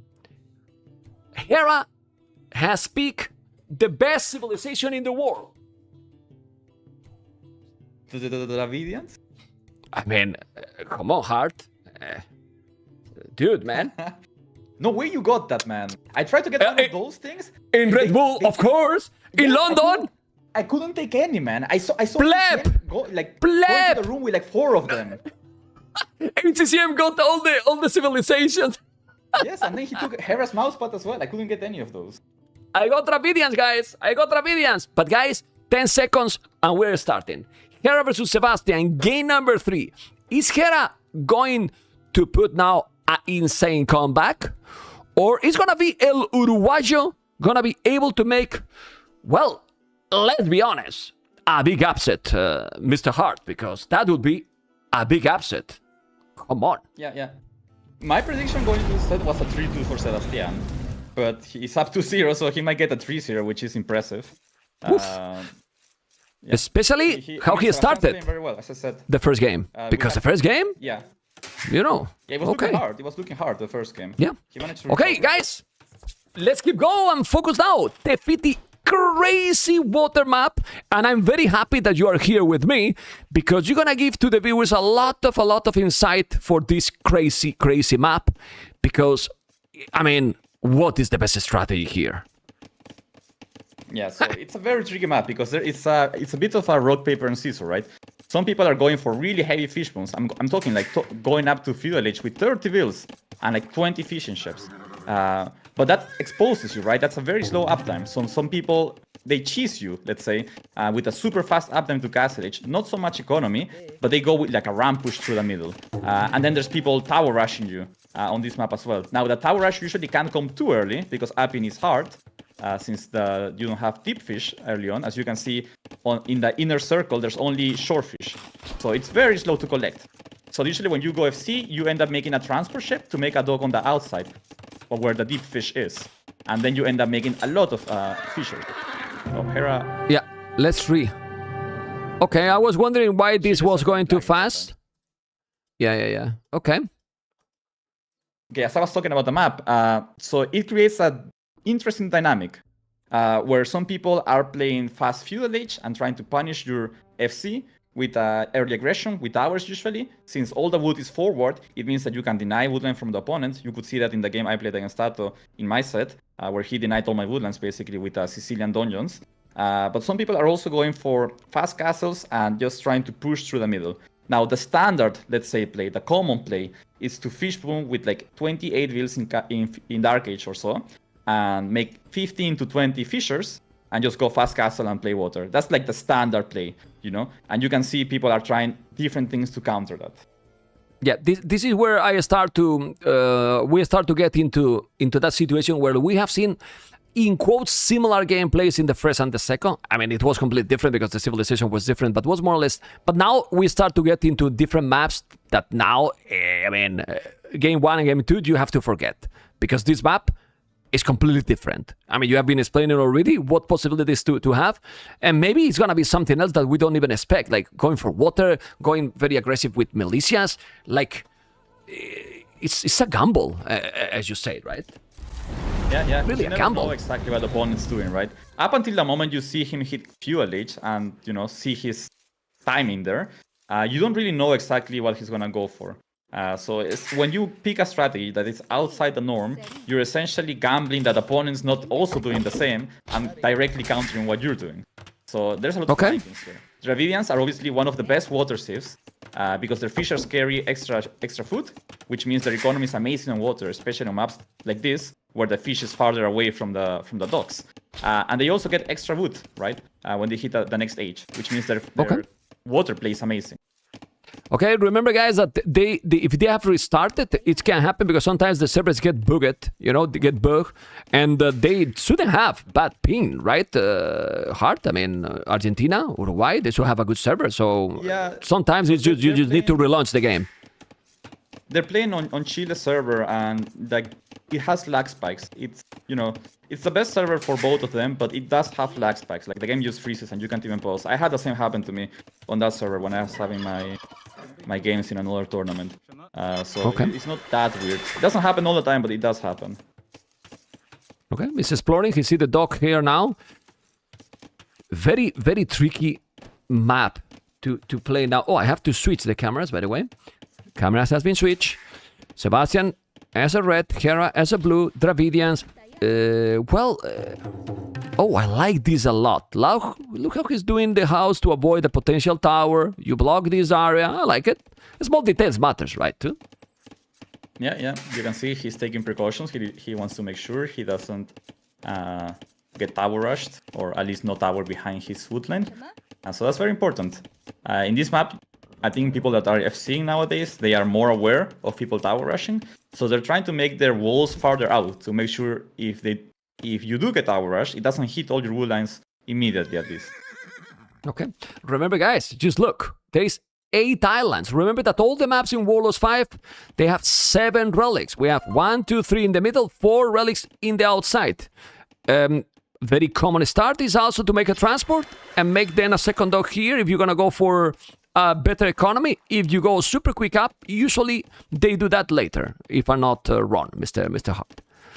Yeah, I think usually 2 to 3 fishing ships before the transport ship is the standard. Yeah, you can see that. There you go. 3 fishers and then a transport ship. Hera will probably do the same. That sounds, yeah. Exactly. So that's like usually the optimal time to do to make a transport ship. Okay, the tension. I can feel the tension. Hard. There's some tension when there's 2-0 with the favorite and disputed number 1, because I mean there's no doubt that he's the number 1, you know, and he's 2-0 behind. That doesn't happen too often, and you know how the crowd it is. The people want surprises, and people get hyped with surprises, and we don't have a lot of surprises related to Hera because he's too strong. So let's see. Yeah, very consistent. In his build, he's gonna try to go up right now. So he's going for a feudal age play. Okay. He's up now. Let's see with what. Is it Menatarm? Okay, so he's making a barrack. He's gonna go Menatarm. Remember, Dravidians get cheaper upgrades on the Menatarm, but also for Arson, which means you can go Menatarm towers and have your Menatarm be very powerful at breaking buildings. Sebastian made his houses forward, and Hera saw that immediately, right? So he knows he can, at the very least, break 3 houses. That's decent value. It's a lot. It's quite a lot. I think that was fine for him because he takes a lot of HP from a player that is going to be up much quicker. He's doing already the militias. Sebastian is playing for the slow approach. Dravidians is going to come now with those militias as you mentioned. And I don't know if I like this approach by Sebastian. I think getting the initiative, I prefer, to be honest. He's going to go even village forward. All in, Hera? If you go Menatarm, you have to go for towers as well, I think, because that's the only way you really get to do damage. Otherwise, the enemy would just repair the house that you're hitting. But with the tower, he can't do that anymore. Okay, he's coming forward. He's coming forward, and now Sebastian is gonna go up. He's gonna make the loom. He's gonna make the palisade. He knows that the houses are going to go down really fast. This is a tower. Oh, baby. Yeah, but now he can wall like this. Like, if you wall... I mean, you will need to make some house at the back. Then you will wall like this. Wall probably this area. He's doing even more. The tower is take a while, so he's gonna make another palisade. Sebastian is going to be fine. Right? Yeah, I don't think he's gonna die to this, of course. But I think the nice thing for Hera is he's taking the initiative. He's adding fish behind with 2 dogs. And he's gonna break all the things at the front. And he's gonna force a reaction from Sebastian, right? Sebastian still has to react to this. Let's see how many fish he manages to add while under this pressure. And whether he stays in feudal age for longer, or he just makes a market and a blacksmith. Well, he's doing more fish. He has 10 fishing ships. Right now, it's walling more, and it's taking a while. It's not being really quick. While he's attacking this house with the tower, he should attack the palisade. Yeah, that's a bit sloppy, I will say. I think there's still a tree there, right? There's a tree. Yeah, there's a tree. There's another tree here. Yeah. And now, he's doing the barrack. Okay, check the resources for Sebastian. Yeah, you get food now? What? Yeah, true. You do get food. Only 12 fishers. I guess that's kind of normal under this pressure. What is he gonna make with the barrack? Maybe he's just setting up for later when he can make a giant swordsman. There's a second tower for Hera. But now it's gonna be a counter tower. Yeah.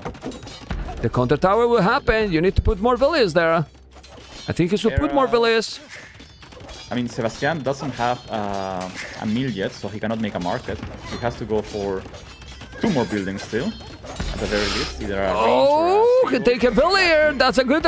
Oh, but he take the scout. The tower is going to be up still. He has to be careful with walling a little bit. I think he should have sent more villas. And now, with the tower, gonna put the villas inside.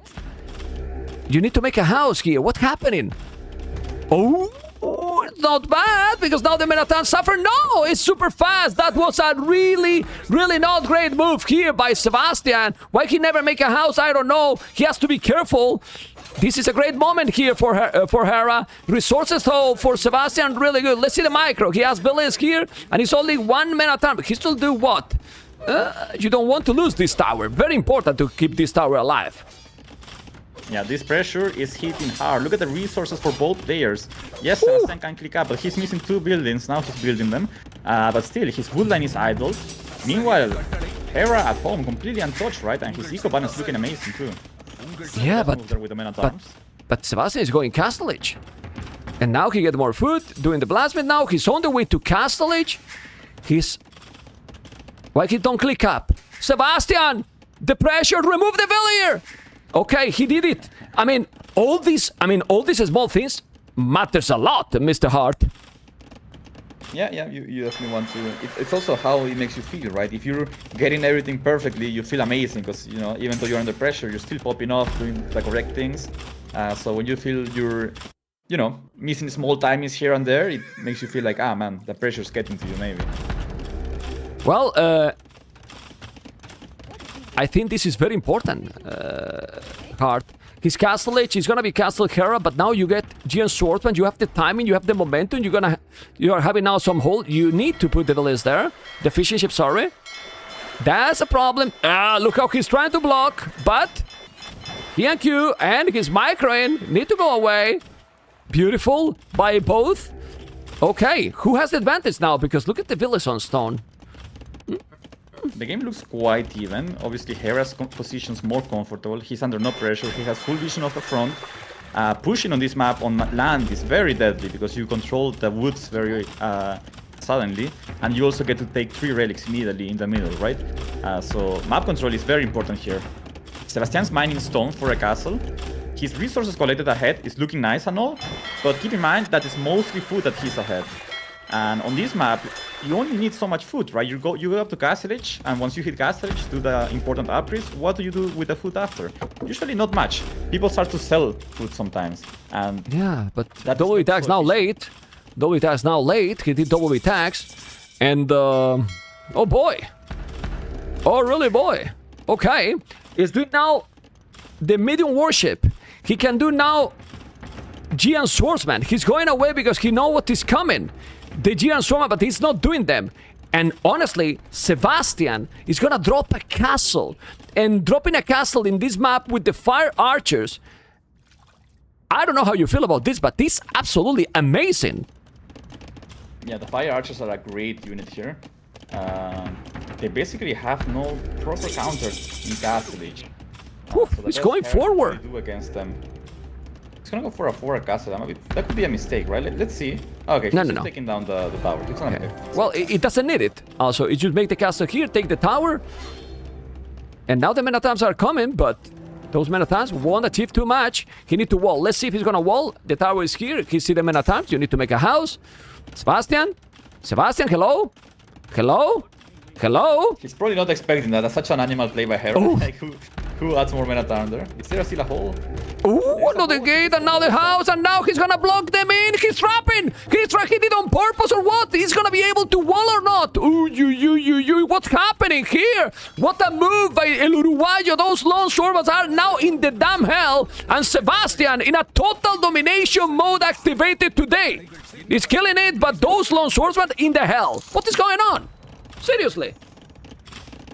Sebastian's playing amazing. He's playing his positions really well. Now he gets to do to make fire archers, which are a crazy good unit. He's still behind a few units on water. So let's see how much fish Hera can snipe with that. But for now, yeah, he's obviously making the unit that scales more on land. Yeah, brutal replay as well here. Love it. Now we are going to be back into the game in a moment, as you can see. There you go. And the fire archers with Vodkin. Water is gonna be very important because the water matters and population is still almost the same. But as you mentioned, now you can take all the relics and you come with those fire archers. If you now do siege and this hill, Hera is gonna be in a very awkward position. Yeah, and you can tell how much Hera respects fire archers. He's switching into skirmishers, which is completely unnatural on a map like this, right? Maybe elephants could have been a easier solution for him rather than skirmishers, right? But obviously skirmishers are the hard counter to these guys on paper. But when mangonels come in, they won't counter them so much. Well, you can see those brutal Hulk coming now and killing, but he has Hulk as well. And he's attacking, both are attacking each other.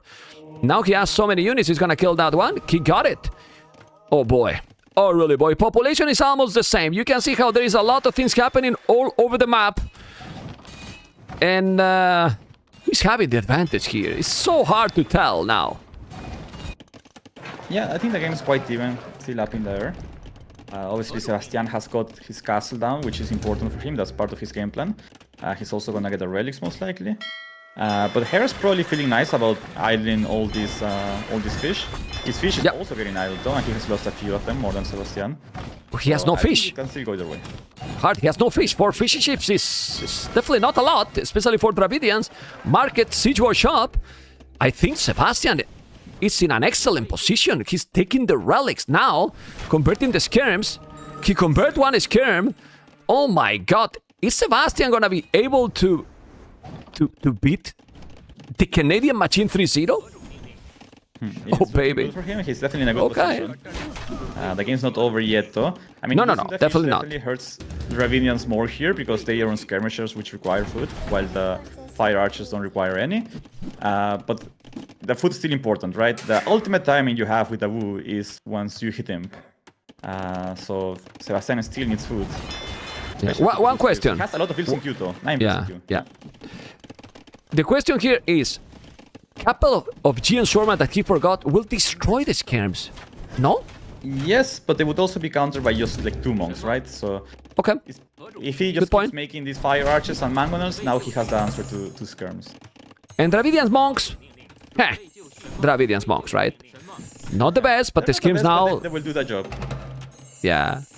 No, I mean about to convert siege or something, that they cannot convert the siege. There's no redemption. So, has to be careful. Need a second mangonel. Second mangonel is gonna be, even for Hera, is gonna be a lot harder. Now you have to be careful. If he's doing a big bada boom, ooh, that was a good one. That was definitely a good one. Oh my god, that's okay. Now second relic. He's, oh, you hard. This can snowball badly. Look at the economy. What's happening? Both players are very tight on resources. Sebastian's ahead Vils, or worker units, well, Vils as well.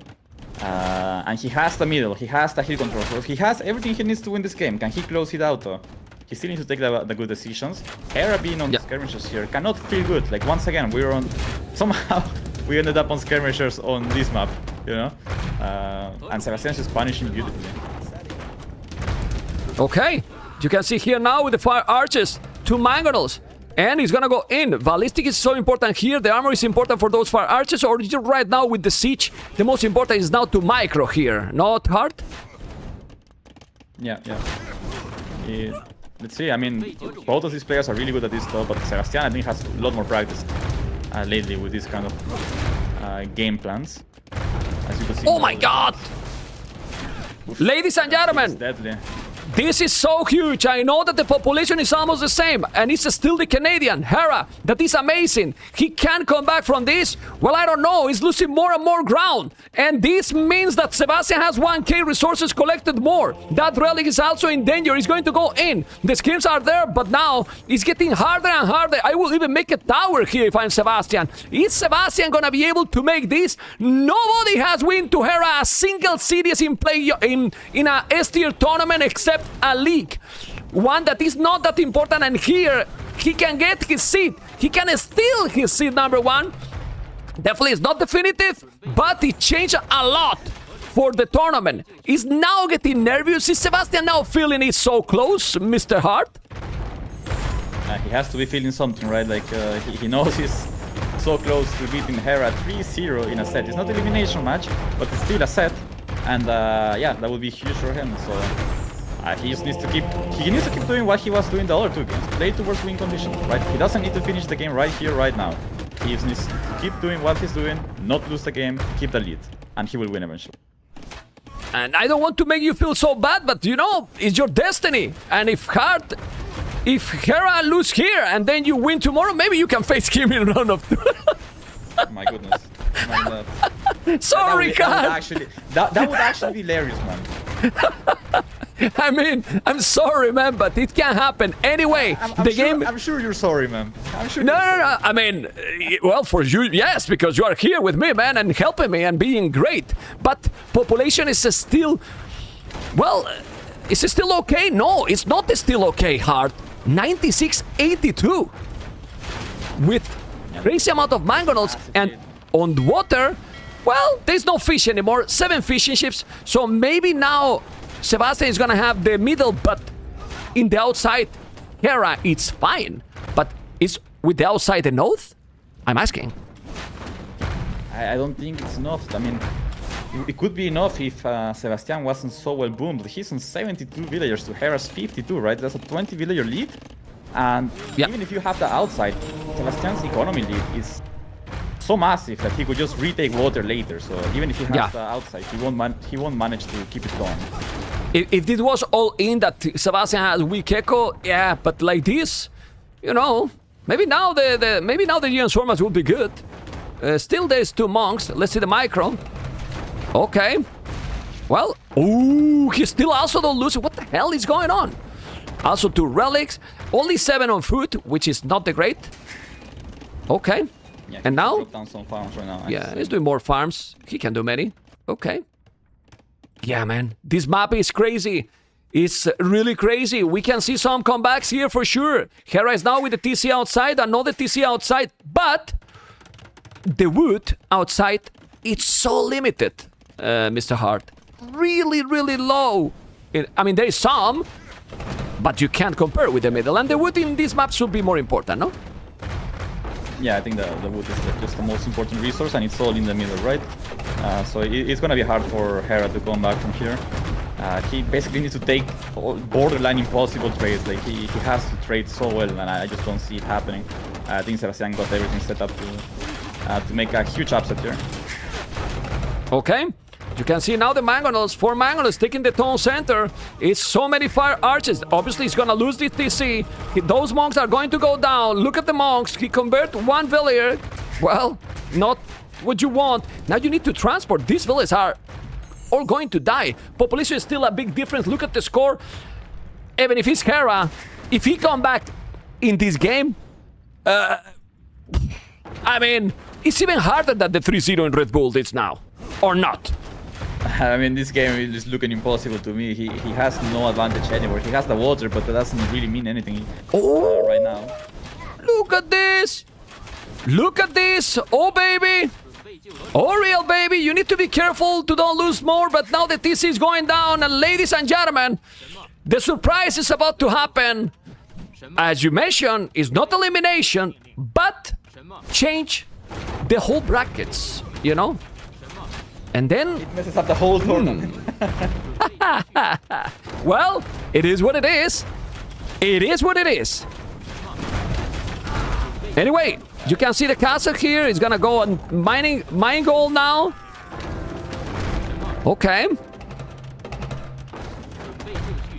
Well, if he's losing, it makes it still makes all super interesting because the round of 12, ladies and gentlemen, Sebastian 3-0 to Hera. Crazy. Crazy result here from Sebastian. 3-0. I don't think even the most optimistic Sebastian fan or the biggest Hera hater could have predicted. Honestly, that is absolutely insane.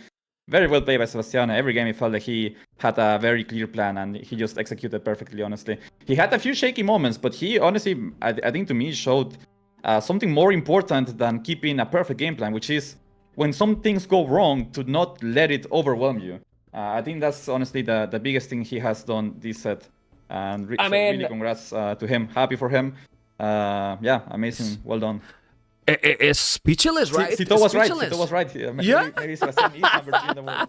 Well, I was talking to Sebastian in the first week in the interview, you know, and also I was telling here in the chat that it feels that Sebastian every tournament play a little bit better. Obviously, you cannot jump into one tournament or another right hard to a massive performance from 0 to 100, but it felt really that Sebastian is playing a little bit better every tournament. Yeah. I mean, hard work is paying off for him. I know he practices a lot, so he's improving every tournament, and yeah, it's crazy to watch. He's doing things correctly, you know. Happy for him. Well, we have to say before Sebastian come, you know, between you. Well, we will talk later after the interview because Sebastian is here and we have professional everything here. So Sebastian is here with us. Congratulations, Sebastian. What the hell, you just did it? Hello, man. Hello, Hart. Thank you very much. How you feel, man? Congrats, you know that... Very well done. Impressive. You know... I'm really happy. I was not expecting a few. Well, I mean... What do you feel right now? Do you feel adrenaline, emotion? Like, are you just impressed by yourself? Yeah, I feel some adrenaline, but I'm chill overall. Come on! Nah, you're shaking right now. I can hear it in your voice, man. Don't try to hide it from me. I know shakes when I see them. Please, maybe. Sebastian, let it go, your feelings. Come on. You are not in Red Bull event. We are in a MembTV tournament. It's more community, you know. Tell the people how the fuck you feel. Sorry for that. Sorry, you know. And tell exactly, que digas cómo coño te sientes. Yeah, I'm feeling really happy. Like I was focusing only on playing my best, and I think I was able to. Like this round was important, obviously, but there was still another chance. So it wasn't like I need to win 100%. So I was just focusing on playing my best. Yeah, and it happened. So really happy for sure. It's huge for the path of the brackets and everything. We're gonna check the highlights soon. We are not in a hurry. We can check now. I believe that the brackets are updated. If not, because my editor is also doing the highlights. They are. And the seed number 1 for the rest of the playoffs, all the pressure for you is you, Sebastian.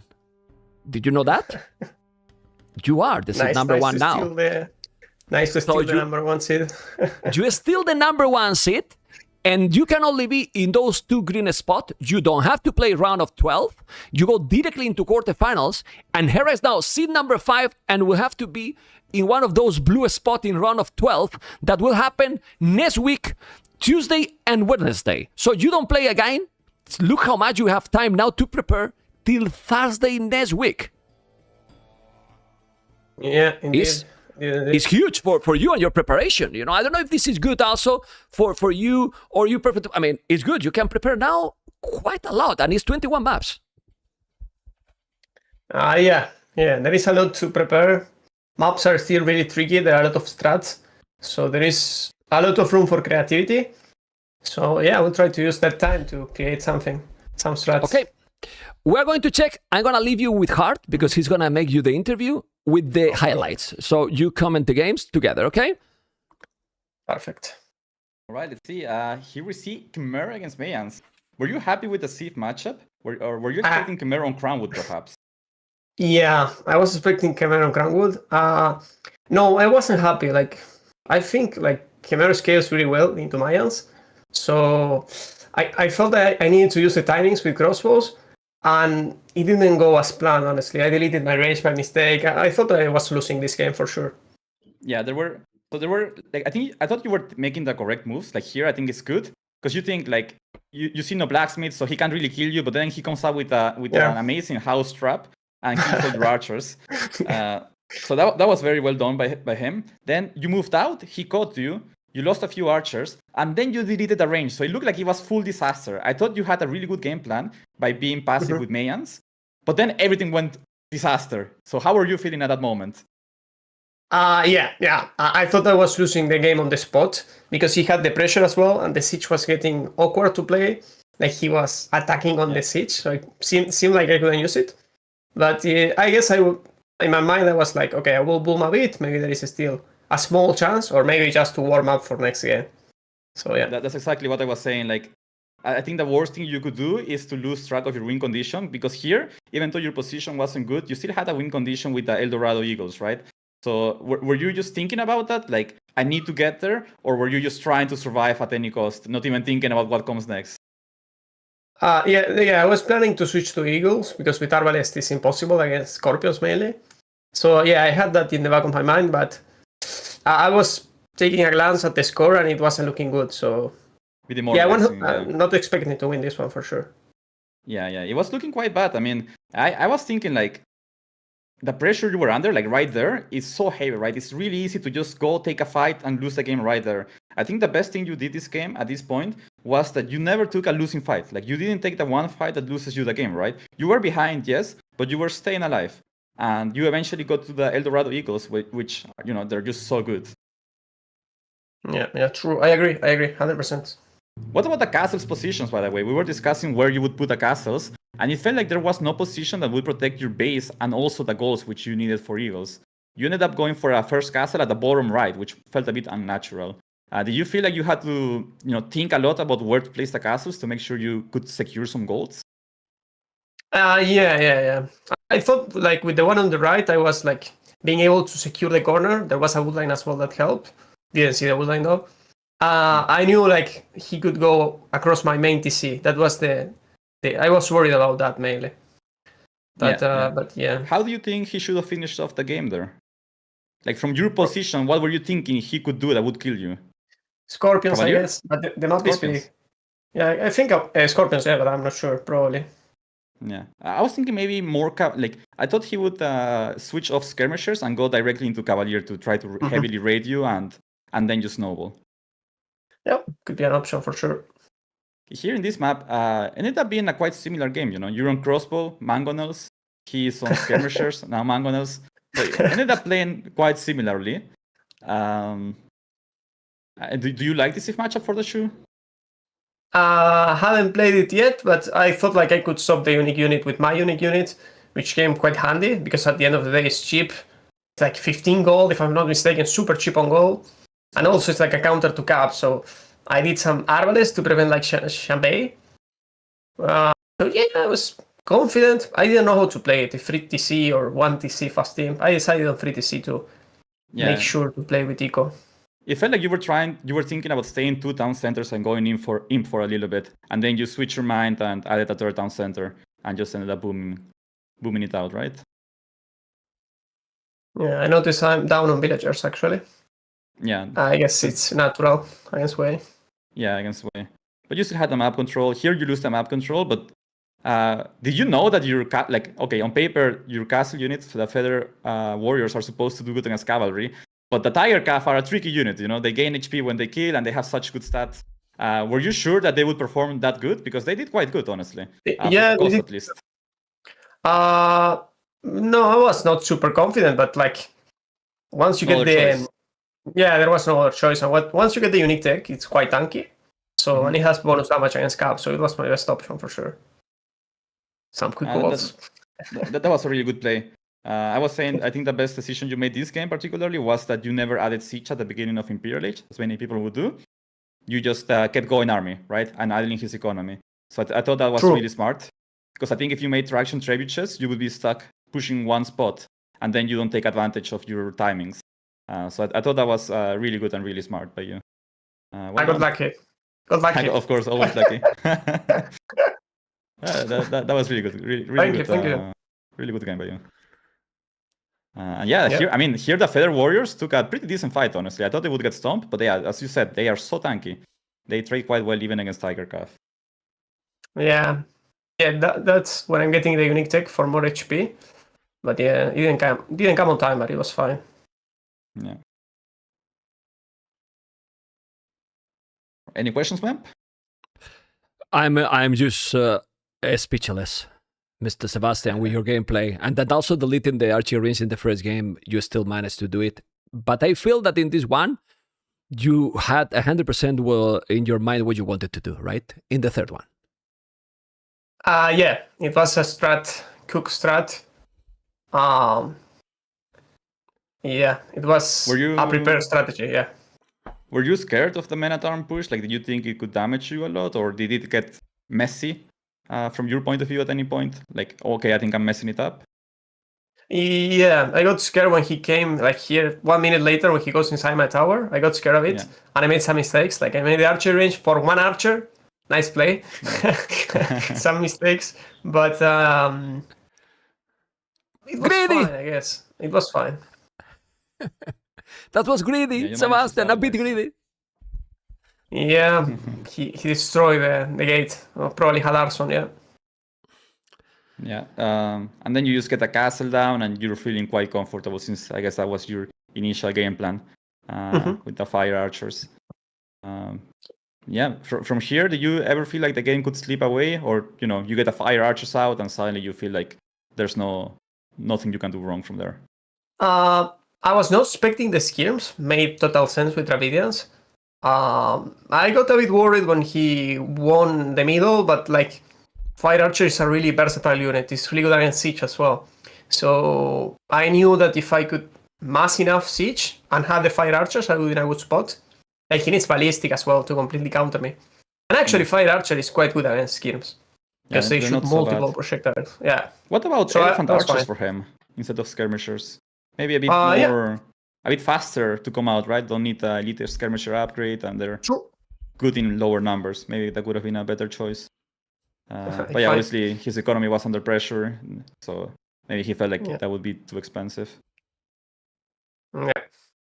How you were feeling now? Because you were feeling that you are having the game, right? Like, are you feeling the excitement there? Is it like, oh, I'm doing it 3-0 against Hera? It came to your mind? Because, come on. Yeah, but no, I mean, I was just focused on the game. Luckily, I wasn't thinking about that. Because usually when you think about that, you get distracted, nervous, and anxious, and you make a ton of mistakes. So I was able to chill here. The game is still not over. I can mess it up. Here, when I destroyed TC, I knew I was quite ahead. Especially with the move with the fire archers on the outside, I knew I had a really good game. I had a really good position, I mean. And the game was looking good for me. Yeah, well, when you're sieging down his town center, you just feel like, all you have to do is not lose a like 4 mangonels to 1 mangonel, and you will win, right? So, yeah, you did just that. You played it safe. And yeah, amazing game as well, honestly. I think you went in with a really good game plan. And thank you. Good execution. Thank you. Yeah, when I saw those archers in the outside, I was, oh my god, he's also there. And here is, well, it's a historical moment because this never happened in any S-tier tournament till now. Don't get more pressure, but it's true. I mean, only was maybe he lost Hera some in Titans League, that is play all 3, and it's not the same. This is best of 5. And it changed a lot for the rest of the tournament. For you, you secure already the top 8 and you have already $4,000, which is also amazing, of course. And, I just wanted to tell you, I don't know if you're going to analyze the games yourself. And many people are going to be with the troll about, oh, Warcraft player. I think Hera played really good. You just played better today. Because the first game, I'm not going to lie, I wasn't here when you were in the interview. I went to the bathroom hard. Thank you for the job, you know. And in the first game, I don't know how you come back. Seriously. Hard and me were like, because Hera was playing hard. Hera, no, but Hera was killing a lot of villages. It was like killing villages with the skins, with the hussars and everything. So congratulations. Anyway, since there's many people that is watching here, and we all three guys speak Spanish, we're gonna talk a couple of minutes, all three in Spanish. ¿Qué coño has hecho, Sebastián? Habla para tu comunidad y con Hart y conmigo en español un poquito. ¿Qué ha sido esto? A ver. Muchas gracias. Increíble, ¿no? Sí, súper contento de haber jugado tranquilo y con un plan y no achicarme, por suerte. Creo que lo hice bien esta vez. Así que súper contento. Tenía buenas ideas, así que eso estuvo bueno. Y buen entrenamiento, así que eso ayudó mucho, la verdad. Ya, pero te voy a decir una cosa. Ahora que podemos hablar en español, Hart te odia. Porque con la suerte que tiene, si mañana gana, ahora lo mismo se tiene que enfrentar a Hera en la ronda de 12, con lo cual te va a poner en la lista negra, ¿sabes? Ahí sí te odiaría. Ahí sí te odia. Te tengo fe. ¿Qué culpa tengo yo? Hart, macho, encima que te digo que has hecho un casteo de lujo. Anyway, dile lo que quiera a la comunidad que te sigue, que seguro que te quieren entrevistar más, y nosotros nos iremos pronto. Gracias, Seba. Bueno, muchas gracias a todos por el aguante. Vamos a seguir. Gracias, Gert, por los games también. Y bueno, GGs, vamos con todo. Bien jugado, bien jugado. Felicitaciones y vamos arriba. Vamos arriba, Seba, vamos arriba. Congratulations, Sebas. Congratulations. Vamos arriba. Gracias. Take care, man. Abrazo grande. Pasen lindo. Un abrazo. See you guys. Chao. Well, guys, we were talking more or less the same. You missed nothing, just that he has a lot of people that follow him. Hart, we know how the viewers are, and many people will say now about Hera, oh, Warcraft. Obviously, when you are not focused 100% in things, it can affect. But I feel that Hera played good today. You think that preparation, it can matters for today? Maybe it can, no? The way I see it is, I think if today was elimination match, we would see a better version of Hera. I don't expect to see... I don't think he played bad at all today. I think he played well.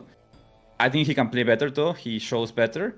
That does not take anything away from Sebastian. Sebastian played absolutely perfect. I think even if Hera showed his best, he was going to have a really rough set today.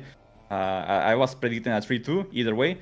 But yeah, I think obviously playing something else can affect you. That there's no doubt. Your mind might be elsewhere. You're spending time on something else. But that is not an excuse. What matters at the end of the day is how people perform, right? On the day that it matters. Everybody has excuses. There's always something going in our lives or whatever. I think today you just, everything goes props to Sebastian for his performance. And I am sure we will see Hera come back stronger next week. Yeah, it can be a scary Hera, but I know that he's gonna have Friday, Saturday, Sunday a Warcraft event. That means he's not gonna have a lot of time to prepare. If he has to play on Tuesday or Wednesday, already. I don't. Okay. He has prepared. Maybe not as much as he would if it was elimination round today. Yes. But he still has a round ahead, right? That's why I think we will see an even stronger Hera next time around. I'm sure he's gonna be eager to prove, not just to everybody, but I think to himself, right? That today is just, a result of not his day. It was and also I have to say that with how he played today, he will have won probably many of the remaining players in the tournament. Of course. I don't think Hera played bad. I think he had me too. Decent strats, but Sebastian just a little bit better today. Yeah, play great. To you, I want to tell you here live that your caucus is amazing.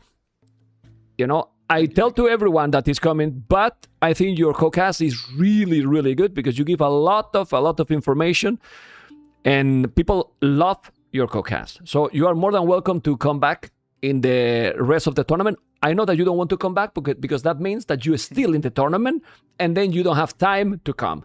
But if that's the case, you are more than welcome, Mr. Hart. Muchas gracias por todo, amigo. Que tengas suerte.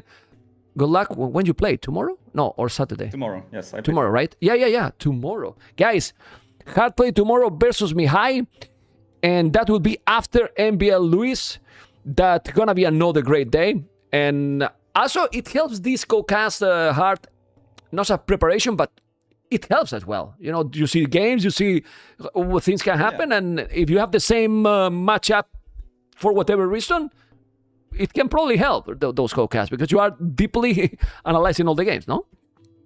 Yeah, exactly. Watching so closely obviously can potentially help in my own games. So it's a fun experience. I like giving my own insight to your community. So I enjoy it.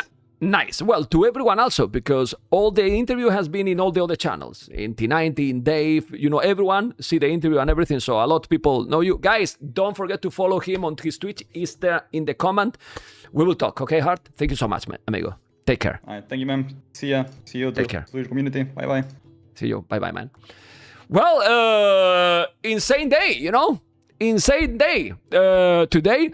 How crazy it is that with a 2 sweep, it felt that it was a crazy day. Because to be honest, both were upset. Or not, guys. It goes both double upset and sweep. Incredible. Really, really incredible. But I only can tell you guys that Hart is still here doing something. Oh, I'm sorry. I thought I left. My bad. I was drinking water. Okay, I leave. See you later, Hart. See you. Bye-bye. No problem. And he forgot to close and he was drinking water, And okay, I don't know what I was talking, but hopefully, guys, you enjoy a lot with the tournament. It's as always very hard to create these tournaments. You cannot even imagine how hard it is. A lot of pressure, a lot of things that happens and has happened, and behind the scenes, no, I'm not gonna play Rage Forest or anything. The stream will finish soon here, but hopefully, guys, you enjoy a lot. Hopefully, you guys enjoy a lot. Always time up on YouTube. I wanted closer series for sure, but this was insane today, guys. This was really insane. And here we have already 4 players. 2 will go to the quarterfinals directly. As you see, the green and yellow. Hera will have to play round of 12, Round of 12.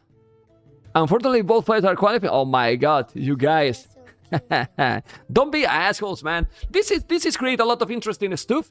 And this can create, well, very spicy brackets. We will see. Remember, guys, this is the prize.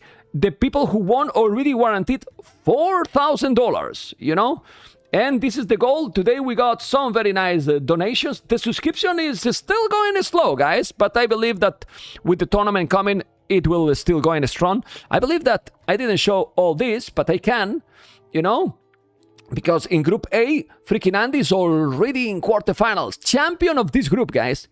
Seriously, guys, you will really believe that Andy will be the champion on a group with Barles, Winchester, and Yo? Remember that the loser between Winchester and Yo is out of the tournament. Out of the tournament. Nearly spoiled Warlords 6? Not really. Go and check the tournament calendar. Nearly did a mistake. And check now the tournament calendar. Because the next tournament from MembTV, it won't be Warlords 6. Go and check the tournament calendar and see what it say there now. Group B. Leary, CCM, MBL Luis. Tomorrow we have MBL Luis, amigos. Group C. The Viper, Tatot, Hart, and Mihai. Hart and Mihai will play tomorrow. The loser is out. And Group D, unbelievable, right? As a blue Hera means that he's second and will go to the round of 12. Cito Classic Pro, the loser is out as well. Amazing, guys. Really, really amazing, right? Hopefully you enjoy a lot. Let me see what my editor tells me.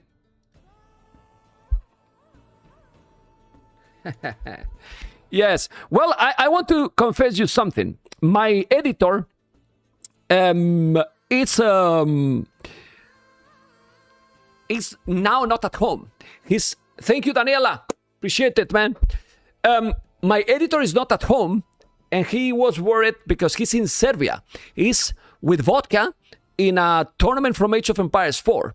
He's there working in Age of Empires 4, and he's also here helping me to sync all the graphics, to bring you the highlights, everything. And he was worried because the upload there, I'm kidnapped. The upload there is not like at home. And he was worried that he wouldn't be there, but we are doing a good job, Mr. Akame, and we're having a good tournament, guys. A good tournament, and we all have all sync. So I'm working with someone that now is in Serbia. He's trying to search Doubt, but Doubt is missing, guys. It's missing. Tomorrow, we are coming back 15 GMT. You know what, guys? You know what, right? Thank you for the subscription. Exactly. Good subscribers. We love this game. Tomorrow more. Take care. Here, and with me is Mr. West. What civilization? Faster. And he's a little bit behind with 7 seconds. Uh-oh. Let's see the battle. Let's see the battle here. He's gonna take this or not? Well, this is a 1 villager down. And ladies and gentlemen, Andy is going up to Castle Age, Mr. Then into the damn hell. Oh my god. Ooh. Yeah, At the limit, man. Absolutely amazing because he's gonna take this, he's gonna take map control, but he's super greedy. Really, really greedy moment here by Andy. He didn't wall completely. I don't know why he didn't wall completely. Disaster for Barles. Yeah, it can't be the vills are exposed. They can't pathfind to the TC. They're out there. The sergeants are getting killed too. West. These will be big conversions, and he gets 1. Can he stop this that now? I think he stops it. Yeah. Andy is now. This is a good. Okay. Yeah, they're holding well those sergeants, but no, he's gonna kill it. Oh, this castle is good for sure, but he cannot make several castles while Andy keep doing more and more crepos. And now, with the Connex, this mounted Connex that we did the +1 is taking. Send the army to the damn castle, not to the mill. Andy, don't leave the Rams alone. I can't believe that he's not sending, and now he wall it, and all the Rams are going to be down. That's an important mistake here, Mr. West. It is, and every fight he takes now is going to be a good fight because of the extra res collected. He can even take inefficient fights if he has to, just get the buildings down and force Barles to stay at the limit spending resources too, and he won't be able to keep up. He's doing First Crusade because, yeah, but it's not a no. It's not a no. It's really not a no, and Andy and we have Andy with God's Barles with Malay under the TC, and now he's in a dangerous spot. This is a very nice play. But let's see the following. Well, the barrack. Then you have to get to the feudal age and do trade-offs between militias and villagers. Yeah, the good thing is that the militias are going to be with armor for free. Or 10. Okay. Obviously, you need more villagers on wood. He has not so many, and the Menatans will kill those. He's forgetting. You need make control groups, I believe, and with control groups, you send the other army, but he can't recover elephants in that house. Oh, baby. Can the elephants do the job or not? Now, TC at the back is lovely. And if he forces him to make redemption, I think it's even good for Andy. It's a big investment. Die, the TC is about to be bye-bye. He's doing a town center in the middle of the map. There is spikes as well. He's ahead in village now, army as well. And Andy is playing so aggressive. Ladies and gentlemen, Andy is getting closer and closer to get gain number 2. What do you think, Mr. West? I think he's got this. I think he's in a great spot. And those elephants, still no upgrades on them. Not even the first armor. They can't even fight skirms all that well. Not really. Yeah. He's trying to go forward. He's trying to go forward with Villas. He's not gonna let him. He has army. He's killing everything. He has army. He has army. He's forced. It's with 1,200 score ahead, 30 population more. Well. Poof. If he's a 2-0, it's something that probably we didn't expect. He's coming with the cannabis, but he has now skirms. He's microing. They are weak as well. +2, but they don't cost food. While all the army that now Barles can do, he has food as well. They are weak against the cav archers. He can hit them back. Crazy amount of army. The Rams are going to go down. And after this one, maybe Barles will surrender. It's 190 population. He can make 210. He killed everything. Because those units, you can spam a lot, but they're weak. They're very weak. And Barles, he's still going while Andy is not in Imperial. He's gonna keep going. Right, mister? No! Definitely not anymore. 2-0 for freaking Andy, man! Andy with Bohemians. Barles with Woo. Castle from him still. He's staying in the Dark Age this long. And I think Barles is having the same thought process. Seeing Andy Wall, doing the... Gonna lose another? No! And now he has the whole... Lose another. It's already 4. He has 400 resources collected. Men-at-arms. Oh, that's open. The archers can get in there. It's open. And Andy? Andy! Oh, maybe it's not open. Ay.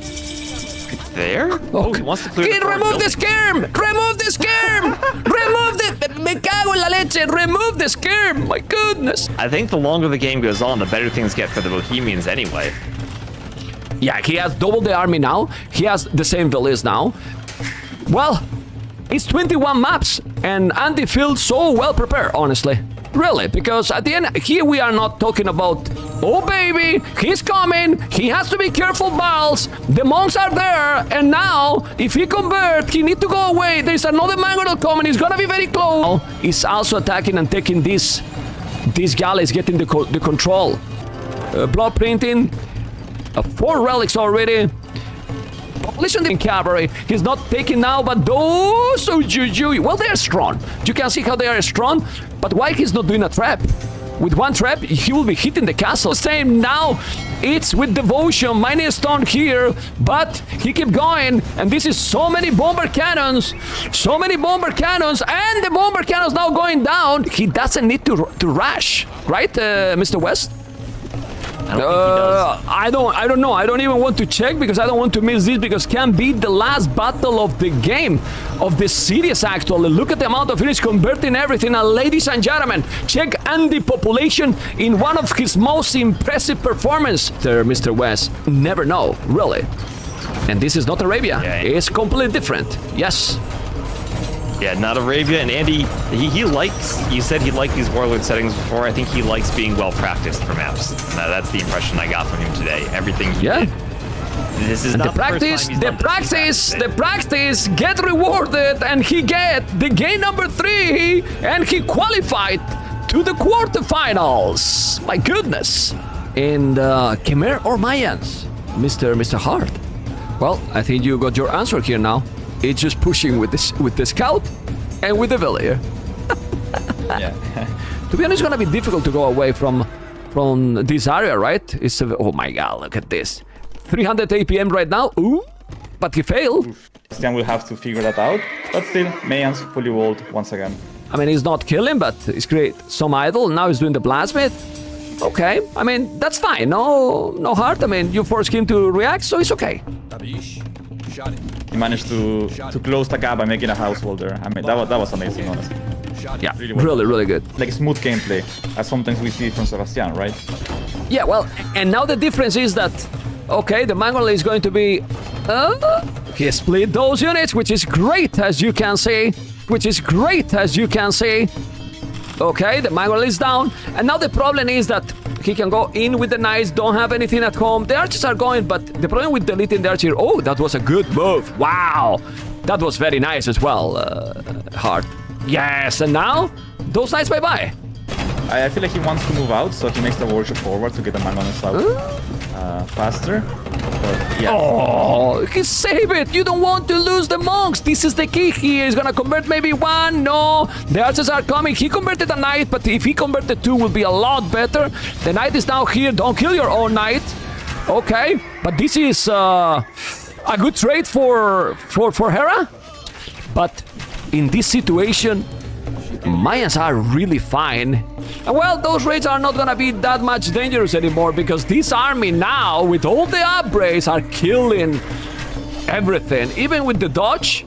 Come on, stop dodging ballistic. I hate when ballistic is... Ooh. Okay, he's gonna have the arbalest, but then still the skirms are so powerful. He's not even doing the +3, he's doing the armor. And here, with this army control, he already takes 12 villages. So this castle is to protect his farming, his base. Not taking a fight that loses him the game. He's behind, yes, but he Wait a bit. a bad fight. On doing another castle here. If he keep doing castles like this, he will make it here on the black area. Coming, doing the guild now, killing a lot. Look at the army numbers. Hera with problems. 25 army, 67. The push now is real. Look at the score, getting closer. Sebastian, 200 population. And now Hera still have a good economy and a lot of stone. But this can snowball badly, and halberdiers on the line. Oh baby, and look at the amount of trebuchet here to kill so many castles here. Oh. I stress for one castle, not necessarily worth it, or at least not the value you were expecting to get. He will. Look at very important. God, look at the eagles. They kill all the cavaliers. He lost not a single trap. This is insane. 8 armies, 70 army. GG has been called. Sebastian won. Guys, the civilization matchup. You see here the map card with Shu and with Waze. That's it, right? This looks more exposed because he's in the middle, but you know. I think it's way easier to play Sebastian's game plan so far than it is for Hera to play them. So far I'm liking Sebastian strategies and Sieves more. And now he's happy. He's right? Yeah, but this triggered me a lot. I know it's not the most important because Hera is gonna be playing defensive here, but at the end, okay. Well, it makes that he's not. Well, it's idle in these 6 fishing ships, so that's nice, no? Yeah, maybe that's the reason, but he's ahead 13 villages. It makes sense because this way civilization for women is just not normal, Mr. Hart. Here, that he doesn't see the stone. Look at how he's now mining a lot of stone, both players, even a stone upgrade at 10, 11. Let's see the micro. This is what we were talking. He's killing now and now. Oh, the micro here by Sebastian. He almost killed it, but he couldn't. He didn't kill it, and now Hera is losing another. He's losing. He can still get pushed all the way back to his base. If that happens, then it means he can't use his imp too well, right? So gonna be huge for Sebastian, but he has to convert. He's on the way to Imperial, and he has 5 relics. The monks are not yet, but he can see everything. The tigers are there. Ooh, and now he's going to try to convert, but he's still microing here. There's another monk coming. The tigers are amazing, and now the mangoes are going to go to the damn hell. He converted only one. Those tigers, I told you, they're paladins. They're paladins card. Get there once again. He has to play towards his timings. Hera is up as well, though. Okay. Ooh, he wallet, man. To lose them, so he's not even making them and just putting pressure with army. He's killing village here. He's gonna now try to convert. Don't convert the village, convert the tiger. He will try to convert the tiger. There's another castle. He lost 2 mangonels, of course. The castle here on the hill. Sebastian playing for the late game. 143 population, 125. Is the Canadian going to be 2-0 behind? Because right now, Sebastian is in a total domination mode activated, in my opinion. But he has a lot of units. Hera can't win this game. Look at the score. Look at the score. He cannot win this game. He's now doing all the upgrades. I don't even know what this does, but whatever. I think it gives them more HP when they're close to each other, something like that. Yeah, there you go. Yeah. Additional HP when it's together. And ladies and gentlemen, game number 2, it's going to be for Sebastian, who is winning now 2-0. They're playing on Chile server, and like it has lag spikes. It's okay. He's up now. Let's see with what. Is it Benatar? Okay, so he's making a barrack. Otherwise, the enemy would just repair the house that you're hitting. But with the tower, he can't do that anymore. Okay, it's coming forward. Yeah, that's a bit sloppy, I will say. think Huh? there's still a tree there, right? There's a tree. Yeah, there's a There's another tree here. Yeah. Out. The tower is going to be up still. He has to be careful with walling a little bit. I think he's going to have sent more villas. And now, with the tower, going to put the villas inside. You need to make a house here. What's happening? Oh, it's not bad, because now the Minotaur suffer. No, it's super fast. That was a really, really not great move here by Sebastian. Why he never make a house, I don't know. He has to be careful. Oh, really, boy. Okay. He's doing now the medium warship. He can do now Gian Swordsman. He's going away because he know what is coming. The Gian Swordsman, but he's... Sebastian, hello? Hello? Hello? He's probably not expecting that. That's such an animal play by Hera. Like, who adds more Minotaur there? Is there still a hole? Ooh, another gate, another house, and now he's gonna block them in. He's trapping. He did it on purpose or what? He's gonna be able to wall or not? Ooh, you, what's happening? Counter them so much. Well, you can see those brutal Hulk coming now and killing, but yes, Hulk as well, and he's attacked. Ravinians more here because they are on skirmishers which require food, while the fire archers don't require any. But the food is still important, right? The ultimate timing you have with a Wu is once you hit him. So Siege or something that they cannot convert the siege. There's no redemption. So, has to be careful. Need a second mangle. Second mangle is gonna be, even for Hera, is gonna be a lot harder. Now you have to be careful. If he's doing a big bada boom, ooh, that was a good one. That was a definitely in a S tier tournament, except a league. One that is not that important, and here he can get his seat. He can steal his seat, number one. Definitely it's not definitive, but it changed a lot for the tournament. He's now getting nervous. Is Sebastian now feeling water? Well, there's no fish anymore. 7 fishing ships. So maybe now Sebastian is gonna have the middle, but in the outside, Hera, it's fine. On center is so many fire archers. Obviously, he's gonna lose this DC. Those monks are going to go down. Look at the monks. He convert one villager. Well, not what you want. Now you need to transport. These villagers are all going to die. Population is still a big difference. Look at the score. Even if it's Hera, if he come back in this game, what it is what it is. Anyway, you can see the castle here. It's gonna go on mining gold now. Okay. Well, if he's losing, it makes it still makes all super interesting, because the round of 12, ladies and gentlemen, Sebastian 3-0 to Hera. Crazy!